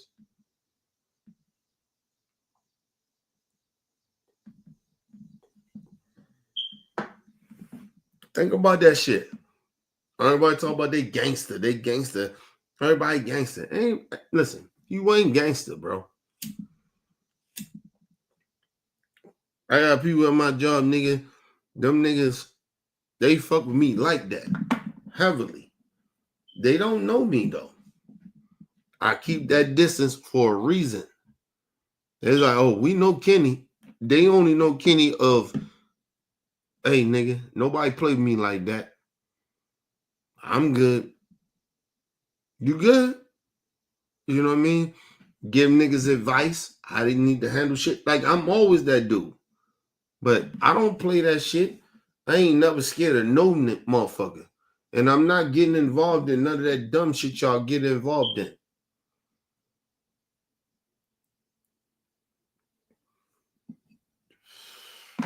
You gotta understand something too. For me, I gotta play the role as an old nigga. Not even just a role, but I gotta play that. That's who I am who I am. I can't be sitting there acting like I'm some of these young niggas like that. I can't do that. They got a little bit more of a movement than I do. They motion is different. But for me, no. When it comes to me, no, I don't play that shit. There's certain shit I don't play. I don't give a fuck about you young or old. Nigga, you don't get to play like that with me. Like I like a lot of times young motherfuckers, like the young chick I fuck with and shit, she do all crazy shit. She be wilding out on motherfuckers. I be like, yo, you tripping. I laugh at her. Like, but I try to tell her to calm the fuck down too. You know, but but it's so much you can say. And then I tell motherfuckers like this, like, she was like, oh, he shouldn't have been acting that way. I said, I already read that nigga. I already know who he is. I get it. That nigga know better. Like, he got a little shit that he do. It ain't bother me that much because if we ever clash, I'll whip his ass. See, I already know.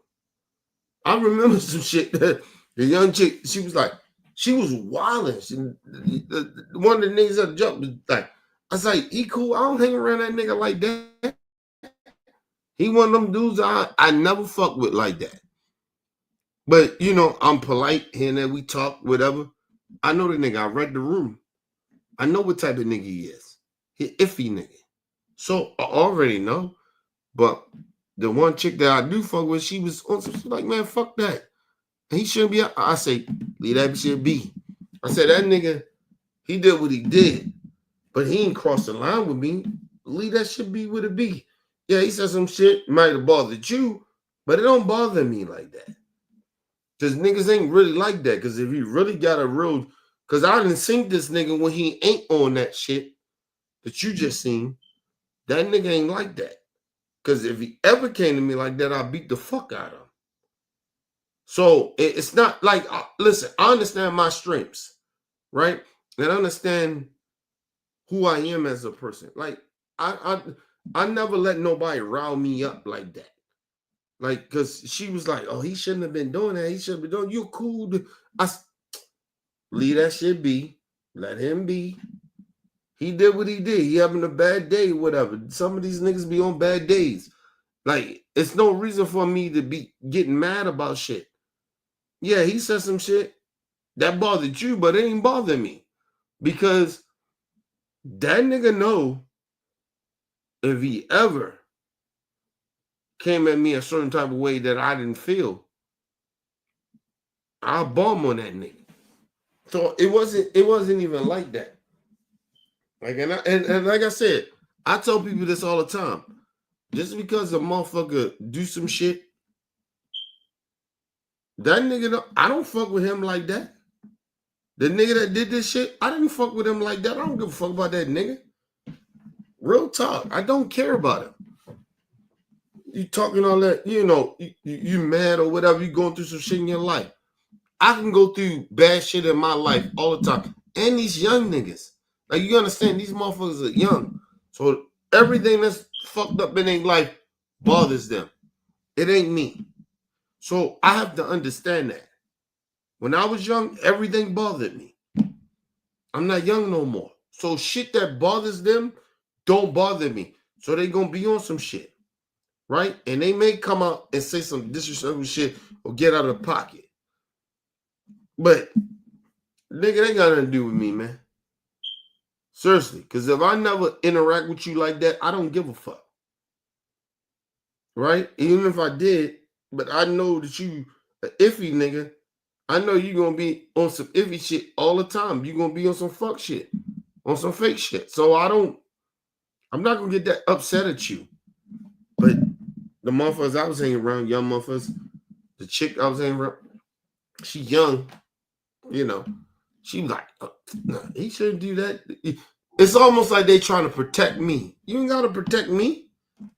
I know what the fuck these motherfuckers are. They can't do shit to me. And if I got a real serious problem with these motherfuckers, oh, they know. But I don't have, like, certain shit I let go. Because I know these motherfuckers ain't, I always tell you, a lot of these motherfuckers ain't even built like that. Right? But even if they are, they ain't built like that to what? What you want to do? Because if they ever come at me in a certain type of way, nigga, listen, we can go there. But listen, my mind state, my moral compass is not even on that dumb shit. I don't even give a fuck. Like, I don't care about you niggas, you taking certain shit out on me. I don't care. Because you just not built like that. So I can't be mad at you or upset at you because you done said some shit I don't like. You niggas ain't even built like me. So I don't give a fuck about what you want. I genuinely don't. And that was the same thing to my homegirl, my young homegirl. I don't give a fuck about what these niggas say. That bother you, but it don't bother me. Them niggas ain't like that. Like, as if I took that shit the way I wanted to take it, I was on some shit. Hey, man. I give a fuck about not about this job. Listen, I'm an OG. Right? I'm a real nigga come from the streets. Right? I ain't a street nigga, but I come from the streets. This young shit, these niggas are what they doing. That shit is like, that shit bullshit. That shit is like animated shit. These niggas ain't really like that. These niggas get mad about stupid shit. So I don't take these niggas serious. Right? I genuinely don't. I don't take a lot of these niggas serious at all. What the fuck am I taking you serious for? You mad at some dumb shit. Nigga, I'm mad about real life. So we on so many different levels.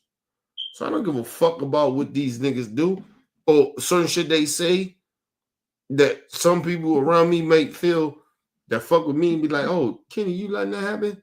Letting them say that? I don't care. Yeah, they can say it. Because if I really genuinely had a problem with it, I'll smack shot one of these niggas. It'll be real shit. But it's not that. I don't give a fuck. That shit don't mean nothing to me. Them niggas ain't even like that. Niggas being rude. Everybody's rude. Everybody on some fuck shit. You can take anything somebody say is rude. I don't got a problem. Listen, them niggas ain't on my level, bro. My people, they're not on my level. A lot of people ain't on my level mentally. I don't give a fuck about what people care about. I genuinely don't. A lot of these niggas, if I was on that same shit I was on back in the day, a lot of these niggas I'd have shot and killed. I'm just telling you that now. It's not no gangster shit. I'm just saying I'd have killed these niggas. Talking out their mouth, speaking, talking tough and shit like that, and they ain't like that. Because I can read niggas. I knew it. So I don't give a fuck about shit what people care about. Fuck them niggas. Talk gangster. You hear that? You talk out your mouth. You talking real grimy out your mouth. These are the same niggas that can't move in real life. Right? So if I do something to them, then like, what? They can't move in real life.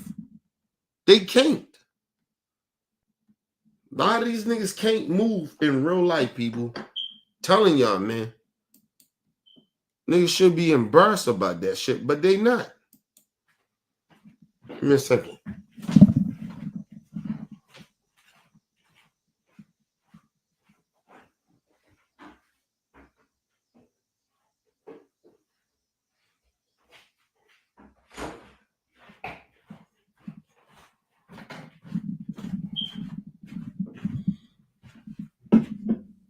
No, I'm back.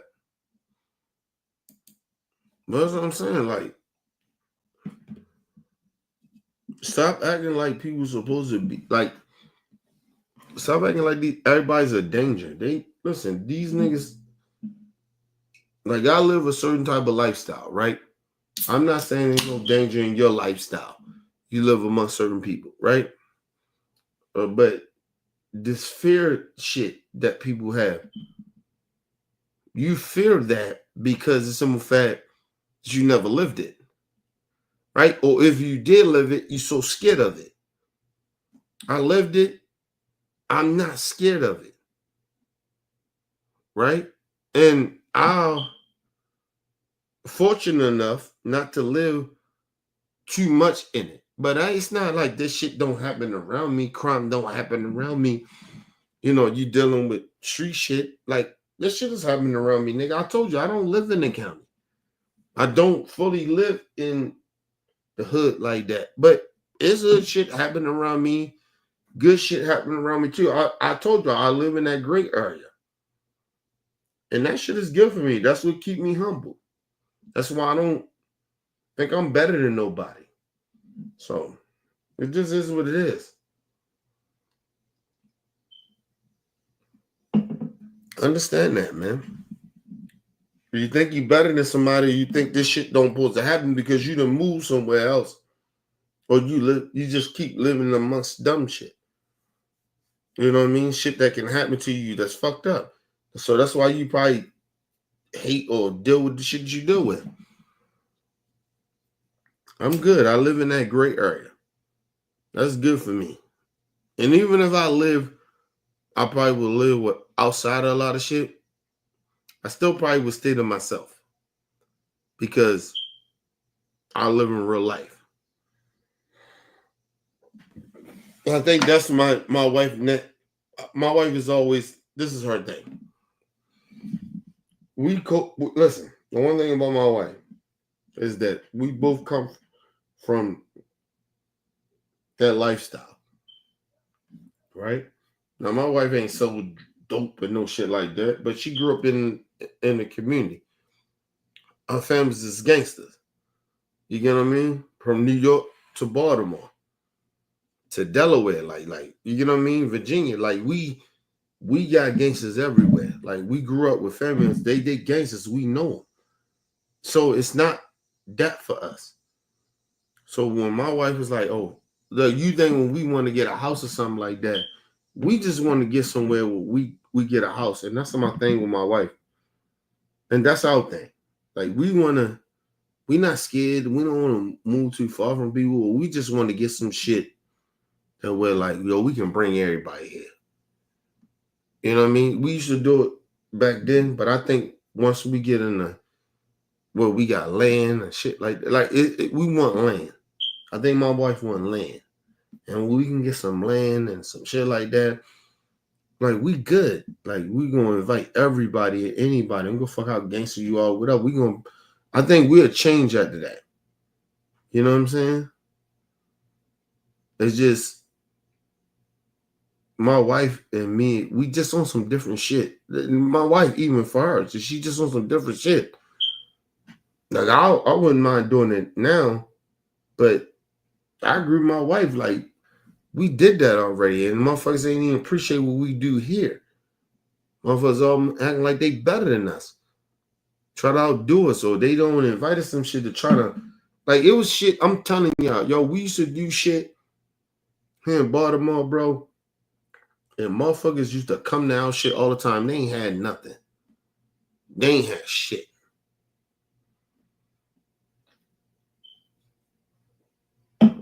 We used to down there and pay for everything. Listen, I put it this way. We paid for 75 to 80% of when we used to throw shit. You know, the family now, like they better. They can't come to our shit or whatever. Like, it's always like this compromise or some shit. You know what I mean? But they do it. You know what I mean? And listen, and I'm going to say this too. I was wild then too. I was wild. Like, so you gotta understand that too. So a lot of them still think that about me. But I'm still who I kind of am. You know what I mean? But we used to throw this shit all the time. We used to throw all this shit all the time. And like I said, I believe one thing that did change. Number one thing.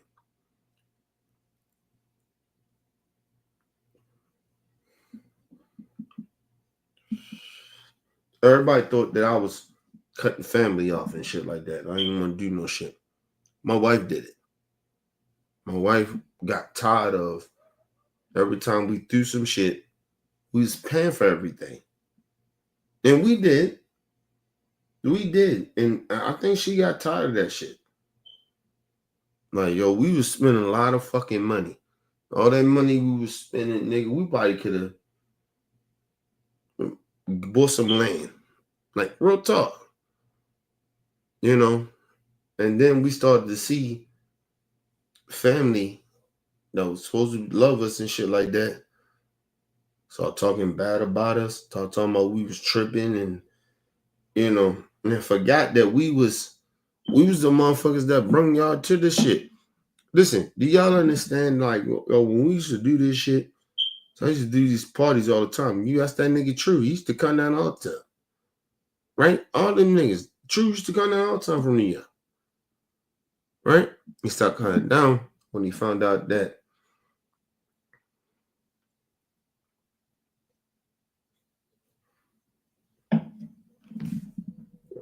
no lie to you, Mika started cutting motherfuckers off. She was like, yo, my wife was like, she wasn't fucking with people like that. Because in her mind, yo, we spent a lot of money. We did a lot of shit for a lot of people. And now, all of a sudden, now nobody doing nothing. Like, nobody brings nothing to nothing. And then even the motherfuckers that we put on, like we was helping out and shit like that, we was paying for shit. Right? All of a sudden, niggas,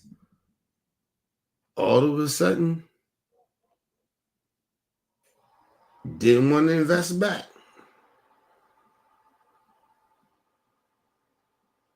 They paid for some shit. Or they was getting their own shit. And I'm gonna tell you the real shit, right? Nobody want to really talk about this shit. Like, you my wife to a certain extent. But I'm be real about it. I'm gonna tell y'all some real shit. My homeboy, right? Before he married her, used to come down, nigga. We had his back with a blah blah.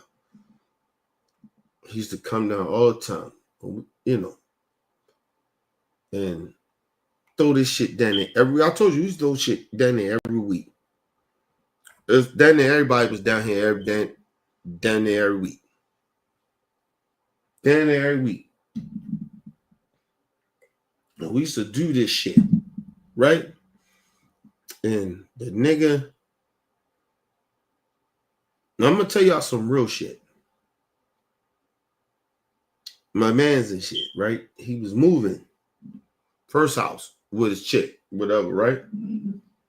You know that me and my wife, we was the only motherfuckers that helped them move. It's pictures of this shit. You get what I mean? We got pictures of this shit. I know he got pictures of the shit. They sent us some shit. So, me and my wife, we helped them move. Nobody in their family, not even their side, nobody, friends or whoever, was supposed to be their fucking friends.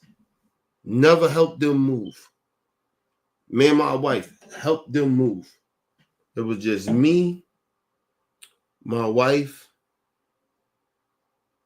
and him and his wife. We moved them.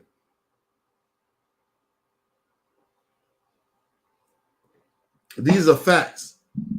These are facts. I ain't making it up. These are facts. So, when that happened, right? So, we did that shit, right? And even after that, right? That was their first apartment that they moved in together. It wasn't their house. It was their first apartment they moved in together. We helped them move in. Motherfuckers told them, oh, yo, we gonna help you move, but they never did it. They called me, like, yo, you still coming to help us move? They tell me, oh, that them niggas ain't gonna do it no more. They can't do it. We did it. Me and my wife, we did it. We went out there. I gave this nigga my last, whatever I had. He said he needs some money. Gave him my last, whatever. It ain't really about the money, but I'm just saying, just throwing it in there. That's how real this shit was. So we do this. Mind you, my wife is noticing all this shit. I'm noticing it, but not like her. So all that shit happens. Now, let's go years later after that, right? There's so much shit we did for everybody and whatever, right? In the family, right? Even before that shit, we did some shit, but you know, whatever. After that, motherfucker, he was gonna move again. He moved again. Now, mind you, say he moved whatever. At this point, he was good. They had some money, everything, blah blah blah. Right? They good. They got the money. They ain't need to holler at us, get money or whatever. Right? Which wouldn't have been a big deal if they would say they need covered house. I got you. You know what I'm saying? At this point, nigga, through the years of this shit, yo, nigga, you have another kid. That's my god kid. That's how we handle that. Oh, you have a kid? Talking about me, she my god kid. That's our thing. From him and his wife. They got married.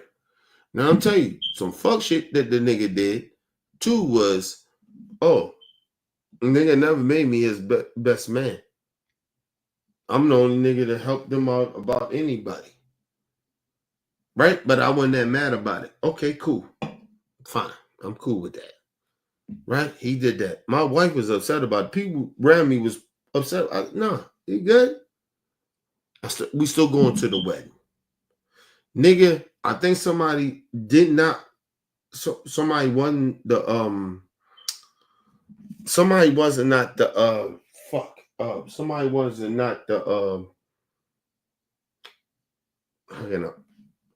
Somebody was not the person.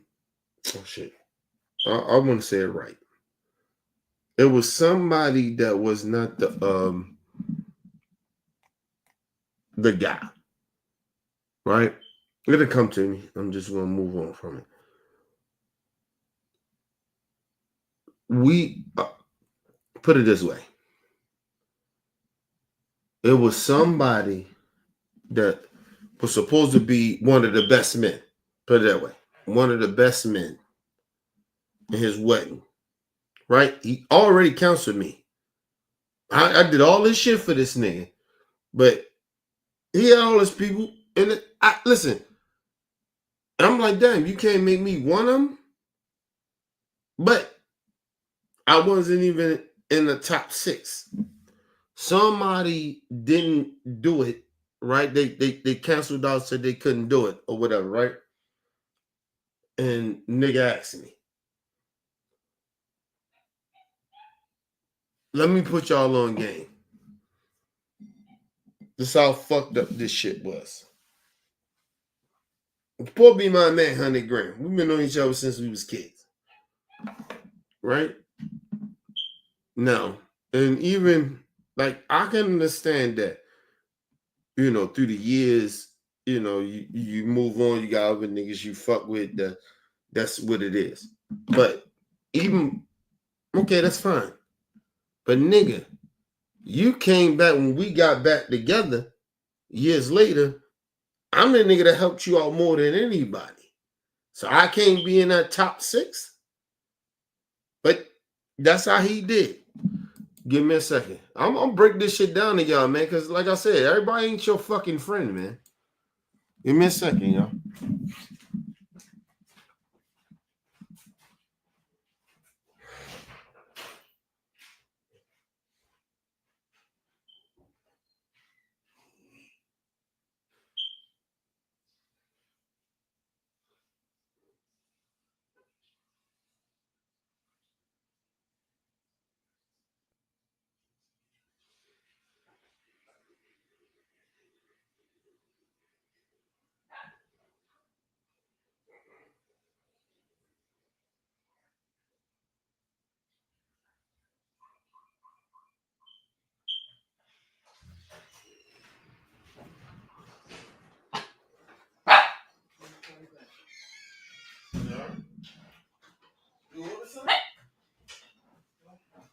All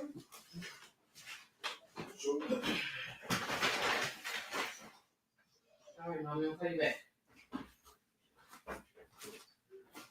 I'm gonna call you back, Mother.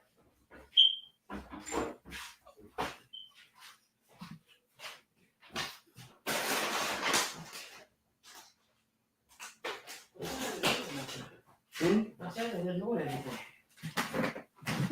Enough? I said I did not order anything. Where'd it come from? What? You said you didn't order nothing. Where'd it I come didn't from? order nothing. I went and bought this stuff because she needed it. It's allergy medicine. Okay. And I got some. What do you? I was just asking a question. You almost.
All right, people, I'm bad. I'll fuck around with my wife joking and shit. But she took it serious. But whatever. Where was I at? Where was I at, people?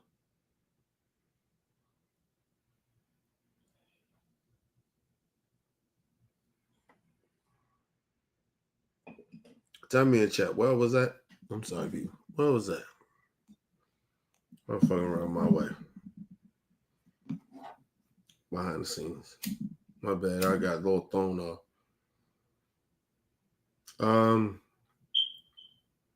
Tell me in the chat, y'all. I think it was fuck where I was at with that. Yeah, tell me in the chat, man. I got thrown off real quick with her.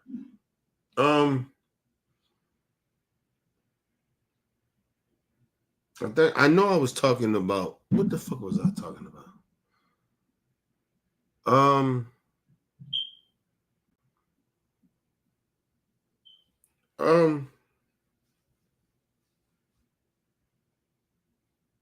Listen. Damn, I can't even remember what the fuck I was talking about.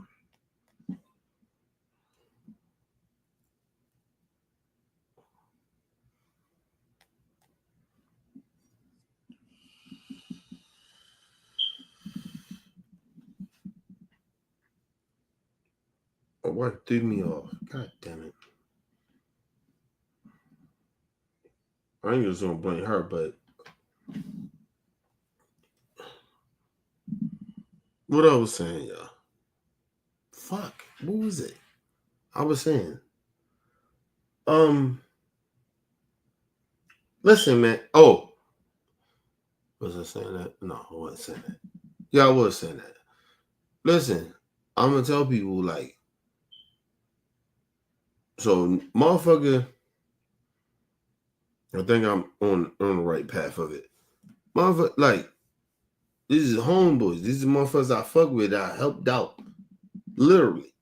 Right? So, motherfucker,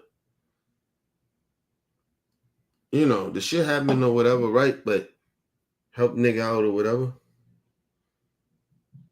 Nigga wasn't even married or nothing like that. Mind you, it's deeper shit behind that. And I won't never talk about that because nigga, it ain't my business to do that. Right? And I got some shit behind the scenes that niggas know, my nigga know about that I did. Right? So you don't go that far with it. Right? I'm talking about how much nigga I did for him. Right? These niggas ain't, listen, let me explain something to y'all. Understand, a lot of niggas I'm talking about when we was in the streets and shit like that, right? A lot of these niggas ain't do shit for me. Really.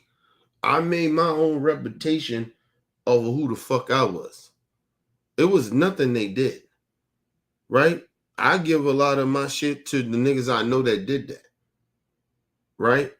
I give a lot of reputation to my cousin Marty. I give a lot of reputation of who I was because of my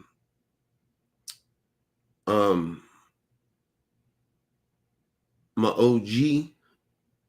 You know what I'm saying?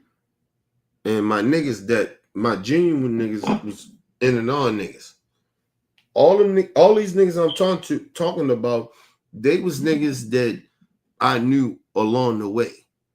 But they was not some real niggas that I really fuck with, like these was these niggas like that. They was not like that.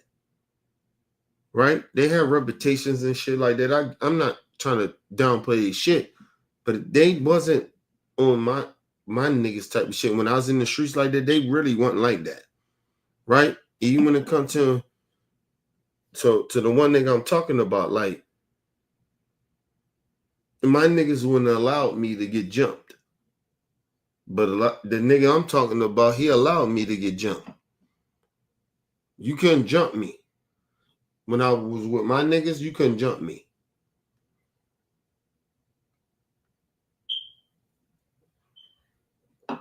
You couldn't have jumped me. And the crazy shit about it, right? We was here one day, right? That's to be real with y'all. The nigga I'm talking about, right? Supposed to be my nigga. God for my kid. This nigga, on real talk, this nigga tried to like punk me and was like, oh, you didn't fight a nigga that was deaf. You got your ass whipped by a deaf nigga. I can't fight no nigga that's a deaf nigga. Whenever you, outside of that deaf nigga, just think about this. Outside of the dude was being deaf. It's not disrespect deaf people, but outside of him, whenever you seen me get punked, you seen the one time that you feel that I got punked, right? He was a deaf nigga. You ain't never seen me get punked. Ever. The only time you bring up, oh, I seen you get punked by a deaf nigga. This nigga's deaf. The fuck I'm literally talking about he couldn't hear. He was a deaf nigga. How am I supposed to beat up a deaf nigga? The fuck out of here. I get points for that? You ain't never seen me scared. Nigga, I fought for you. I fought for a lot of you niggas. Now, mind you, if I was with my clique back in the day when that shit happened, nigga, we'd have stomped that deaf nigga out. I guarantee you we would have. I guarantee you my brother would beat the shit out of him. But that's to let you know that I was hanging around suspect niggas. That this nigga, and we was talking to some shit, right? We said sitting at my table right where I'm at, doing my show. True, everybody. He said, you got beat up by this nigga. You got punked by nigga. Punked by who? You never been punked. Nigga telling me I got punked by a nigga when I don't want to fight a nigga because he was deaf. I don't get no points from that. You don't get no points from beating up niggas. That's lesser than you. You don't get no points of that. That don't make you tough. And then the crazy shit about it, he said that shit, and then the crazy shit about it, I know this nigga ain't even like that. He ain't even like that.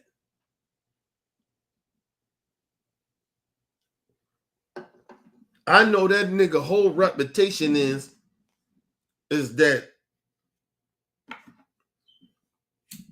he lived off of other niggas. He don't have a reputation in the hood. You have a reputation of being a soft nigga. That's real talk. You're a pretty boy nigga in the hood. You don't have no reputation of niggas think something, oh yeah. Oh, well, he get busy like that in the hood. No. He don't have no reputation like that. But I do.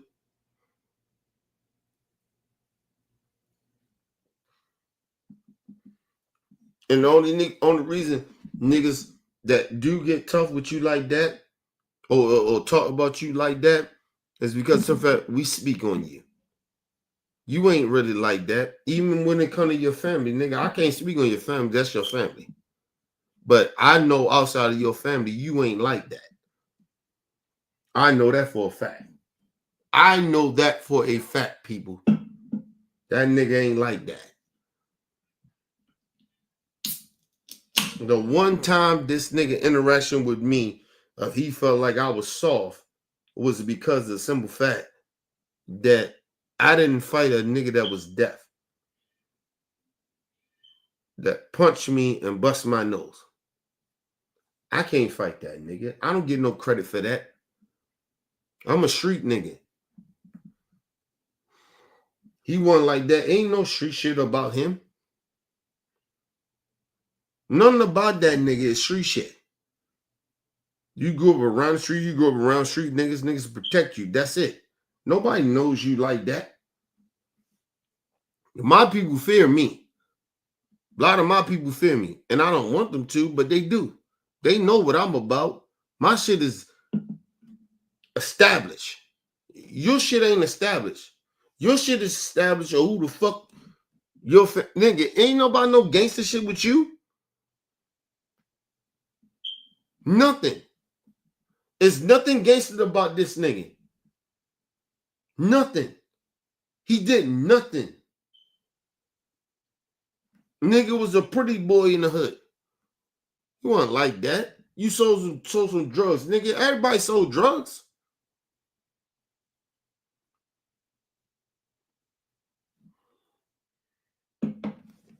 Think about that shit. When niggas talk about me, nigga, my niggas talk about me, they know how gangster I got down. I did some things. They talk about this nigga, they ain't there talking about no gangster shit. He was a good nigga, real nigga, whatever. Ain't no gangster shit. And the reason I know that, because I know the nigga. Now, mind you, the reason I'm saying that is because this is the same nigga who made you the godfather of my kid, took care of you in a way, right? Me and my wife, we helped you move, get your first apartment with your wife. Mind you, I'll be honest about it. Everybody in my family ain't like her. You know what I mean? They ain't like that her. They ain't like her. Well, they accept her because I said that. No disrespecting her. No, that's that man Peoples. I mean, that's that man woman. You know what I mean? And listen, a lot of times they ain't even have to say that. We respectful here. But we did show respect. So this nigga now, he got his shit together. He got a little money, little whatever he got, right? He good, right? You think the nigga come holler? Nah. That nigga just go off and do what he do. And then nigga, I gotta call him. Like, damn, I gotta apologize to you for some shit that nigga you flipped out on me about. Understand, this nigga ain't talked to me for years. I knew this nigga since he was young. I ain't seen that nigga like that. He come in, now all of a sudden we good. And then the shit fall out the way they fall out. All of a sudden he don't know me. All of a sudden I owe these niggas something. I owe you shit. I owe none of you niggas nothing. Excuse me. You see what I'm talking about? These motherfuckers ain't really shit. Motherfuckers acting like I owe them something. I owe you motherfuckers nothing, man.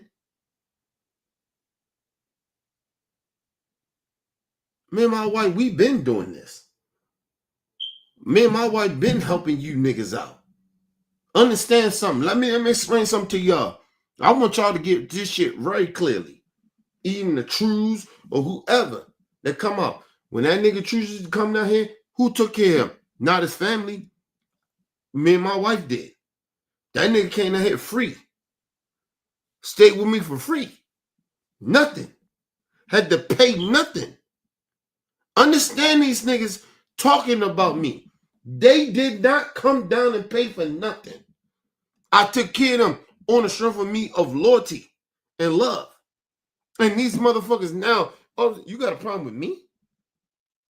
Listen, the whole time this shit is happening, my wife is watching it.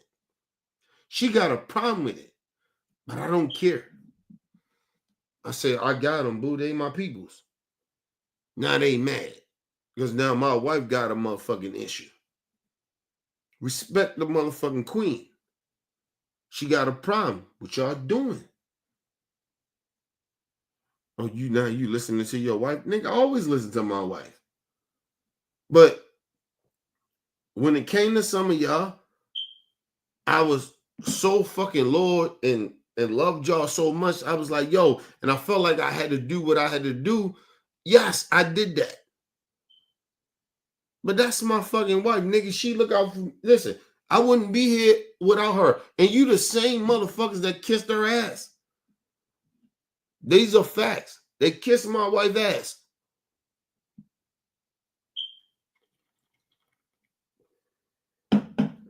Now they mad because now my wife, she was been saying this shit. She just wasn't saying it to y'all. And the problem, you didn't even notice she was saying it because she didn't say it, and I didn't say it. I just was like, boo, I got this, is cool. Then she seen the shit, nah, boo, enough. They don't care like they say they care. That's all my wife was saying. And was she wrong? Was she lying? All of a sudden, everybody changed on me. Look at the nigga true. Every time that bitch ass nigga, he came down here, nigga, ain't nobody take care of you like we took care of you. You ain't from Baltimore. You got certain people in Baltimore that's your family. They ain't do that. They ain't do what I did. So how the fuck you gonna act like you like that? Or you mad at me? Nigga, we took care of your ass when you came down here. Every time. Fuck out of here. You ain't spend a whole bunch of crazy money like that when you came down here, nigga. Fuck out of here. You ain't never had to stay nowhere.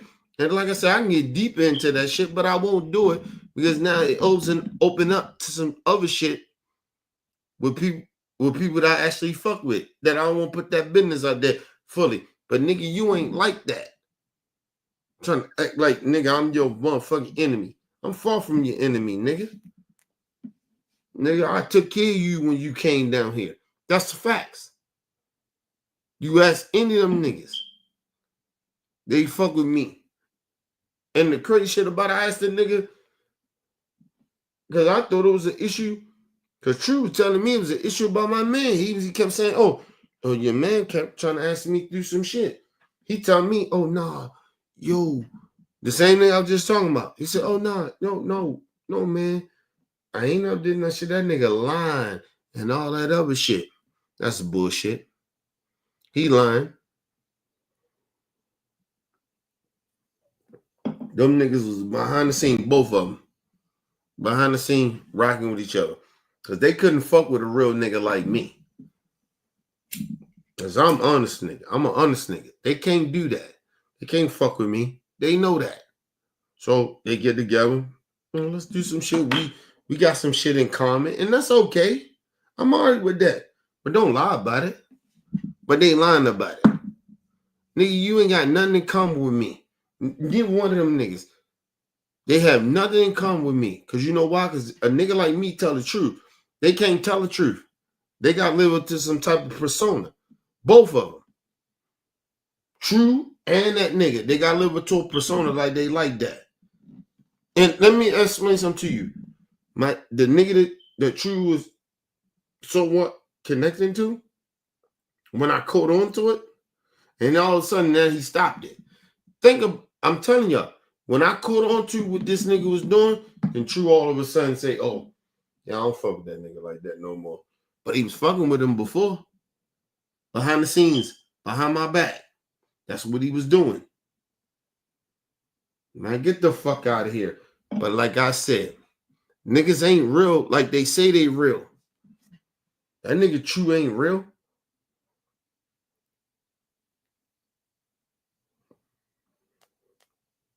Everybody say, oh, Kenny, well, you won't say this shit to True.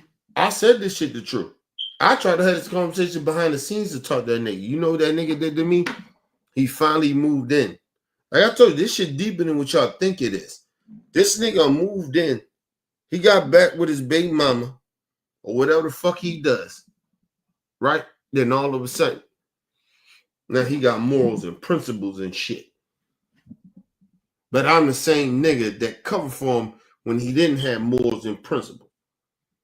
I'm just going to put it that way. Oh, bitch ass nigga shit. That's bitch nigga shit. I never snitch on a nigga. I know what he did, but I'm good with that. Nigga, we good. Even though I know you fucked me over, but I never do that to you. Talking about like you got morals and principles and shit. You moving on. Nigga, I'm glad that you do. You changed. That's good. But be honest about it. But his honesty was about to try to act like I was on some fuck shit. He got to stop fucking with me. Because I be real. Ah, man, please, man. Bro, you keep that shit, bro. Keep that. That nigga ain't, listen, that nigga True ain't real at all. That nigga True, the only reason he switched over and started doing the shit that he does is because of the simple fact of, listen, man. That chick made him change.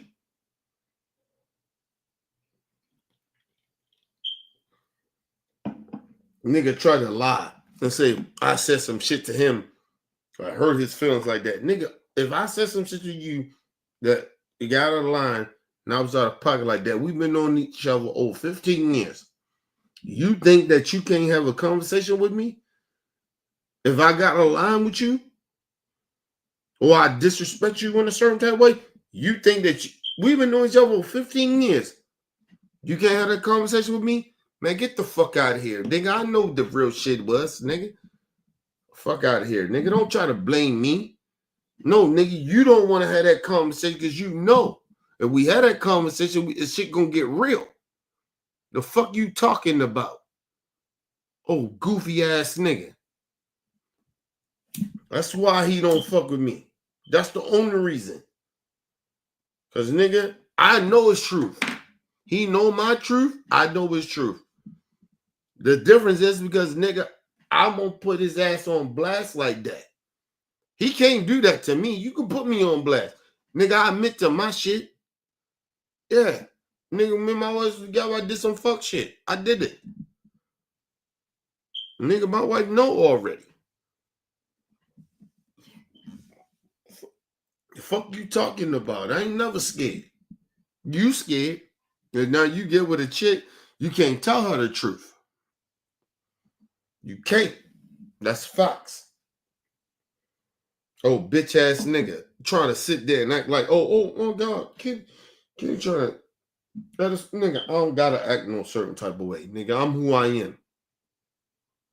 Ask any of them niggas who I am. Ask them. I be me. They mad because I'm me. They mad because they can't tell the truth. That's the thing. Put it out there. Yeah, I did some fuck shit. Yeah, I did that. If True come out, he knows some shit about me. Say. Nigga, my wife already know it. I already told her. So, what can you do about me? You the scared niggas. That's why you mad at me. That's why you don't want to talk to me. Oh, King disrespecting me. He hurt my feelings. Nigga, get the fuck out of here. Nigga, I can't hurt your feelings, nigga. Oh, fuck ass niggas. True, you a fuck nigga. The fuck out of here, nigga. How many times I took care of your bitch ass? When you came down to Baltimore, nigga. I took care of you. I took care of you. These are facts. This ain't no shit I make up. Nigga, you came on this bitch, you ain't pay for nothing at all. I said, yo, come on down this bitch, I got you. These are facts. And you came in here not once, not twice, not 3 times, plenty of times. You had to pay for nothing. All you had to pay for is you to come down this motherfucker on the train. We used to pick your ass up. The fuck you talking about, nigga? Acting like you some type of motherfucking gangster like that. You ain't no gangster. Not like that. Or act like we owe you something. Me and my family, we owe you something. You mad because my wife figured out that you're a bullshit ass nigga and she brought it to my attention. And that's why you mad. These are facts.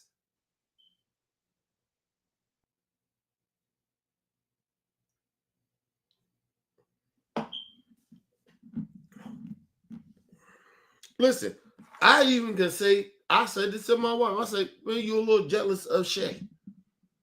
You know, because we get my wife. No, it ain't that, boo. They don't really fuck with you like you think they do. I said, nah, boo, they good. And she wasn't lying. When it came to Shay, and when it came to you bitch ass nigga, that bitch ass nigga, True. Same shit. She wasn't lying about it.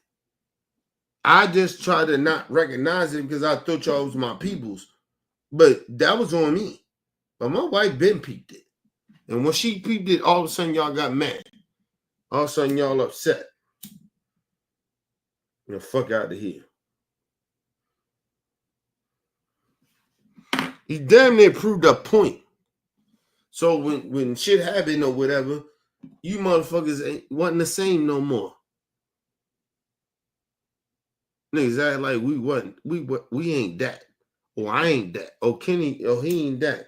Or Mika ain't that. Nigga, y'all been down our cribs. We took care of you motherfuckers when you came down this motherfucker. Don't ever forget that. We took care of you motherfuckers when you come down to OBF. When you came down to Baltimore. You came down here. We took care of you. Ain't nothing happened to you motherfuckers. Now all of a sudden now, oh, Kenny is a fake nigga. Oh, his what he doing is a fake shit. Man, get the fuck out of here. Nigga, we took care of you motherfuckers, man. You come down to our shit.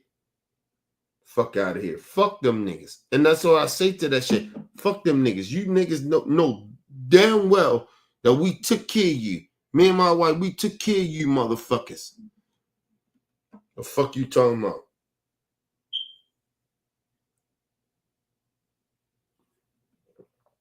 And that's the thing. I'm real tired of this shit. These niggas playing gangster. They not gangsters.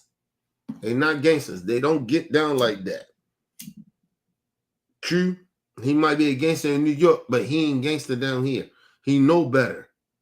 Don't play with me like that. Shay, same shit. That nigga I'm talking about that's supposed to be nigga. I helped this nigga out literally. I helped all of them out literally with my money. Took care of these motherfuckers, and all of a sudden now they don't fuck with me. Oh, Kenny, this nigga, he crazy. He tripping. Man, get the fuck out of here, man. Go and do what you gotta do, man. But like I said, don't play me like that. Don't play me and my motherfucking wife like that, nigga. We took care of you motherfuckers. And I stand on that. And that's any of them niggas. That's any of them motherfuckers to say anything about me. We took care of them. When they came down to OBF, they came down to Baltimore, nigga, we took care of them. That's them niggas that we didn't do it. Ask them. We didn't take care of them. We always took care of them motherfuckers. That go for Shay, any of them. Shay came out, her family came out, nigga, she was good. We did a whole fucking show on it.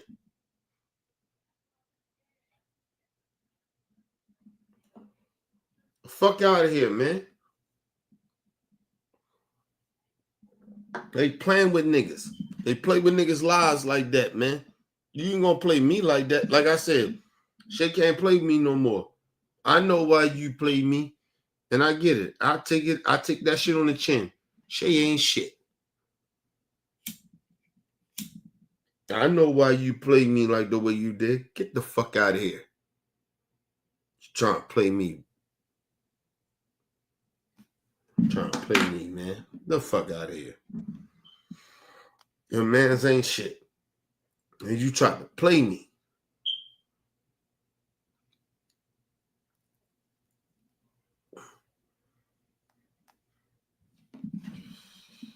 Shit, y'all act like, oh, I'm good people. You ain't good people. You tried to play me. And your life gonna get fucked up fucking with me. Shay can't do shit. No, the Shay. Y'all hear anything about Shay?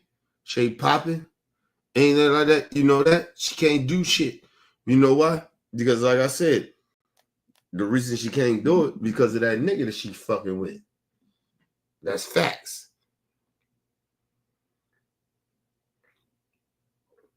Y'all hear anything about Shay? At all. Right? Even that nigga Weezy. He ain't hear shit about Shay. He don't hear shit about her. Can't do shit. She can't do nothing without that nigga. That nigga Weezy acting like, oh, nigga, you ran Shay away. Get the fuck out of here. Fuck that nigga too. Weezy ain't shit, man. Like, listen, like I said, that nigga, all he did was try to dick ride Shay. Kiss her ass and try to fuck her. That's all he tried to do. That's real talk. All Weezy tried to do was fuck Shay. I didn't try to fuck Shay, nigga. Yeah, Shay's very attractive and shit like that, but I ain't trying to fuck her. Nigga, I'm telling that to my wife.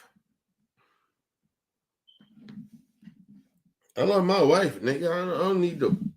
I'm not saying that I ain't do no fuck shit back in the day, but I'm just saying I did not try to fuck Shay ever. But this nigga did. This nigga always tried to fuck Shay, and then try to sit in there like he didn't. So your whole thing was to try to fuck her. Shay ain't shit, man. She used all of us. There's a husband, and I'm going to say this, real talk. Nobody want to say it, but I'm going to say it. Because nobody want to say it. I'm going to tell you the truth. And I don't give a fuck about Shay. Fuck Shay. Her husband was beating her ass. He was beating her ass. He was fucking her up. She came with us, fuck with us. We got some shit that uplift her ass. Right? Now, It was the father of her kids. All of a sudden, years came. All of a sudden now, this nigga is a great father. After he was beating him.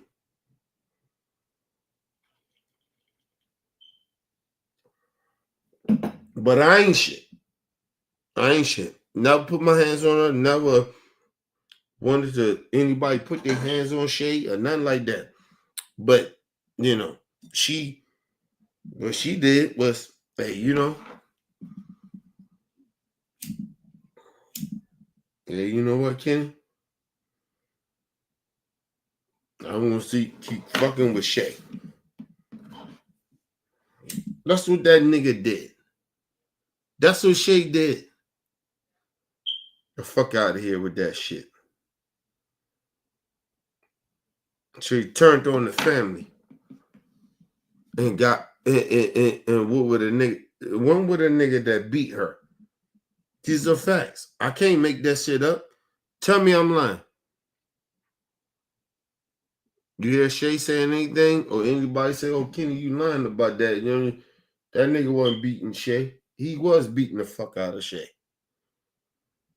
He was fucking her up. I know that for a fact. I know that for a fact that the nigga was beating the shit out of her. He was physically fucking Shay up.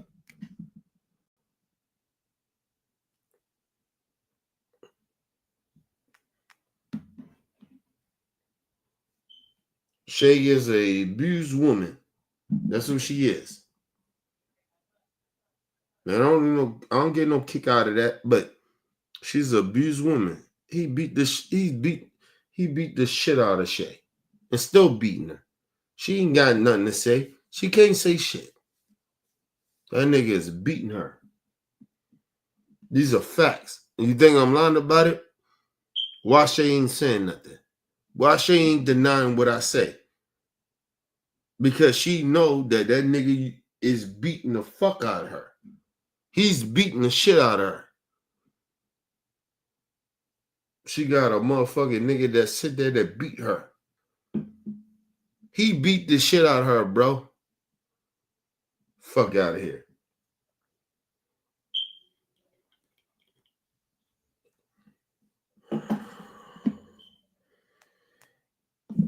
She can't tell me I'm lying. She can't. Because like I said, if she tell me I'm lying, then nigga, that now she know that I'm telling the truth. But now you got to bring in the facts. I'm going to tell you how he was beating her. Because when Shay was fucking with us, right? And she wasn't fucking with that nigga at all, right? Nothing was happening. But all of a sudden, you know, that nigga wanted to get back in the kid's life and all that other shit. You know what I mean? All of a sudden, shit changed, didn't it? These are facts. This ain't no shit I'm making up. Actually, listen, she got kids. Her kids is like fucking 20-something years old. They was graduating high school and all that shit. Back then. Ask them kids that. I know they love their dad or whatever. Listen.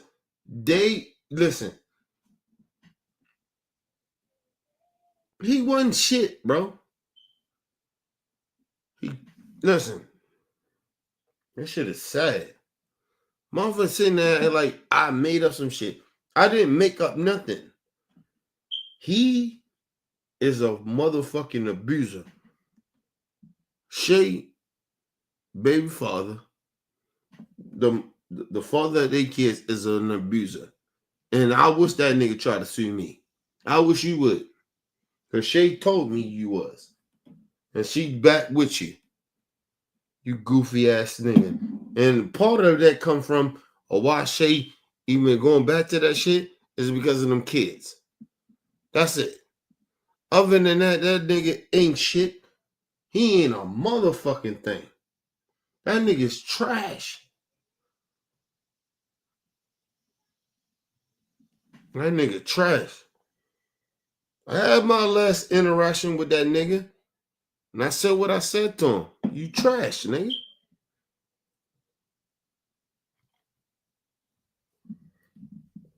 That bitch ass nigga no. But she sided with him. And that's okay. But don't try to sit there and act like that nigga ain't trash. And I'm gonna call that nigga out. He ain't shit. He a bitch ass nigga. He a trash. He's so he's an abusive dude. He did that to you. And you trying to sit there and act like he ain't do it? Man, please, man. Please, Shay. God damn, you should be better than this shit. That nigga, he took, come on, man. Shay, you should know better, man. Let that nigga do that to you. That's real tough. But like I said, I can't even say that because I've been knowing Shay for years. And she is allowing this nigga to be trash.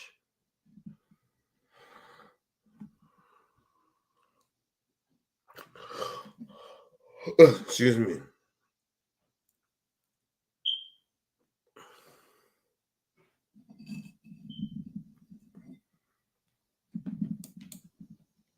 Fuck that nigga.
All right, people, we gonna get out here with this.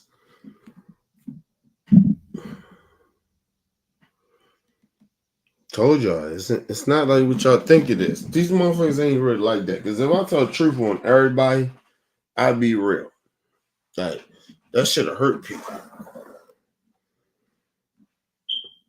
I don't even do some of the shit that I could do to them. But at the same time, you're not going to make it seem like that I'm that dude that try to be disrespectful. Or I'm the motherfucker that try to hurt y'all or take y'all out. No.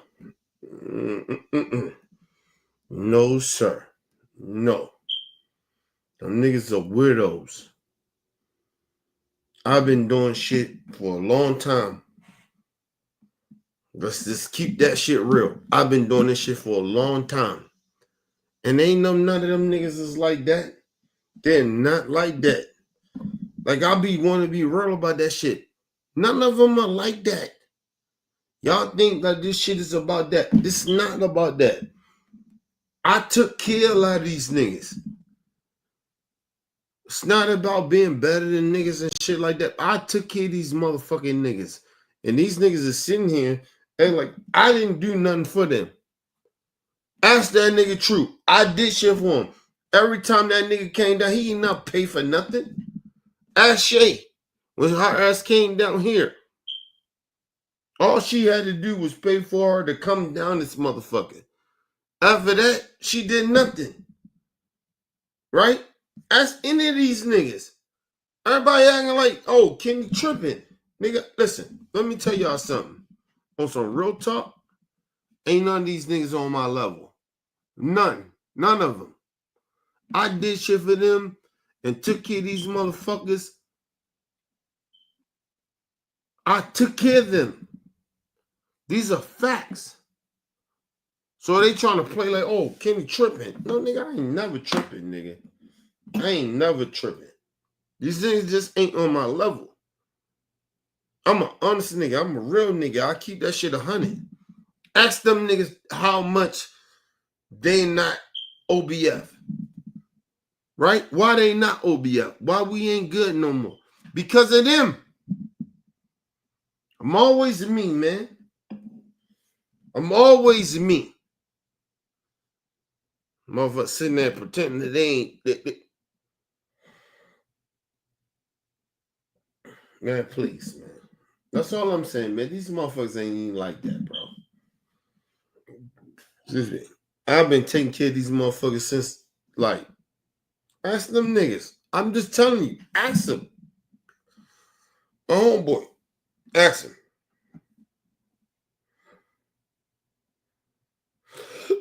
You know why a lot of them niggas don't fuck with me? Because of my personality. Because I'm going to tell you the other part of my personality. I'm who I am, bro. I'm who the fuck I am. I'm not a sellout. I'm not a nigga that get in front of niggas and act like, oh, we all good. Nigga, we ain't never all good. Get the fuck out of here. But like I said, you ask them niggas who I am, you'll see it. Go ahead, man.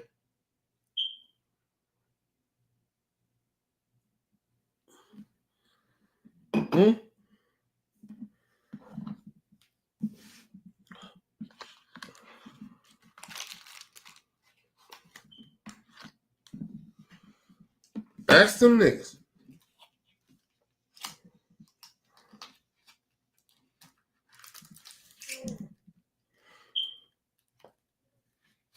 Nothing happens because they can't do it by themselves. I told y'all they can't do it. They can't fuck with me. That's real talk. They cannot fuck with me. All them niggas, they talk all that goofy shit, but they can't fuck with me. That's real talk. Tell me how they can fuck with me. Tell me what they can do. Nigga, I'm good here. Ain't nothing they can do at all. But, you know, they talk a lot of gangster shit, but they can't do it.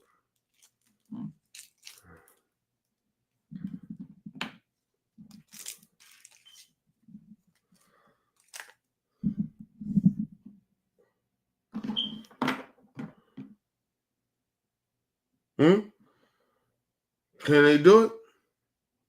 No. Let's move on, man. Them motherfuckers is trash.